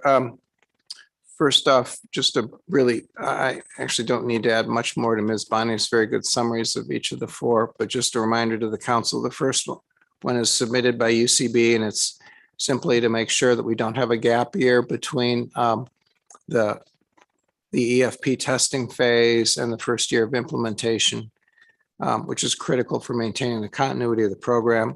The second one is being submitted by Aleutians East Borough, and it similarly addresses the gap year issue and also begins a pilot project of testing EM in the plants to increase cost efficiencies relative to the shoreside portion of the program that's already in development.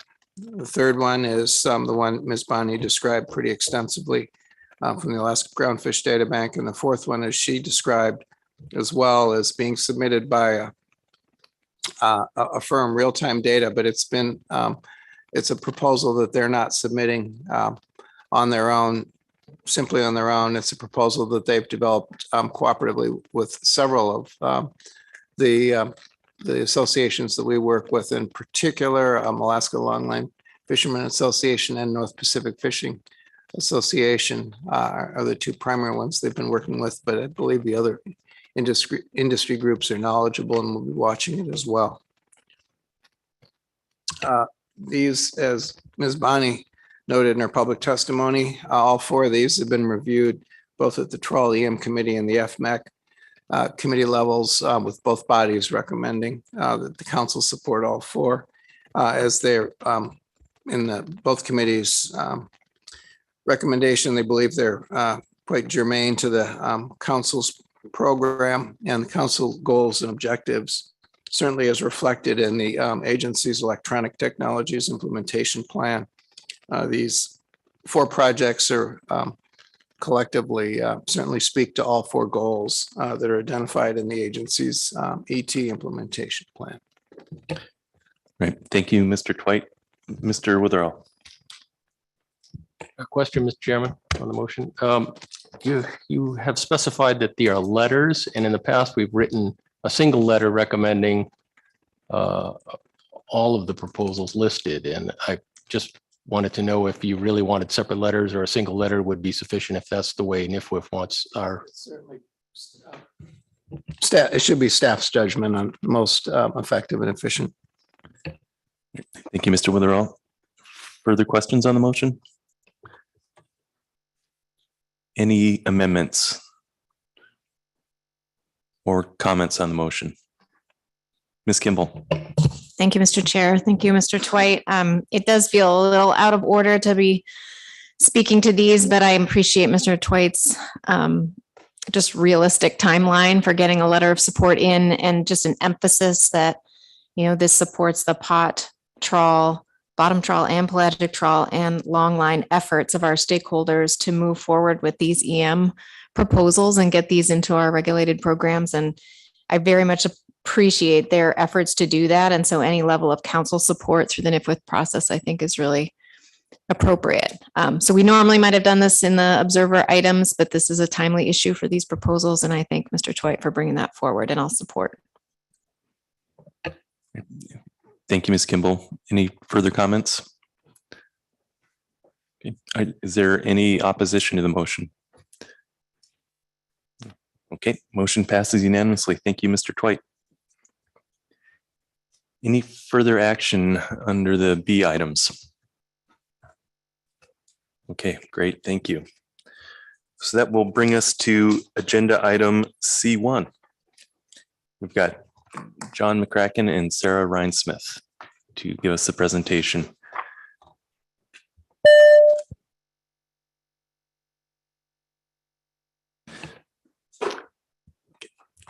Ms. Campbell. Thank you, Mr. Chair. I just want to note for the record that after consulting with NOAA GC, I'll be recused on this agenda item. So I won't be voting on C1, but I will be participating in the discussion and deliberations leading up to the vote. All right, thank you, Ms. Campbell. And you may also indicate how you would have voted if you were voting. Okay, with that, we are ready to begin our presentation. Good afternoon. Good afternoon, Mr. Chairman. John McCracken, council staff for the record. And with me is our newest analyst, Sarah Rhinesmith. So she's with us as the newest, and I'm one of the oldest analysts. So together we're a team as we move through the final action of Central Gulf Rockfish Program adjustments. Okay, I don't want to go rage clicking here yet. Just I clicked once. Host has stopped our video. Okay, what's going on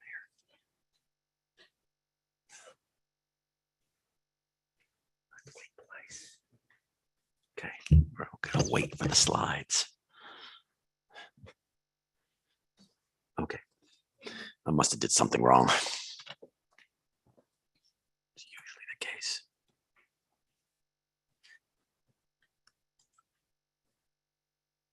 Ah, there we go.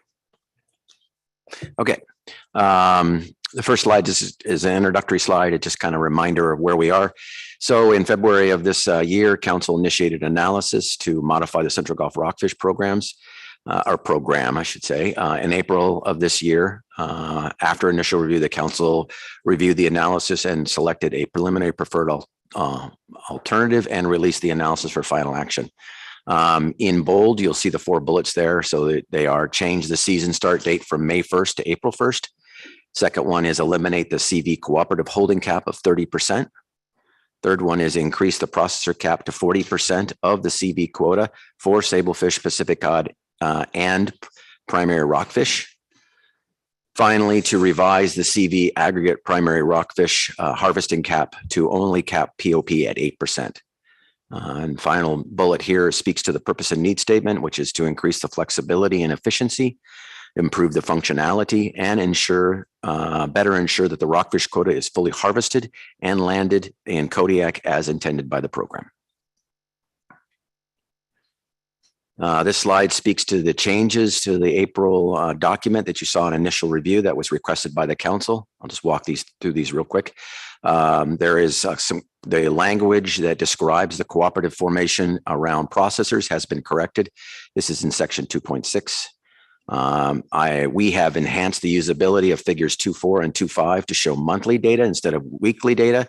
And we've included a pre-COVID year for reference. That's in section 2.6.3. We have included tables showing monthly PSC as requested. This is in section 2.6.4, and this is for halibut and Chinook salmon.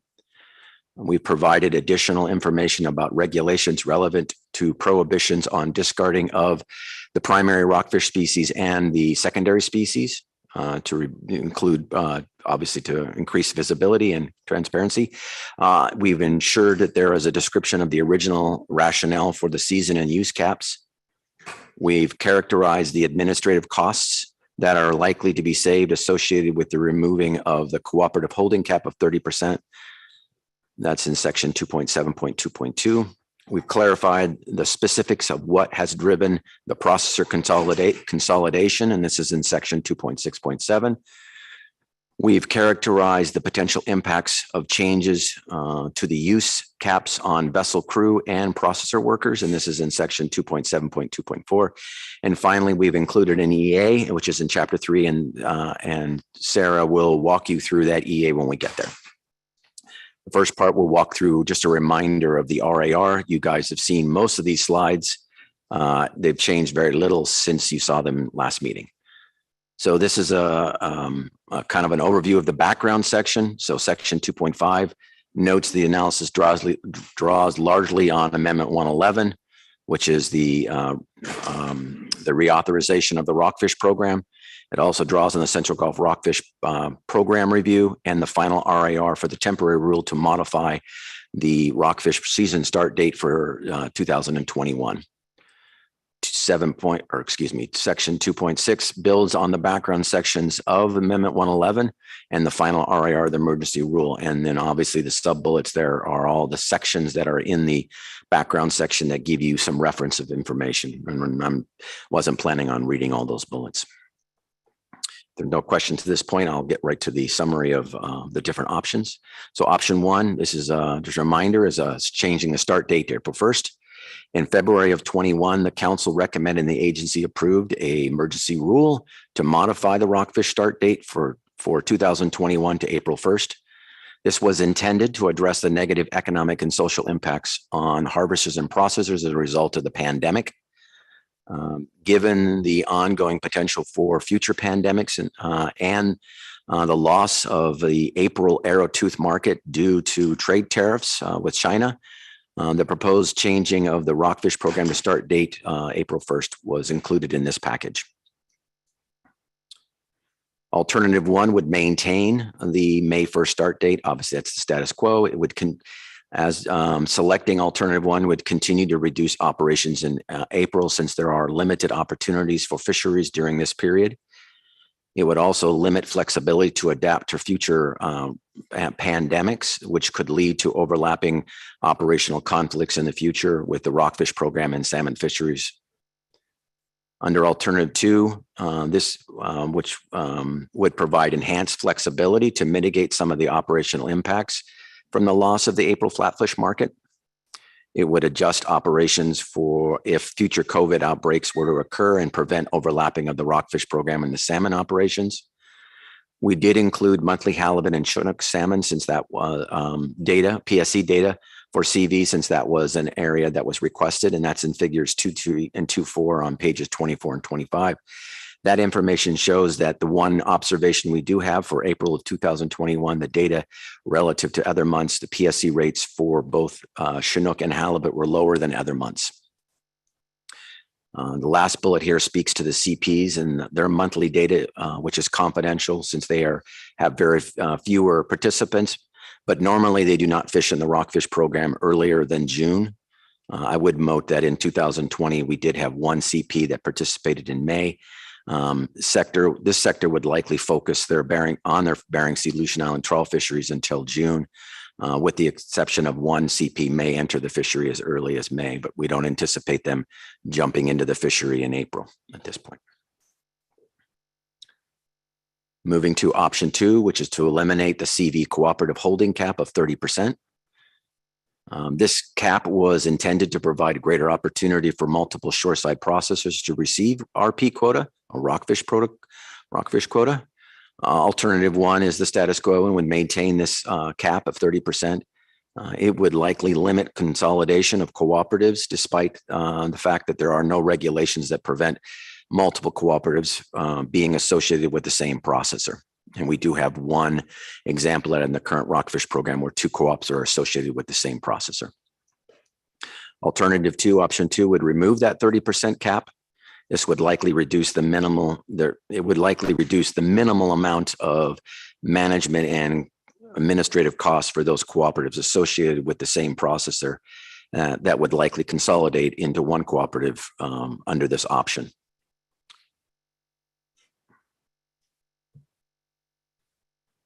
Option 3 would increase the CV quota share pool for processor caps to 40%.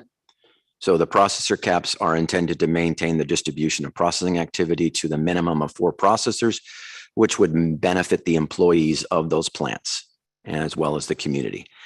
Caps was also intended to stabilize the Kodiak processor sector. From 2012 to 2014, there were 7 shoreside processors that are active and participating and associated with the 7 different cooperatives. But starting in 2015, the number of shore-based processors has declined to a low of 4 in 2020 and 2021. The sub-bullets there talk about how the consolidation of those processors has taken place. And I'm not going to go through those sub-bullets, and you can see them, and I would just be repeating what we did in April. As a result of the declining number of shoreside processors, the 30% processing cap has become constraining for some shoreside processors. Under alternative 1, which would maintain the 30% processing cap for both for sablefish, Pacific cod, and primary rockfish, given that the current 30% cap is constraining for both for peacod, sablefish, and the primary rockfish species, these 3 fisheries will likely continue to be constrained under the alternative 1, and then would likely result in some portion of the CV quota remaining unharvested in the water and not delivered to processors for harvesting. The primary species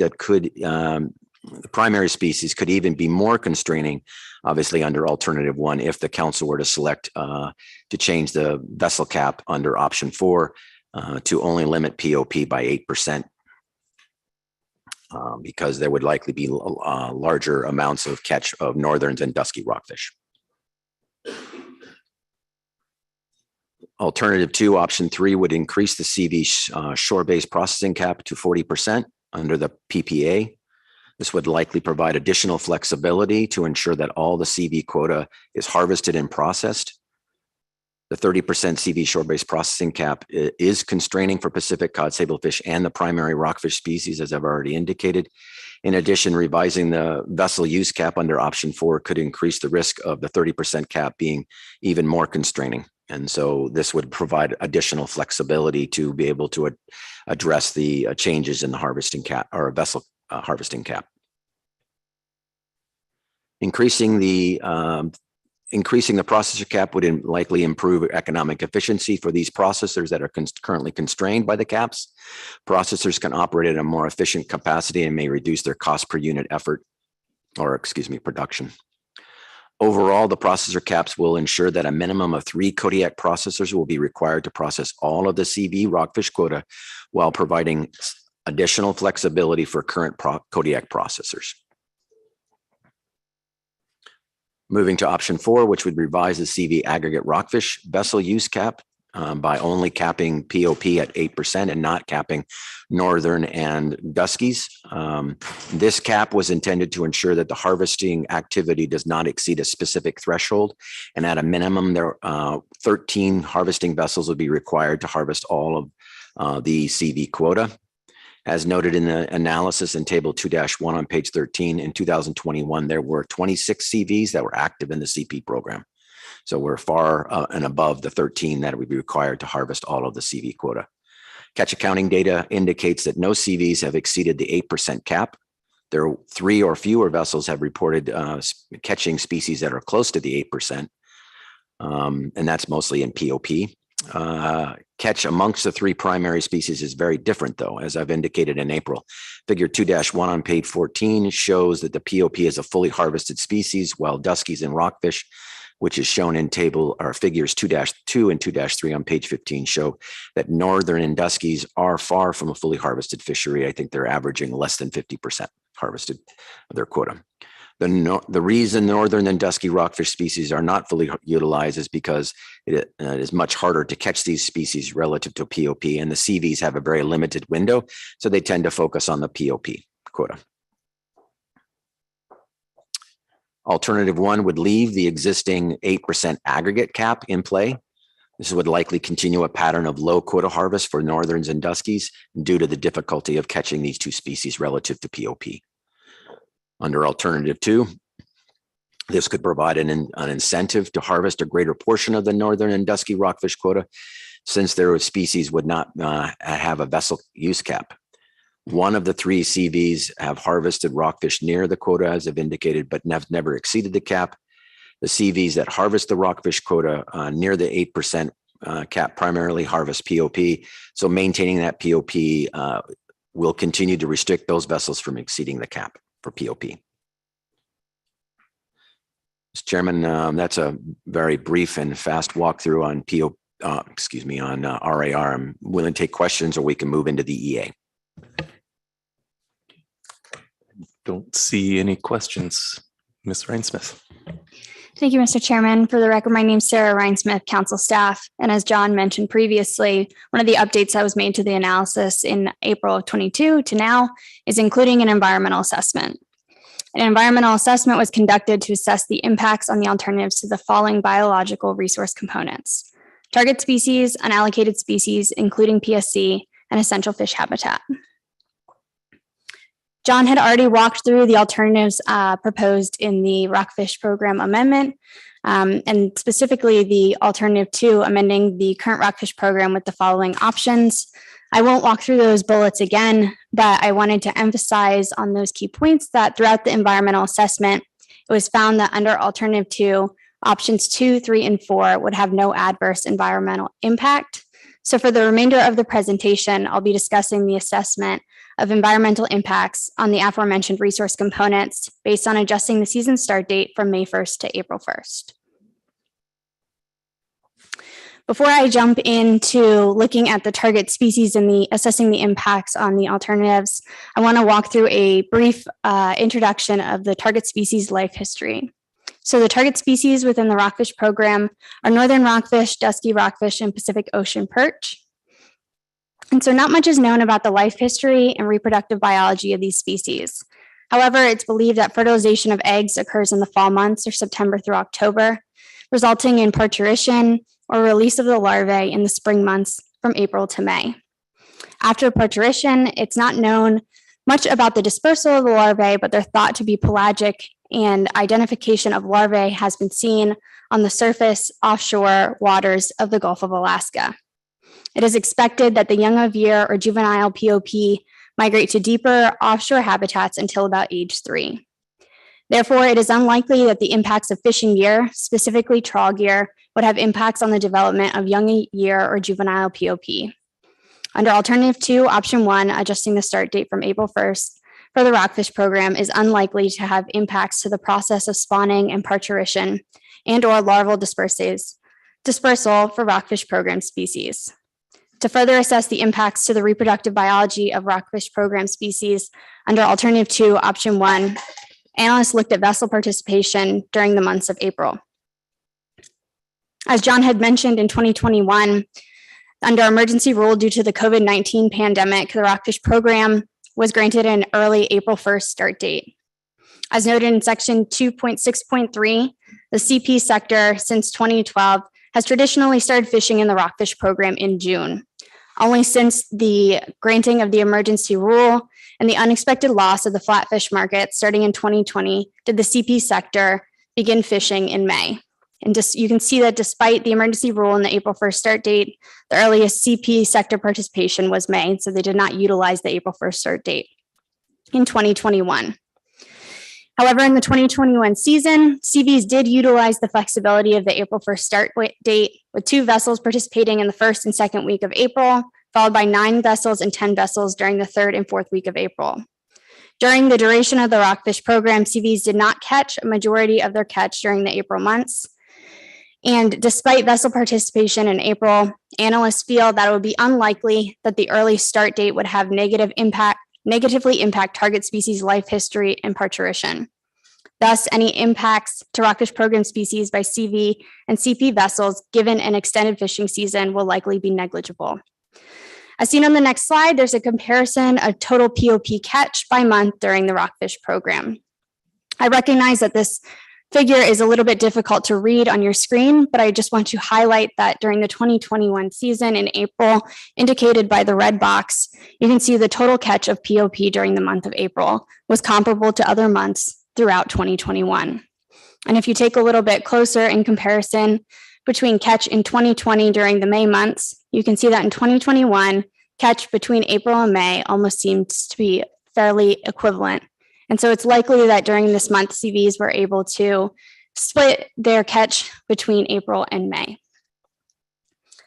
So again, it is likely that the change in season opening date is largely going to affect POP harvest distribution throughout the duration of the rockfish program. Additionally, the change in season opening date allows CV and CP flexibility during the rockfish program in a month that is traditionally slow.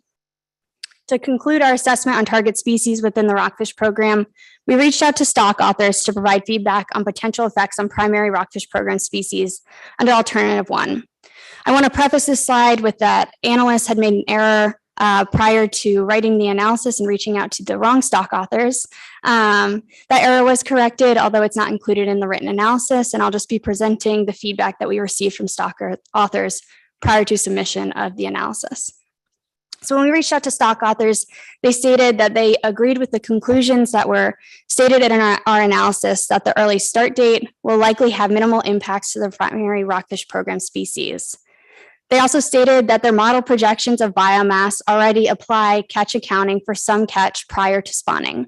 So it's something that's already taken into account in their model projections for the primary rockfish program species. They also stated that the encounters with spawning fish may provide an opportunity for increased collection of information about rockfish program species reproductive biology that is otherwise unknown to the stock authors. They do suggest continued monitoring of vessel participation similar to what is already conducted in other months during the April months in conjunction with monitoring of the primary stock status. I will now move on to assessing the impacts of the unallocated species and PSC species. And so since the rockfish program was implemented in 2012, PSC rates have declined for both Chinook and halibut. For Chinook salmon, the timing of Chinook bycatch follows a very predictable pattern in most years, corresponding primarily with seasonal openings of the pollock fishery. In the 2021 season, there were only 66 salmon that were caught in April, compared to 993 that were caught in the month of November. That is a comparable stat to other years in which November generally had the highest number of catch of Chinook salmon. For halibut, the rockfish fishery generally accounts for between 2 to 16% of halibut bycatch of the vessels within the Gulf of Alaska. In the 2021 season, the April PSC rate was 0.37 compared to a November PSC rate of 14%. Again, November is traditionally the highest month of halibut PSC rates. Therefore, analysts suggest that it is not likely that alternative 2 would result in significant changes to the current levels of bycatch of salmon or halibut, as PSC limits are not proposed to change under any options in alternative 2. It is also worth noting that the CV rockfish cooperatives gather a census of Chinook salmon caught in the rockfish fisheries for 2013 to 2020, as shown here. As you can see here, the Gulf of Alaska accounts for a very small proportion of total Chinook bycatch. Lastly, I'd like to discuss the impacts of EFH under alternative 2, option 1. EFH was considered as a biological resource component under the EA for the amendment to the rockfish program. As seen in the most recent 2017 EFH 5-year review, the fishing effects model assumed no bottom contact for Goa slope rockfish pelagic trawl, and the total number of fishing events for both CV and CP vessels has remained relatively constant. I will note that it has been brought to my attention that the 2017 fishing effects model code did have an error. I'm unsure of the details of that error, and unfortunately the 2022 EFH 5-year review and analysis with the fishing effects code for this year was unavailable for this analysis. That is not to state that the claims made in this are entirely inaccurate. I'm just not entirely sure of the extent of the error in the fishing effects model code. However, in 2017, they saw a continued trend in decreased habitat for rockfish program species.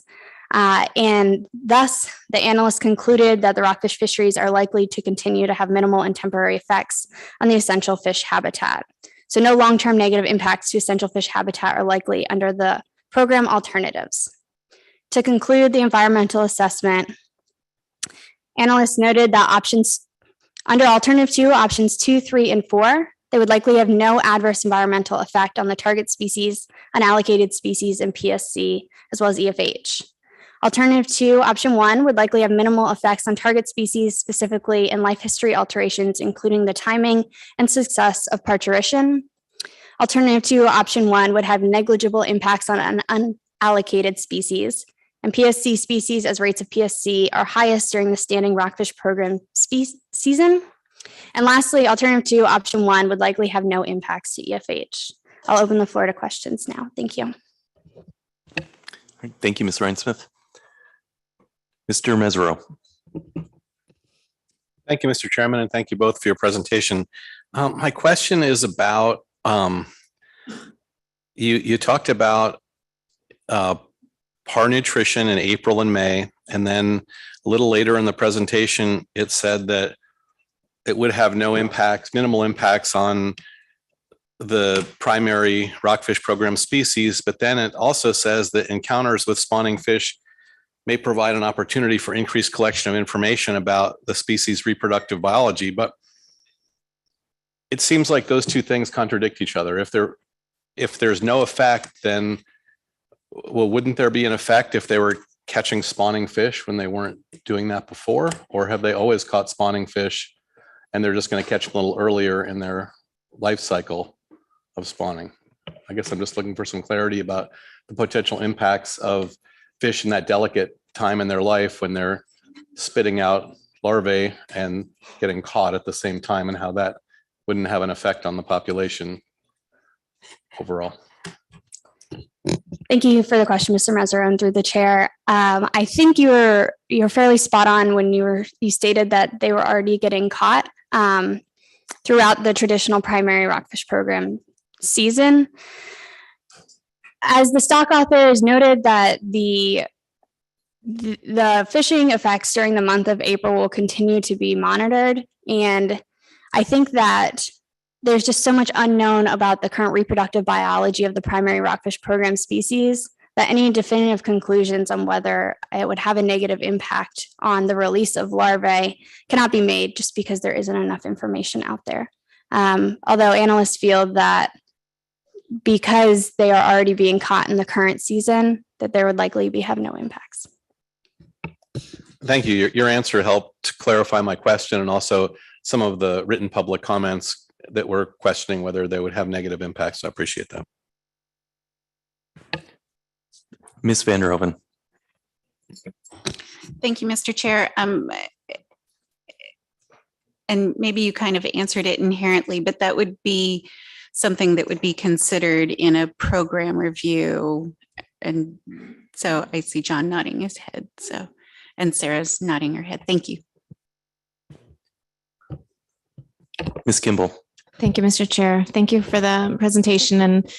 And on the EA in particular, there's several slides or figures, it seems, that haven't been incorporated in the draft analysis. Is that plan then to include it in the secretarial review draft analysis? And you're just giving us a heads up on that additional information prior to our decision. Thank you. Through the chair. Yes, that is correct, Ms. Kimball. Thank you. Are there any further questions? All right, thank you. Okay, that will bring us to our SSC report.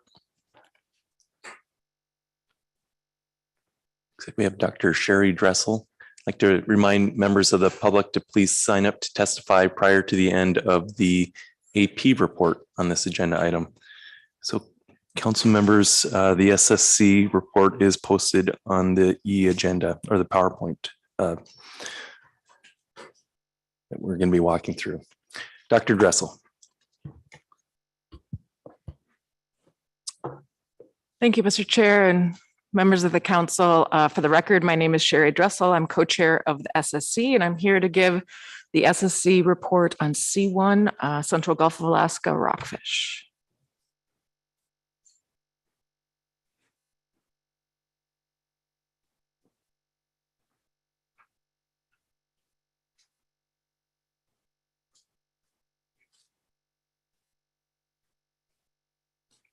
And I know from experience there's a delay, so we will see if I can avoid forwarding too far.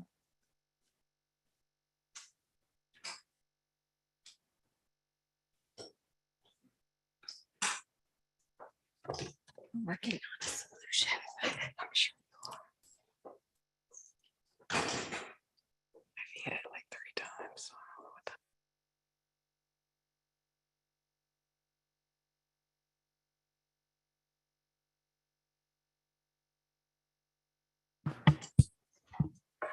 Okay, so in April, the SSC reviewed the RIR for this action and found it sufficient for the council decision-making at this meeting.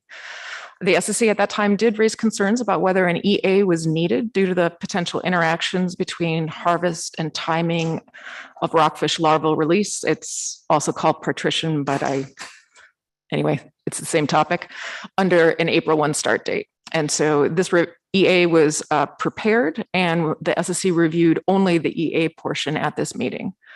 And the SSC does find the EA to be sufficient for council decision-making at this meeting. So the SSC agrees with the findings of the EA that minimal effects are expected on target species, unallocated species, prohibited species, and EFH. So that's actually an error in the slide. I didn't mean to have the parenthetical in there. No significant effects are expected on the ecosystem component species, marine mammals, seabirds, or the ecosystem. And the SSC recommends the following: inclusion of the POP monthly harvest tables and the stock assessment author input. And these were the items that you just saw that were presented in the presentation. We wanted to name that we recommend including those in the secretarial review draft of the EA.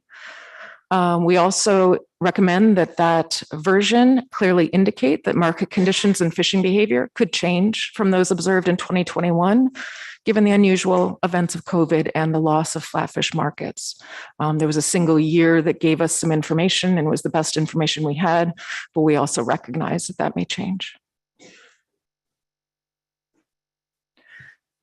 So the SSC recommends continued monitoring of harvest patterns of groundfish in the PSC, particularly during the months of April and May, which correspond to the patrition or larval release for primary rockfish species, dusky northerns and POP. And also monitoring of potential habitat effects related to changes in the footprint of the fishery due to the additional flexibility under Alternative 2. Our impression is that these changes will be small, but we do suggest continuing to monitor them. And that is all I have for rockfish. Thank you, Dr. Dressel. Are there any questions on the SSC report? Ms. Bush. Thank you, Mr. Chair, Dr. Dressel. In your report, you mentioned that changes in fishing patterns are naturally expected over time. And the CC did recommend harvest patterns for POP continue to be monitored. And if important changes occur, that they be considered for future assessments. Can you give me some idea of what an important change would be?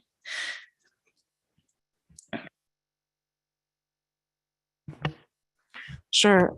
Through the chair, Ms. Bush. The ones that I can think of, I'm not intimately familiar with rockfish assessment, but we do have age compositions from the fishery. We do have obviously harvest from the fishery. I don't believe that the distribution is in there. And so my guess is it would come through the age compositions, and depending on the time step in the model, if there is any sort of time step, then obviously it could change based on the timing of the fishery. So it's that type of thing for the assessment. Further questions? Ms. Kimball. Thank you, Mr. Chair. Thank you, Dr. Dressel. On the last slide and the last bullet on monitoring the habitat impacts related to changes in the footprint of the fishery, and that's due to additional flexibility, which I assume means the date change. But were there some assumptions or discussion in the SSC that there was an expectation that actual spatial footprint of the fishery would change with the April date? Through the chair, Ms. Kimball, it was actually public testimony that it's expected that it will not change. And so the comment that we have in there is just in case it does, it's worth monitoring. While that's our assumption that it won't change, we recognize that it could, and it's worth, since the timing does change, it's just worth following up. But I don't believe that there was a major concern over this. And so it was just possibly tracking that for, I think EFH, we mentioned two topics, the 5-year review and the EFH review. You could track this since it is a change in the fishery. Thank you. Further questions? Thank you, Dr. Dressel. Thank you. All right, we have our AP report next. Good afternoon, Mr. Upton. The AP report on C1 Central Gulf Alaska rockfish. The AP recommends the council take final action and select its preliminary preferred alternative as the final preferred alternative shown in bold. Alternative 2, change the season start date and modify the harvesting, processing, and cooperative holding caps. Options are not mutually exclusive. Option 1, change the rockfish program season start date from May 1 to April 1. Option 2, eliminate the CV cooperative holding cap, 30% QS assigned to the CV sector. Option 3, increase the processing cap to 40% of the CV quota share pool for sablefish, cod, and primary rockfish. Option 4, revise the vessel aggregated rockfish, POP, northerns, and duskies harvesting cap by capping only POP harvests at 8% of the CV POP quota share pool. That motion passed without opposition, and the rationales in your minutes. Thank you. Thank you, Mr. Upton. Are there any questions on the AP report? Thank you. Okay, that will bring us to public testimony.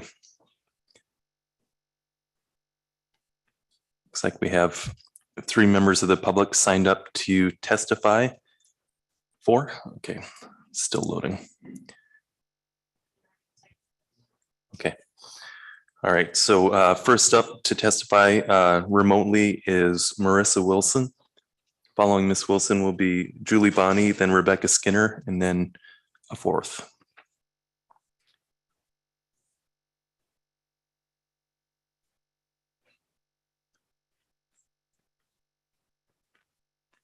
Ms. Wilson, are you with us? Hello, can you hear me? Yes, there you are. I think I just unmuted. Hi, thank you. Thank you for taking my testimony remotely. For the record, my name is Marissa Wilson, and I am representing the Alaska Marine Conservation Council. I am testifying today to urge the council to take a precautionary approach to the April 1 start date proposed in this action. As you're aware, parturition is a process of birthing live young, and for pelagic rockfish species, this occurs primarily in April and May. Pelagic rockfish are slow to mature, becoming sexually mature from 6 to 8 years old, and often live for more than 60 years with a very small home range. The purpose and need statement describes this action as ensuring that the rockfish quota is better harvested and that the loss of the April flatfish market and potential for another pandemic outbreak are reasons for the date change. Yet the assumption that permeates the analysis before you is that there will be little to no effort to harvest rockfish in April, based on assurances of past pandemic behavior and fleet representatives. And I just want to take this time to draw your attention to the possibility that such an assumption may well be inaccurate over time, particularly as environmental and market pressures change. The implications of regular fishing effort from the trawl fleet in April could have significant impacts on localized populations.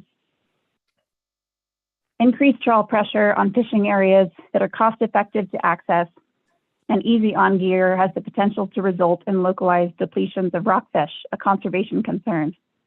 Because of the nature of SSC estimates that are made across the Central Gulf and the many years it takes for rockfish to become sexually mature, these localized and generational impacts would likely not register in overall calculations of SSC, but fleets are likely to respond more nimbly moving to new grounds.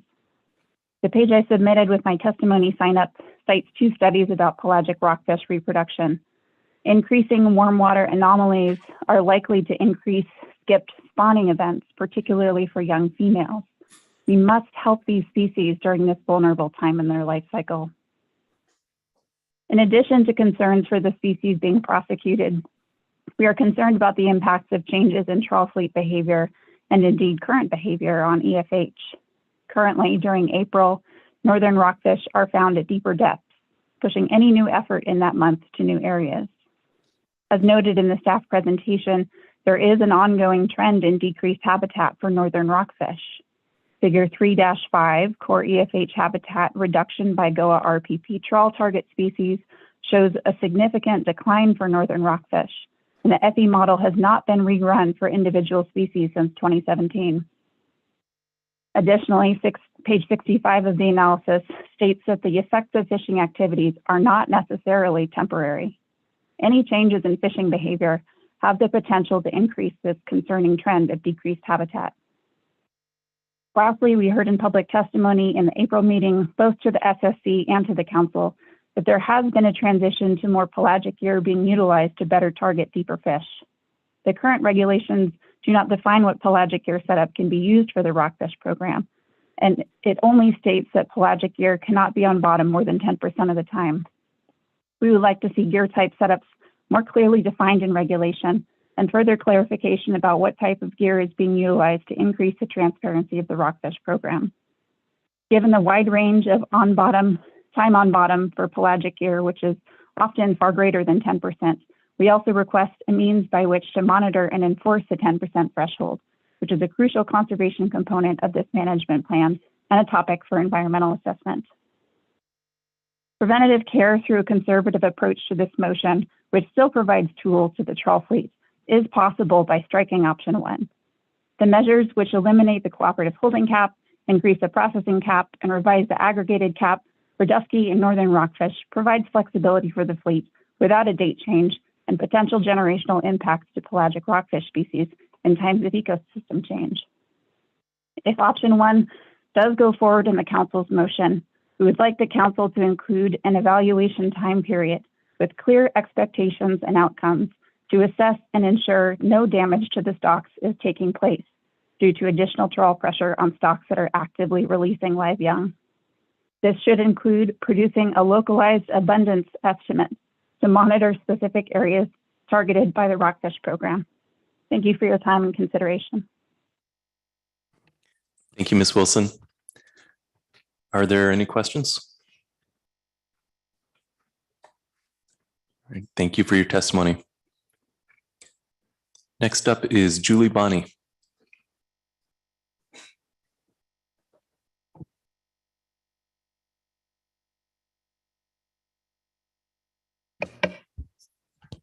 Mr. Chair and members of the council, my name is Julie Bonney. I represent the 5 shoreside rockfish cooperatives and also the shoreside rockfish inter-co-op. There's a letter in your packet, and basically all 5 of the co-ops and the inter-co-op support moving forward with this action, selecting alternative 2 with all of and the PPA that you determined at your last meeting.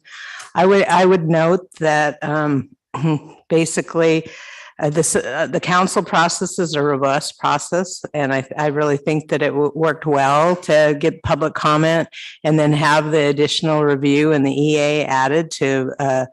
And at this point, the AP is signed off on this action with unanimous 17-0 vote to move to pick alternative 2 as your final action alternative.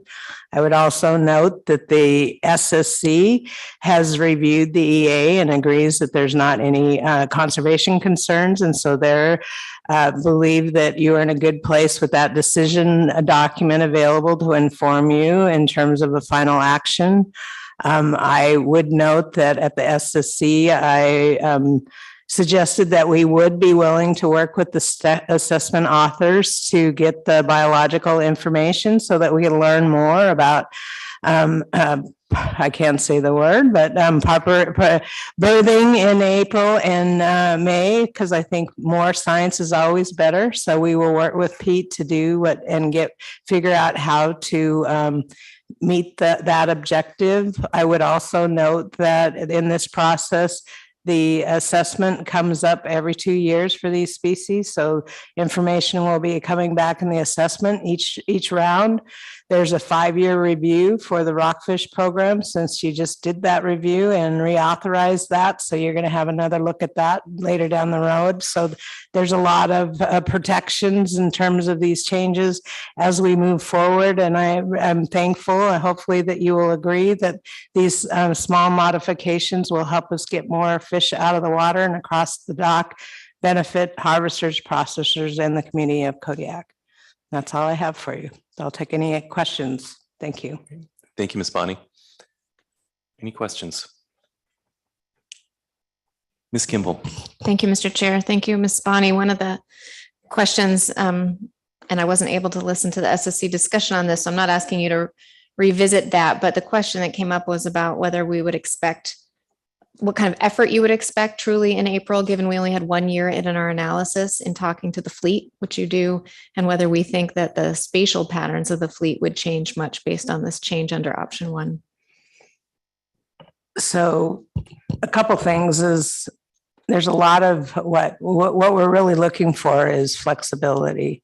And so right now, there is no flatfish market in April. If we get a flatfish market back, then we won't be doing rockfish in April.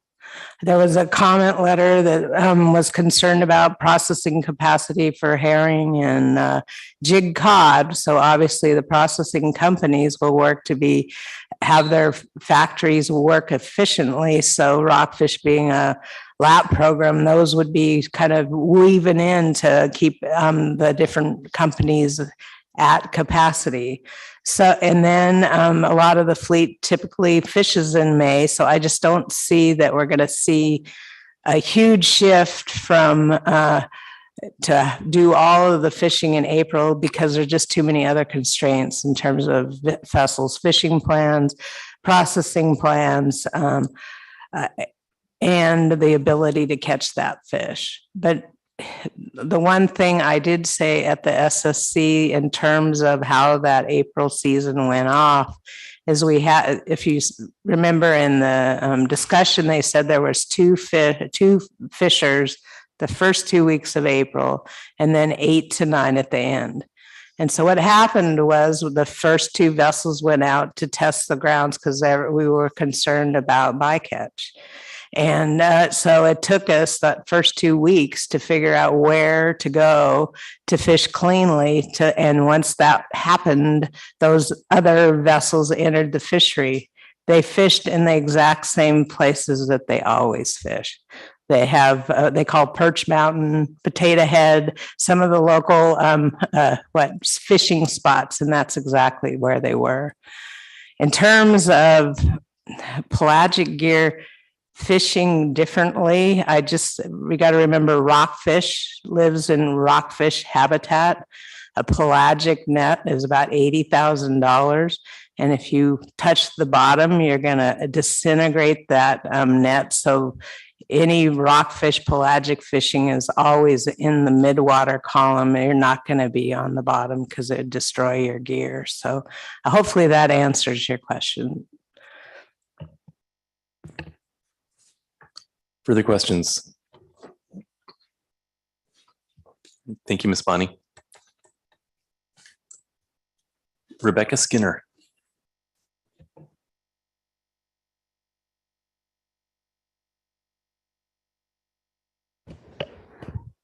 Good afternoon. Rebecca Skinner for Alaska Whitefish Trawlers Association, which is a Kodiak based fishing organization comprising harvesters, most of which are based in Kodiak and rely primarily on Gulf fisheries. I want to agree with the AP motion and Julie Bonney. AWTA does support and ask the council to take final action on this item and choose as its preferred alternative the PPA that you had chosen previously. The rockfish program is the only rationalized trawl program in the Gulf, and it has worked really well. The council just reviewed the program here a couple of years ago, and I struggled to think of any substantive negative comments from anyone about the rockfish program, which is pretty remarkable when you think about other rationalized programs that have had quite a bit of negative feedback. So the changes that we're asking for, particularly from a harvesting perspective, we're very interested in removing the processing cap, because if we don't have processors to deliver to, then the harvesters are really stuck and the fish get stuck in the water. So option 3 is one of our primary concerns, and we do support raising that to the 40%. And that's just become necessary over time because the number of processors in Kodiak has reduced from 7 when the rockfish program was first put into place down to 4. And I will just note that the paper notes that the rockfish program did not contribute to the decline in the number of shore raised processors. And as far as some of the concerns that have been raised in public comment today, again, I would point out the rockfish program in general was just reviewed, and I think that was an opportunity to identify concerns with the stock. In addition, the stocks go through a stock assessment process, another opportunity to identify concerns or problems. And then if there are programmatic concerns or concerns with these changes from a program standpoint, the council will also review those on a regular basis. So I think that there's plenty of opportunity to identify, analyze, and correct any problems or concerns. But I think what you've heard today, at least from a biological perspective, is that the SSC is not concerned about the biology of the stock. And that's all I have. Thank you. Thank you, Ms. Skinner. Any questions?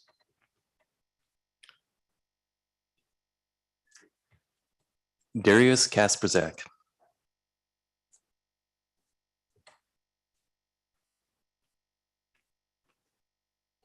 Looks like he was scheduled for in person, and I don't see Mr. Kasperzak. John Warrenchuk. Fuck. Sounds like Mr. Kasperzak may be online.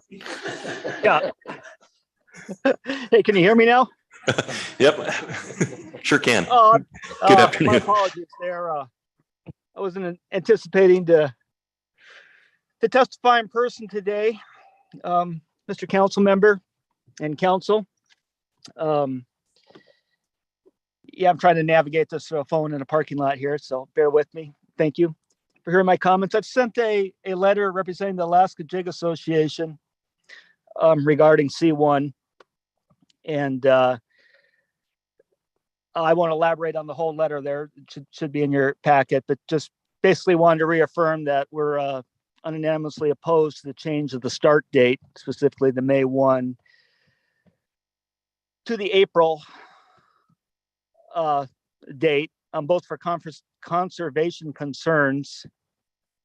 We don't feel there's been enough research done on the larval release.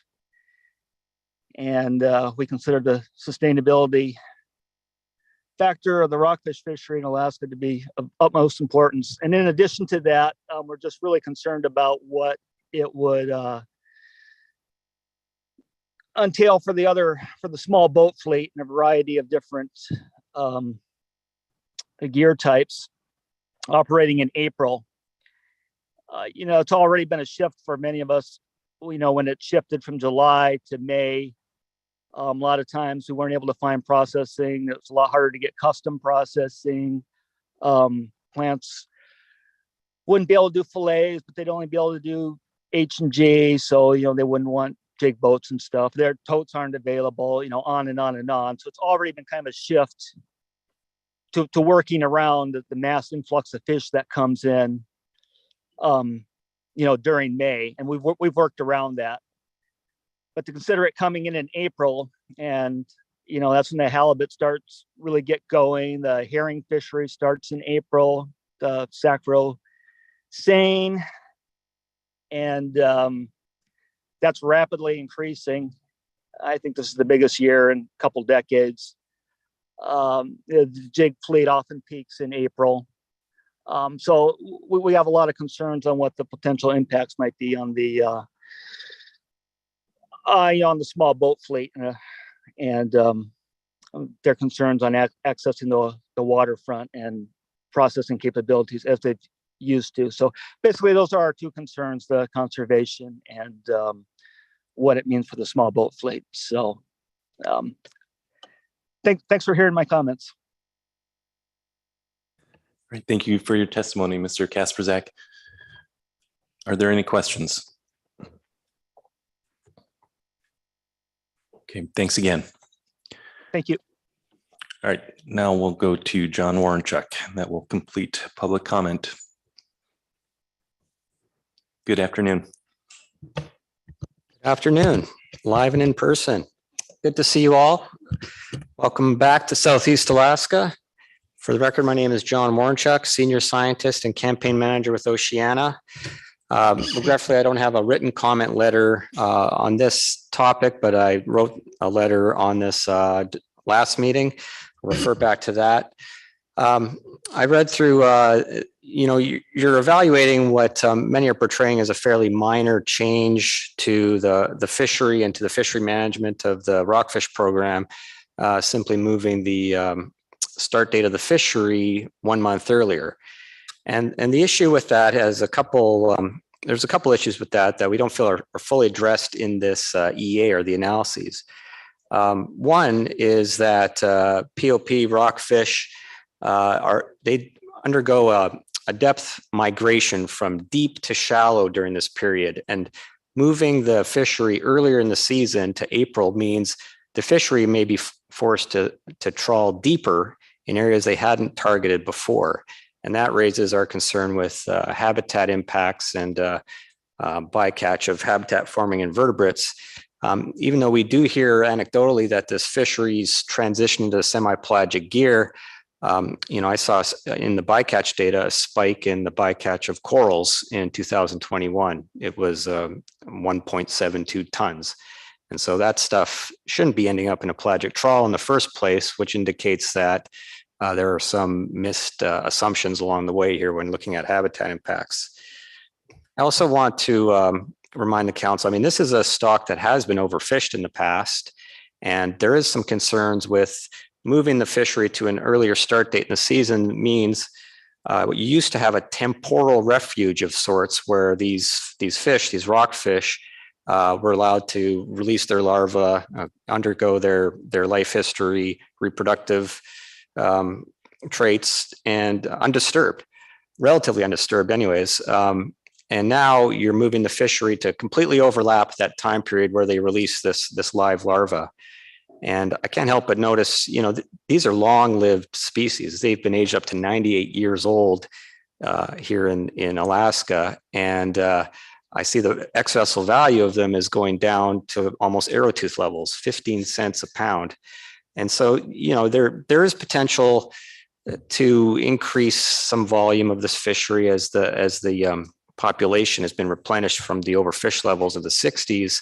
But I think there's some sort of mismatch here. This has the potential of being such a much higher value fish than 15 cents a pound, especially living 100 years old. And so I think the trade-offs here for these high volumes and extending the season, increasing trawling on rockfish, I think are somewhat misplaced. I think you could do a little differently in management of these rockfish. Finally, I know that the SSC, there was some discussion on is there overall impacts to the stock, and they referenced back some fairly side conversations with the stock assessment authors. The stock assessment authors aren't even referenced in the document as being consulted, but I'm sure they were, but they aren't referenced. But they only look at the overall fishing mortality and the impact of the stock. They're not really looking at the effects of, say, localized depletion on a certain bank or disturbing of spawning behavior or things like that, which we still don't know enough to really say one way or another if it, or we still haven't done that type of studies or research, how much you actually affect the behavior and the life history of the fish when you, say, trawl through an aggregation of fish that's just about to release their larvae. And so while you may move forward with this action and you may flag some opportunities with some future reviews, I just want to raise a few of these caveats that if you revisit this, you might need to look at a little closer. Thank you for your time. Thank you, Mr. Warrenchuk. Any questions? Ms. Kimball. I'm sorry. Just quickly, thank you, Mr. Warrenchuk, and appreciate your testimony, because I was deriving a little bit different, like, take home from the SSC is not seeing issues, seeing an opportunity to spread out the fishery a bit, but also provide some information that you're saying we're lacking. Do you have kind of a short list of the things that you mentioned we should be tracking if we move forward and want to be cautious? Can you be concise about that and help me out? Sure. Thank you, Nicole. Thank you for the question. The stock assessment authors and NIMS and the SSC, they do always rub their hands together when they have an extra chance to sample more fish. And I think that's what they're noticing with, or that's what they're implying that the extended fishery would have an opportunity to do, which would be sample these fish during times when the trawl survey can't. And so they can see the reproductive state of the fish. But a couple of things that I flagged in this, one was the gear type. We keep hearing that it's either pelagic or it's not pelagic. And I see benthic organisms ending up in the observer data. We see zeros ending up in the gear contact adjustment for the EFH impact analysis. And so that needs to be fixed. We need some accurate description of the gear that's used in this fishery, or at least some, because it's not captured in any of the documents, exactly what the gear is, how much of it's on the bottom. It is a complex of rockfish that's actually being targeted, not just POP. There's northerns, and we hear anecdotes that the northerns are harder to catch, which makes me think that's where some of your habitat impacts occurring when they're targeting on the deeper, rockier habitats for northerns. So all those kind of things, I think I would flag as the habitat and depth, targeting the fishery moving into deeper depths, untrawled habitats, unexploited habitats is one of our larger concerns. And that was what I'd like to track. That is helpful. Thank you. Further questions? Thank you. Okay, that concludes public comment. Let's go ahead and take a break, and then we'll come back and see what action the council wants to take. 3:15.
Council, please come back to order. All right, we are ready for action on agenda item C1.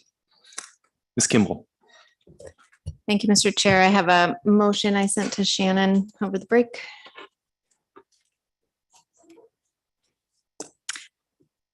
The council recommends alternative 2, options 1 through 4 as the preferred alternative for final action as indicated below.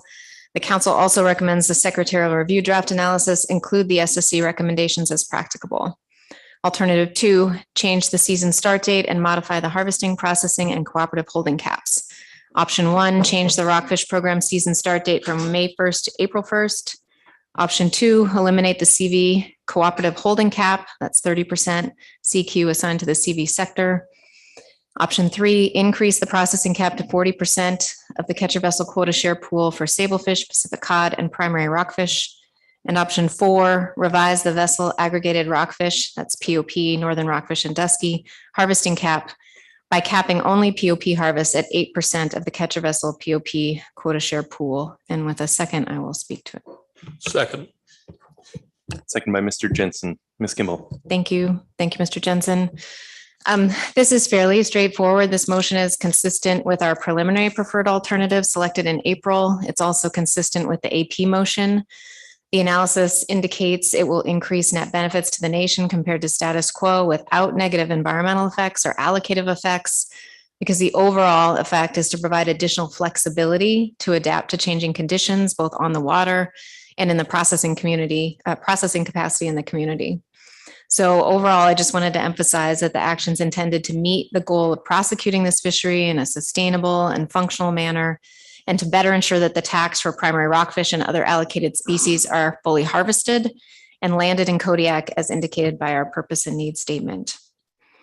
I think the fishing communities in general in Alaska and in Kodiak are going through a lot of volatility, a lot of increased costs, especially related to fuel and transportation. I think we should be doing what we can in this process to ensure access to multiple fisheries that communities like Kodiak depend on. These seem like relatively small changes to the regulations, but they could have a meaningful impact to the fishery and to the community. So in speaking to the preferred alternative, allowing vessels to prosecute this fishery in April, that's under option 1. I think that's a good example of providing a level of flexibility to allow the fishery to adapt depending on what's occurring, whether it's the ability to reduce PSC, as was pointed out in the analysis, or fish rockfish without coinciding with the salmon season, or to keep vessels and processing plants operating in a month when they would have otherwise closed due to a gap by not having any flatfish markets. We did hear some issues about trying to maintain capacity for other fisheries. But if plants are closed due to an emergency or not enough volume to stay open, then those other non-trawl rockfish and other fisheries also don't have anyone to deliver to. I think the analysis is clear that the flexibility gained by this change alone will help with vessel planning. It will help crew and processing workforce stability. We only did this in 2021, so that's our one data point in the analysis under emergency rule.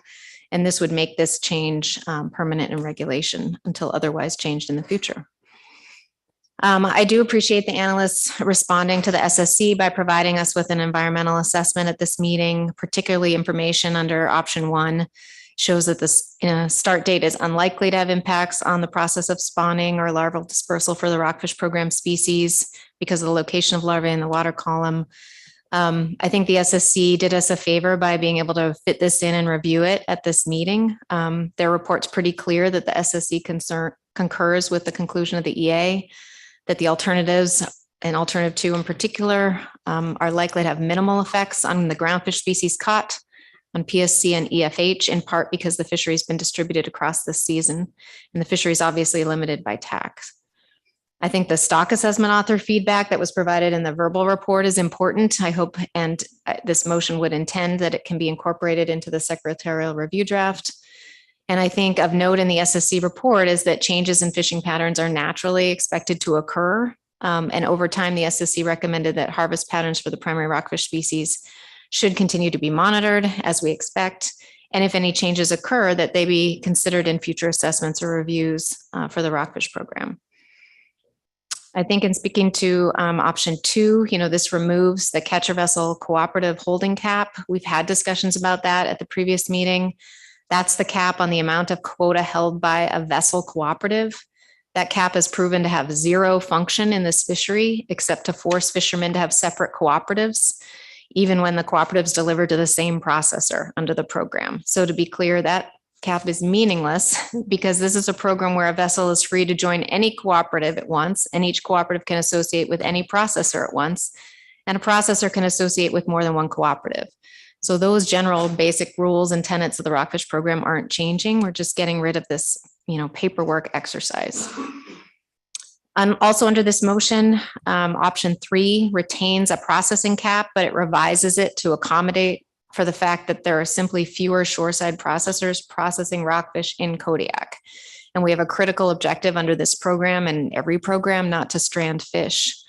So I think the analysis was also clear in showing that the use cap has been recently constraining for primary rockfish species, as well as for sablefish and cod. And leaving it at status quo doesn't create a situation where more processors are suddenly viable or able to process rockfish. It only serves to strand fish in the community. So changing the processing cap as proposed, I think, still serves to limit consolidation in the processing sector, but it's within the reality of the number of working processors that process Kodiak today. I think it's a benefit to the fishermen and the community to ensure that those deliveries are made. I think it also shows in the analysis, and we received some previous testimony, that it promotes competition for those deliveries when the cap is not constraining markets. I think lastly, under option 4, it's intended to increase harvest under the program, more fully prosecute the northern rockfish and dusky rockfish tax, which have been under harvested for years, by modifying the vessel use cap so it only applies to POP. And that way, for the few vessels, as we've heard, that do target northern and dusky rockfish, there's a little bit of increased opportunity. I think in closing, we've seen in the analysis that this action is consistent with the national standards, but it definitely is shown to improve our ability under National Standard 1, 5, 6, and 8. I want to point out that action does not change the stock assessment for rockfish, the tax, the PSC limits, the 100% observer coverage, all the primary structure of the program remains. I also want to point out, because we did receive some testimony, and I take it to heart to be cautious about changes that we make. And so I'm glad we continue to have multiple regular opportunities to track effects in this fishery. And I think it's worth, lining those out. We get an annual report from the rockfish cooperatives, and that will include effort, harvest, changes in the fishery. We get information from NMFS on the operation of the fishery every fall in the management report when we get a full NMFS management report. We obviously see information or changes in the stock status every 2 years in the stock assessment. And then we also do, because it's a catch program, we do a comprehensive review as required under the Magnuson-Stevens Act, and we do an EFH analysis. So I think we have ample opportunity to be aware of changes in this fishery on both primary rockfish and other species and habitat. And that's why I felt comfortable at this time with the SSC recommendations resulting from the EA and the supplemental information provided by the stock assessment author. So thank you for listening to that. And that's my motion. Thank you, Ms. Kimball. Are there any questions on the motion? Any amendments? Okay. Comments on the motion? Mr. Marks. Thanks, Mr. Chair. Thanks, Ms. Campbell, for the motion. I do support it and appreciate the inclusion of the range of suite of options within that. I think they're well thought out and will provide that flexibility that the fleet is looking for.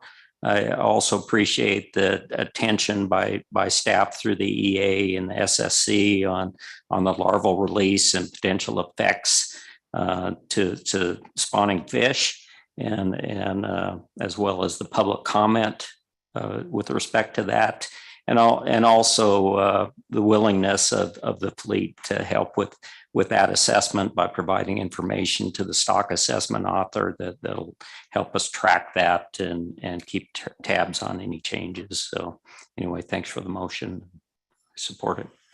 All right, thank you, Mr. Marks. Mr. Mesereau. Thank you, Mr. Chairman. Thank you for the motion. I appreciated the presentation, and I think the motion is responsive to what we've heard. The only question I have I guess, or my only concern is that we haven't heard anyone speak to the public comment that it might constrain the ability for smaller boats to deliver fish to processors. And I know we have people sitting here at this table that have experience with the flow of fish coming through plants in Kodiak. And I don't know if we can hear if that's a concern or not, but that's the only piece of this that I haven't heard from the presentation or from the table here, that we've discussed the possibility that this might negatively impact the ability for smaller boats to deliver fish. Although I think I know the answer, I'm not really qualified to say that. So if that were to come out in discussion, it would be helpful. Thank you, Mr. Mesereau. Ms. Kimball. I can start, and thank you, Mr. Chair and Mr. Mesereau, and I allow other council members to think about if they want to respond. But I think what I heard in testimony is that this, this is a rationalized fishery, so it's a lot easier to plan deliveries. And so you can plan your deliveries for your rationalized fishery around your unrationalized fisheries, some of the smaller boat fisheries that you're talking about. And then in my talking points, at least, I was concerned if there's a point at which we don't have a volume of fish coming through the plants in April, those plants won't be open for those smaller boat deliveries. So those were my two responses to that concern. I think we heard that in public testimony from the representative of all of the shoreside processors in Kodiak, who then talked to processors about what their capacity is in that month. So that's what allayed my concerns about what we heard. Thank you. Thanks. Ms. Campbell. Thank you, Mr. Chair. The reason that I'm recused is because I do participate in the operation of a shoreside processor in the community of Kodiak. And I can tell you that our concern is having enough fish in the plant in the month of April to maintain work for our resident processors. One of the goals of this program was to stabilize that resident workforce by spreading the flow of fish throughout the year so that people could make a good living as a processing worker in the community of Kodiak. And with the flatfish market dropping out, we no longer have enough work in the month of April to ensure the stability. We did have some herring come through the plant in April this year. That market is highly variable. And so is the biomass. And so we would like the ability to take deliveries from multiple sectors during the month of April with the goal of stabilizing that resident processing workforce. There's significant competition for deliveries from those who have IFQs in the community of Kodiak. More processors participate in that than participate even in the rockfish fisheries. So there are not only the processors who are rockfish processors, but also processors who don't participate in taking these deliveries that are competing for those harvests. And I think that I would agree with what we heard in public testimony, that there's the ability to schedule these deliveries in the month of April so that they don't interfere with or overlap with our ability to take deliveries from other non-rationalized fisheries. That's how we would plan to operate, if that's helpful. Very helpful. Thank you. Great. Thank you, Ms. Campbell. Okay. Any further comments on the motion? Ms. Bush. Thank you, Mr. Chair. Thank you, Ms. Campbell, for your motion. I will be supporting it. I agree that these changes to the rockfish program will increase efficiency and increase stability in the Kodiak processing sector, allow for the rockfish program to further plan their deliveries across those times when there are gaps in the seasons. The program isn't expected to change the overall benefits of the rockfish program to the community of Kodiak. Those will remain stable. It's not expected to have any substantial influence on bycatch levels because of these changes. Halibut bycatch is expected to remain at low levels relative to the pre-program. Fishing and salmon bycatch is expected to be variable by year depending on the conditions in the fishery. I was also happy to see the inclusion of more information in the presentation supporting the conclusion that there are unlikely to be negative impacts on target species, life history, and paturation due to shifting the season start date to April 1st. And as Ms. Kimball mentioned, there will be lots of opportunity to review these program changes through all the venues that you mentioned. I'll also note that by eliminating the cooperative holding cap, we are reducing some unnecessary duplication in the program that's caused some additional work for those cooperatives in their reports.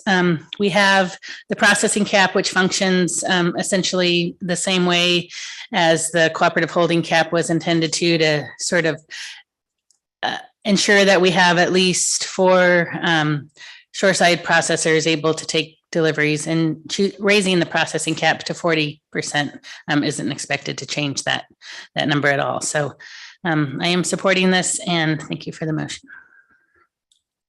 All right, thank you, Ms. Bush. Are there any additional comments or amendments? Mr. Twite. Thank you, Mr. Chair. This is final action, so a deeming amendment is appropriate. I move the council deems proposed regulations that clearly and directly flow from the provisions of this motion to be necessary and appropriate in accordance with, I can't have to do it with my glasses, section 303C, and therefore the council authorizes the executive director and the chair to review the draft proposed regulations when provided by NMFS to ensure that the proposed regulations to be submitted to the secretary under section 303C are consistent with these instructions. And with a second, I can speak to my motion. Seconded by Ms. Vanderhoven. Mr. Twite. Thanks. I'm proposing this amendment to the motion for final action because when we take final action, it's appropriate for the council to publicly describe how it wishes to have the regulations that are developed by the agency, how to have those reviewed by the council, whether it can be done by council staff or whether it needs to be done by the full council. In this case, I'm recommending that it be done by the council executive director and staff in consultation with you, Mr. Chair, as I think we have a pretty good grasp of the likely nature of those regulations, and we don't expect them to be complicated or require additional attention from the council. Of course, should you find that they in some way deviate from what you think the council's expectations were, you're always free to bring them back to the full council. Thank you, Mr. Twite. Are there any questions on the amendment or amendments to the amendment or comments? Okay. Is there any opposition to the amendment? Okay. Amendment passes. Thank you, Mr. Twite. Any final comments? Mr. Withero.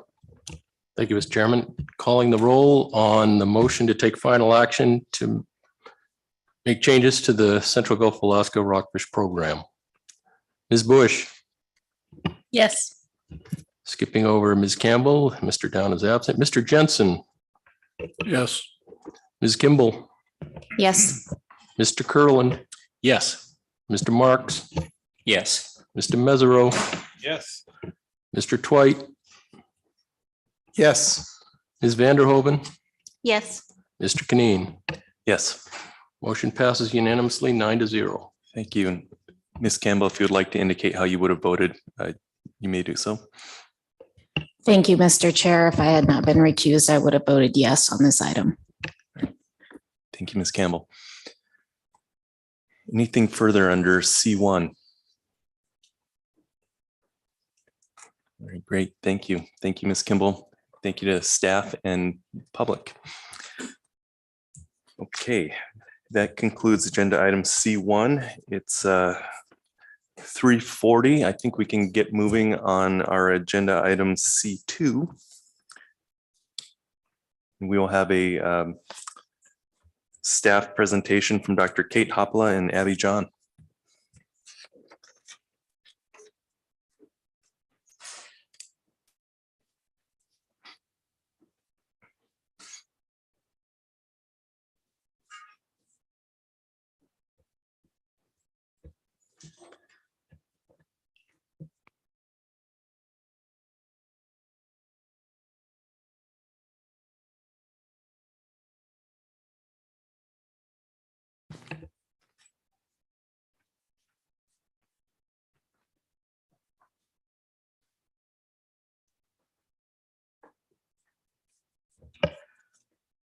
Okay, thank you. Thanks for the patience, Mr. Chairman. Good afternoon, members of the council. For the record, this is Kate Hopla with council staff, and today the council will receive a presentation on the C2 agenda item, which is a draft for initial review on the Bering Sea, Aleutian Island, Pacific Cod small vessel access issue. Myself and Miss Abby John with the NMFS Alaska Regional Office will be giving the presentation today, and we will both be available for questions. I would just note that attached to the council's e-agenda for this action is the action memo, as well as the analysis and presentation. Today's presentation will provide a brief overview of the history of this action before discussing the council's purpose and need statement, as well as a description of the alternatives. We'll spend a couple of slides talking about the general analytical approach that was used for this analysis before we have a conversation on the affected sectors for the two BSAI Pacific Cod affected sectors. And then the presentation will move into a conversation on the analysis of impacts, and Ms. John will conclude the presentation with a conversation on management and enforcement impacts. So during the October 2019 council meeting, the council received public comment describing concerns regarding increased participation and intersector competition within the less than 60-foot hook and line and pot CV sector, or the under 60 sector, from a subgroup of vessels that are typically 58 feet in length, which are commonly referred to as Super 8s. The council does not have a formal definition for what constitutes a Super 8 vessel, but the term typically indicates a vessel that is at or below 58 feet in length and has dimensions that are supersized relative to its length, such as more expansive deck space that could allow for more gear to be on board while operating. And in October 2019, the council tasked a discussion paper evaluating the potential impact of expanding the allowable participants to fish off the jig sector allocation to smaller fixed gear catcher vessels. And that paper considered a vessel length overall of less than 57 feet in length overall, trip limits, pot limits, and the council received a discussion paper and presentation in June 2021 and adopted a purpose and need statement, as well as a set of alternatives.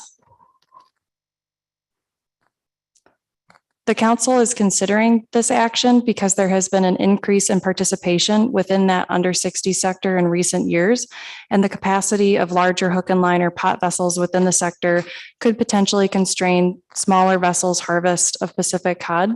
And the purpose of this action is to provide additional opportunities for smaller hook and line and pot vessels by redefining that current BSAI Pacific cod jig sector to include the smaller vessels. Alternative 1 is no action or the status quo.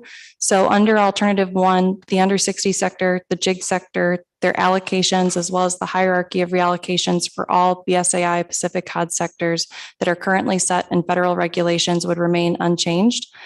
And alternative 2 would redefine the current BSAI Pacific cod jig sector to include hook and line and pot vessels that are less than or equal to either 55 or 56 feet in length overall. All vessels in the new small vessel sector would harvest cod from the jig sector's 1.4% allocation. The BSAI Pacific cod under 60 sector would be redefined under alternative 2 to exclude those smaller vessels that are less than or equal to either 55 or 56 feet in length overall. So only larger vessels would remain.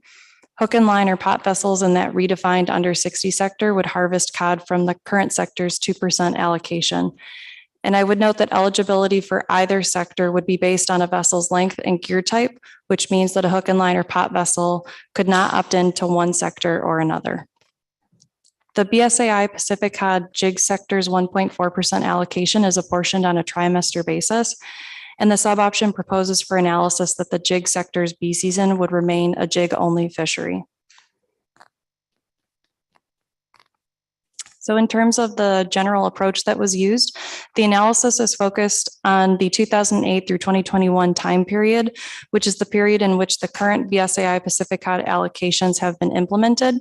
And I would just note that Table 3.2 shows the 9 non-CDQ fishery sectors and their allocation under Amendment 85, which have been set in place for the last 14 years.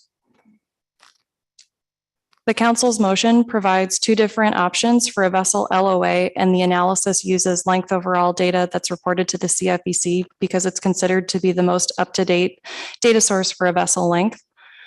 Chapter 5 of the analysis has more information on some various LOA considerations, and that will be covered later in the presentation by Ms. John. Effort was made to provide the most relevant fisheries data for this analysis while adhering to confidentiality constraints.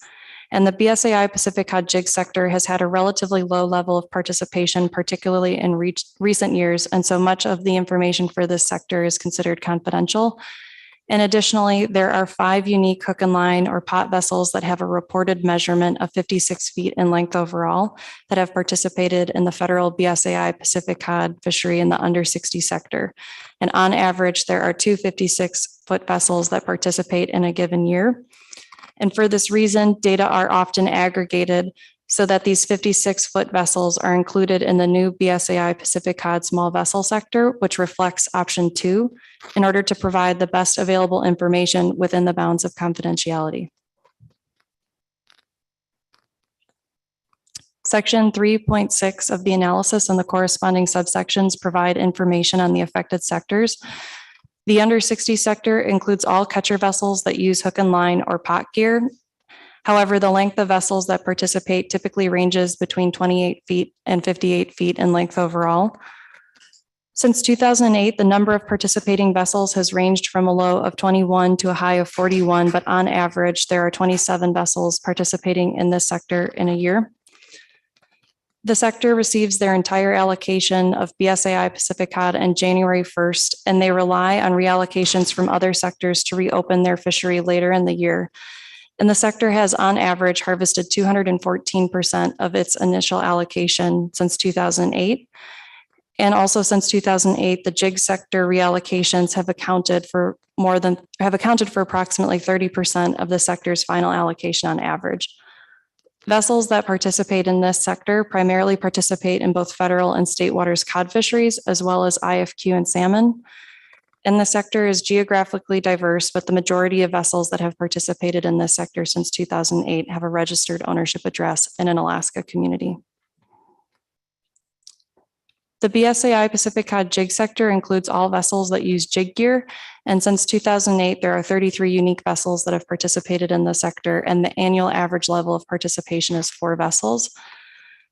The BSAI Pacific Cod JIG sector has harvested 16% of its initial allocation since 2008, with a significant portion being reallocated to the under 60 sector. Vessels that participate in this sector primarily participate in federal and state waters cod fishery, as well as IFQ and salmon. And like the under 60 sector, the majority of jig vessels have a registered ownership address in an Alaska community. The presentation is now going to move to a discussion of the impacts. So section 4.2 of the analysis describes the impacts of alternative 1. And under alternative 1, there are no anticipated impacts to vessels that operate in the jig sector or hook and line and pot vessels that are greater than 56 feet in length overall. There could, however, be a potential impact to those smaller hook and line or pot vessels that would continue to operate in the current under 60 sector and compete against larger vessels. Figure 4.1 compares the federal BSAI Pacific Cod landings of vessels that are greater than 56 feet in length overall to the under 60 sector's final allocation. Hook and line or pot vessels that are greater than 56 feet in length have harvested 83% of the sector's final allocation on average from 2008 through 2021. And it does not appear as though the larger vessels are harvesting a larger portion of that final allocation over time, but they are, however, harvesting the majority. Beyond a vessel size, there could be several factors that are contributing to a more competitive fishery for this sector, including a declining BSAI Pacific cod TAC for all sectors every year since 2012, with the exception of 2022. The under 60 sector has not received a reallocation later in the spring since 2011. And additionally, this is an open access fishery, and there has been an increase in the total count or number of vessels, with the highest level of participation in this sector in 2020. Section 4.3 of the analysis and the corresponding subsections include the analysis of alternative 2. And section 4.3.1 includes information on the historical participation for each sector. So redefining the current under 60 sector and the jig sector would impact the potential number of participants for both sectors. And table 4.1 uses historical data to depict the count of vessels that would have been in the new BSAI Pacific cod small vessel sector and the redefined under 60 sector from 2008 through 2021 under both option 1 and 2 to show what the participation would have been had these sectors existed.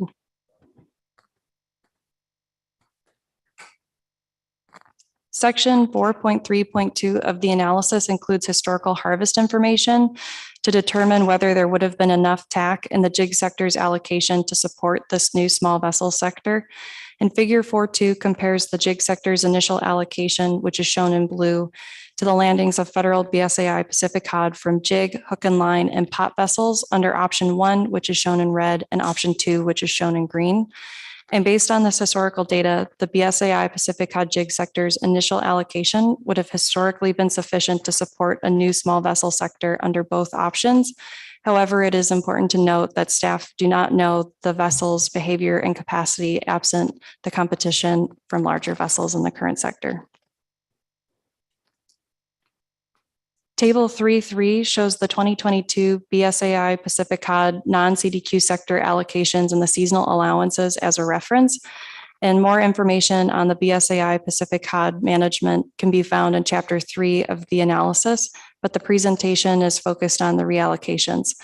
So through the annual harvest specification process, NMFS allocates an amount of the combined BSAI Pacific cod non-CDQ TAC to each of the 9 sectors. And any unused portion of a seasonal allowance from any sector, with the exception of the jig sector, is rolled over to that sector's next fishing season in the current year. And this makes reallocations of BSAI Pacific cod in the A season rare, except for that jig reallocation to the under 60 sector, which has occurred every year since 2008. And NMFS has historically timed this reallocation so that the under 60 sector does not experience a disruption in their fishing season between the initial allocation and that reallocation from the jig sector. Regulations also require any unused seasonal allowance of Pacific cod in the jig sector to be reallocated to the under 60 sector on or near September 1st, which has historically reopened that under 60 sector for federal cod fishing in the fall, and additional reallocations from other sectors are made available then later in the year. Under Alternative 2, the historically common patterns of annual reallocations that occur from the jig sector to the under 60 sector are likely to be impacted. Smaller hook and line or pot vessels could extend their harvest of Pacific cod within a fishing season in the new small vessel sector, and it is possible that the small vessel sector would fully utilize a seasonal allowance, and in that scenario, NMFS could no longer maintain the historically common reallocation from the jig sector to the under 60 sector, such as that which occurs in the A season. It's also possible that vessels operating in the new small vessel sector would not fully utilize a seasonal allowance, but because these vessels could extend their fishing season, it is not certain when the timing of a reallocation would occur. In this scenario, NMFS might not have enough information to confidently make that reallocation until March or April, and NMFS has not been able to keep the under 60 sector open continuously from January 1st through April 30th since 2011. And because there's no recent history when the sector has been open continuously earlier in the year, it's unclear whether the larger vessels in the redefined under 60 sector would be able to fish federal Pacific cod at that time. Under Alternative 2, The council would need to consider whether an unused portion of a seasonal allowance in that new small vessel sector would be reallocated seasonally, which would mirror the status quo, or if that unused seasonal allowance would roll over to the new small vessel sector's next fishing season. And NMFS does not anticipate that there would be any issues with the unused portion of a seasonal allowance being rolled over in the new small vessel sector, but it is possible that the new sector would not have the capacity to fully utilize that jig sector's allocation, and it is uncertain if or when a reallocation would occur later in the year. There's uncertainty about the magnitude of the allocative impacts that could occur under Alternative 2. In section 4.3.4 and the corresponding subsections of the analysis analyze the potential revenue impacts under Alternative 2. However, it is important to note that NMFS cannot track the landings that are derived from a sector's initial allocation or subsequent reallocations, so staff cannot precisely estimate these impacts.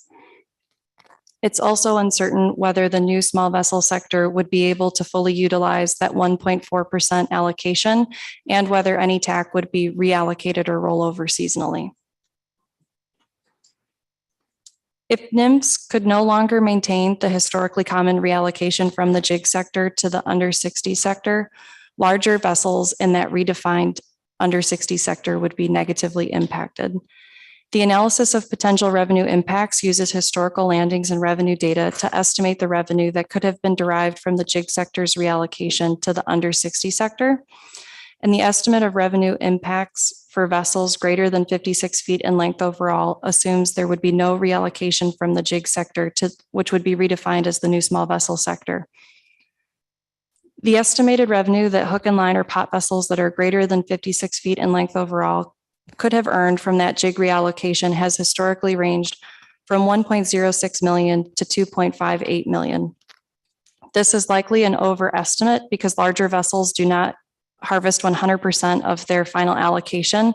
And when that estimate is adjusted based on the assumption that larger vessels utilize the jig reallocation in proportion to their utilization of the final allocation for that sector, the revenue these vessels could have earned historically ranges from 0.91 million to 2.1 million.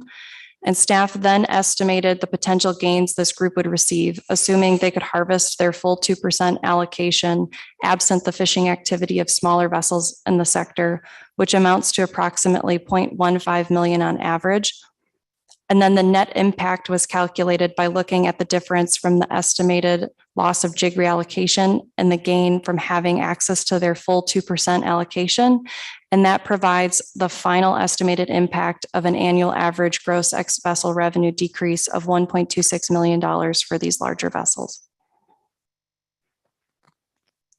Under Alternative 2, smaller hook and line or pot vessels that are less than or equal to 56 feet in length overall would have additional opportunity, although their future fishing behavior is uncertain. So to estimate the potential revenue impact for these vessels, staff estimated the annual average revenue that's associated with vessels less than or equal to 56 feet in length overall, fully utilizing the jig sector's allocation. And that estimated annual additional revenue is $1.87 million. Staff next accounted for the jig sector's historical revenue, and we looked at the difference between the value of the jig allocation minus the historic jig revenue, and the annual average additional revenue opportunity is $1.08 million under Alternative 2. The state of Alaska manages 3 guideline harvest limit or GHL fisheries for Pacific cod within state waters in the BSAI management area. So there's the AI subdistrict fishery and 2 that occur in a sub area of the Bering Sea. There's the Dutch Harbor subdistrict pot fishery and the Dutch Harbor subdistrict jig fishery.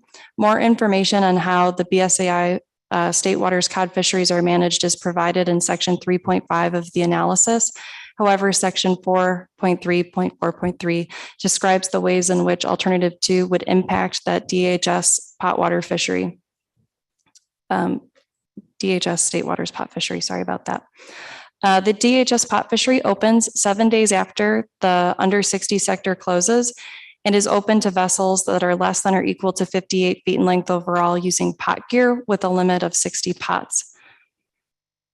Under Alternative 2, the under 60 sector would be redefined, which would mean that the current sector would no longer exist as it does in federal regulations. And that is the trigger that the state uses to open that fishery. Therefore, if the council were to select alternative 2, the state would need to address the trigger for opening the Dutch Harbor subarea pot fishery.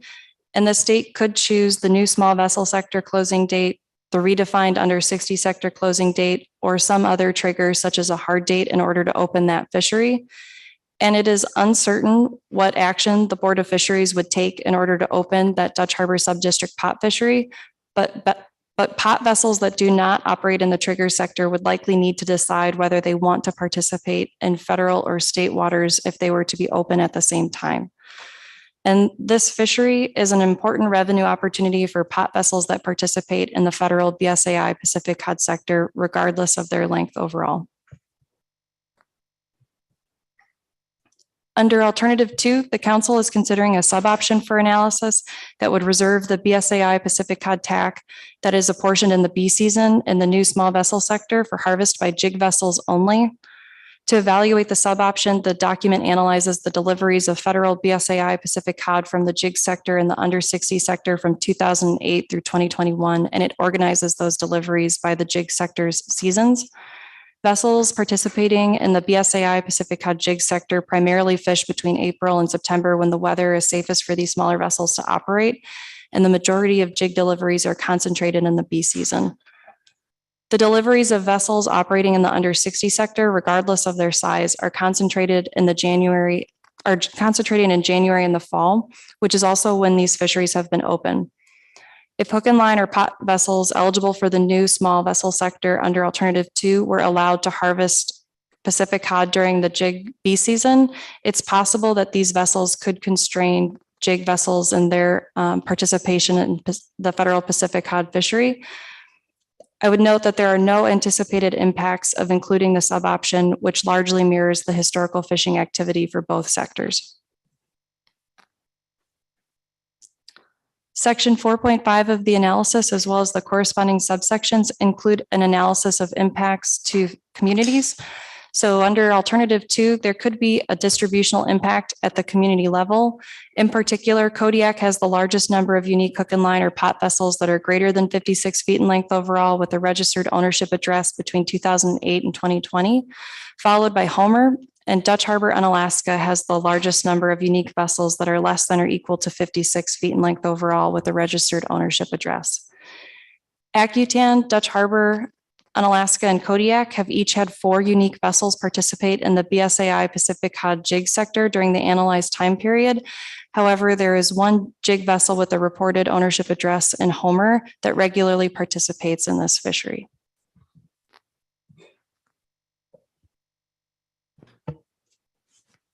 Thank you, Kate. Good afternoon, members of the council. Abby John with the National Marine Fisheries Service. So I will cover section 4.4, the summary of impacts on fishing activity, and section 5, monitoring and enforcement considerations. So NMFS, for section 4.4, the agency has made the preliminary determination that the proposed action does not result in substantial modifications of fishing location, timing, effort, authorized gear types, and harvest levels. Any pursuant regulatory changes would have no effect individually or cumulatively on the human environment, and therefore NMFS foresees that this action would qualify for a categorical exclusion. Table 4-8 outlines a summary of impacts on fishing activities specific to these categories and collates impacts to sections of the analysis. This action is not likely to change fishing location because this is not part of the scope of the action. The action would minimally redistribute effort and modify timing relative to the overall Bering Sea and Aleutian Islands Pacific cod fishery by redefining the jig sector to include hook and line and pot vessels of a specific size, where these vessels would fish off seasonal allocations instead of an annual allocation. It is likely that the timing and frequency of reallocations would change under this action, impacting the timing and effort of the redefined under 60 sector. The current under 60 sector typically receives reallocations from the jig sector, but there is uncertainty as to if and when NMFS could project whether TAC would be available for reallocations under the action alternatives. However, this action would not change the Bering Sea and Aleutian Islands Pacific cod TAC, set in accordance to the Pacific cod biomass, or when the annual and seasonal allocations begin, the new small vessel sector would continue to receive 1.4% of the annual TAC, and the redefined sector would continue to receive 2% of the TAC, both of which individually and cumulatively comprise a small percentage of the total TAC. Option 2 with the sub-option is likely to more closely mirror the historical fishing activity of both, option 1 and option 2 with the sub-option are likely to more closely mirror the historical fishing activity of both sectors. So under this action, there is unlikely to be impacts to timing and effort. And noting that there would be no changes to authorized gear types, hook and line, pot, and jig gear are authorized under the Bering Sea and Aleutians Islands Groundfish FMP. Next slide, please. For section 5, management and enforcement considerations, and in regards to in-season management and allocations. This section of the analysis describes options for reallocation policy considerations. This is also described in Chapter 3 and Section 4.3.3 of the analysis and was described in greater detail earlier in this presentation. Just reiterating that the council should consider whether any projected unused portion of a seasonal allowance from the new small vessel sector be reallocated to the less than 60 sector, or whether the unused portion of the seasonal allowance could roll over to the next season. For observer coverage, there would be no changes to current observer coverage requirements under Alternative 2 or Alternative 1. The coverage requirements that apply to these sectors are partial coverage for catcher vessels designated on an FFP that are deploying hook and line, pot, or jig gear. There are 3 pools of coverage, which include no selection, observer selection, and EM selection. For full coverage, it's for CVs using hook and line gear and CDQ fishing, unless they are less than or equal to 46 feet length overall, then they are in the partial coverage category. Next slide, please. For enforcement concerns, the Bering Sea and Aleutian Islands Pacific cod fisheries are a complex management system. Specifically for these fisheries, there are challenges with ensuring compliance across federal and state fisheries and in management areas. As complexity is added, there are cumulative impacts that affect compliance with regulations for both enforcement officials and fishery participants. For this action, the council developed alternatives for analysis based on vessel length. As described earlier in this presentation, the analysis uses length overall data as reported to the CFEC because it is the most up-to-date data source for vessel length. The data is collected when vessel owners report the length to NMFS on their FFP and to the CFEC. For compliance, enforcement periodically boards vessels dockside and measures length overall. During the boardings, enforcement often finds length discrepancies between what was reported and what was actually measured. As such, the following caveats are highlighted. There are varying definitions of length. Fishery participants may report the U.S. Coast Guard registered length to CFEC instead of the federal definition of the length overall. Vessel owners may also modify their vessel length without submitting new survey information to NMFS or CFEC. And with this action, it is possible that smaller hook and line or pot catcher vessels might prefer to compete in a sector with more TAC available and could choose to extend the length of their vessel to be eligible for the redefined less than 60-foot hook and line or pot catcher vessel sector. Conversely, a larger hook and line or pot vessel that does not have additional efficiencies could shorten their length overall to be eligible for the new small vessel sector. And with that, this concludes our presentation, and we are happy to take any questions. Thank you. Great. Thank you, Ms. John. Thank you, Dr. Hopla. Any questions?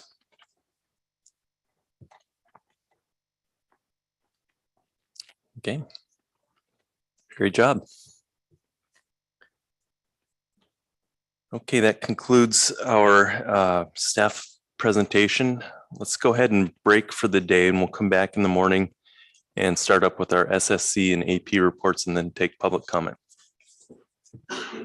Oh, and there will be buses leaving for the reception from outside of here at 5:45 and 6:15. See you at 8 a.m.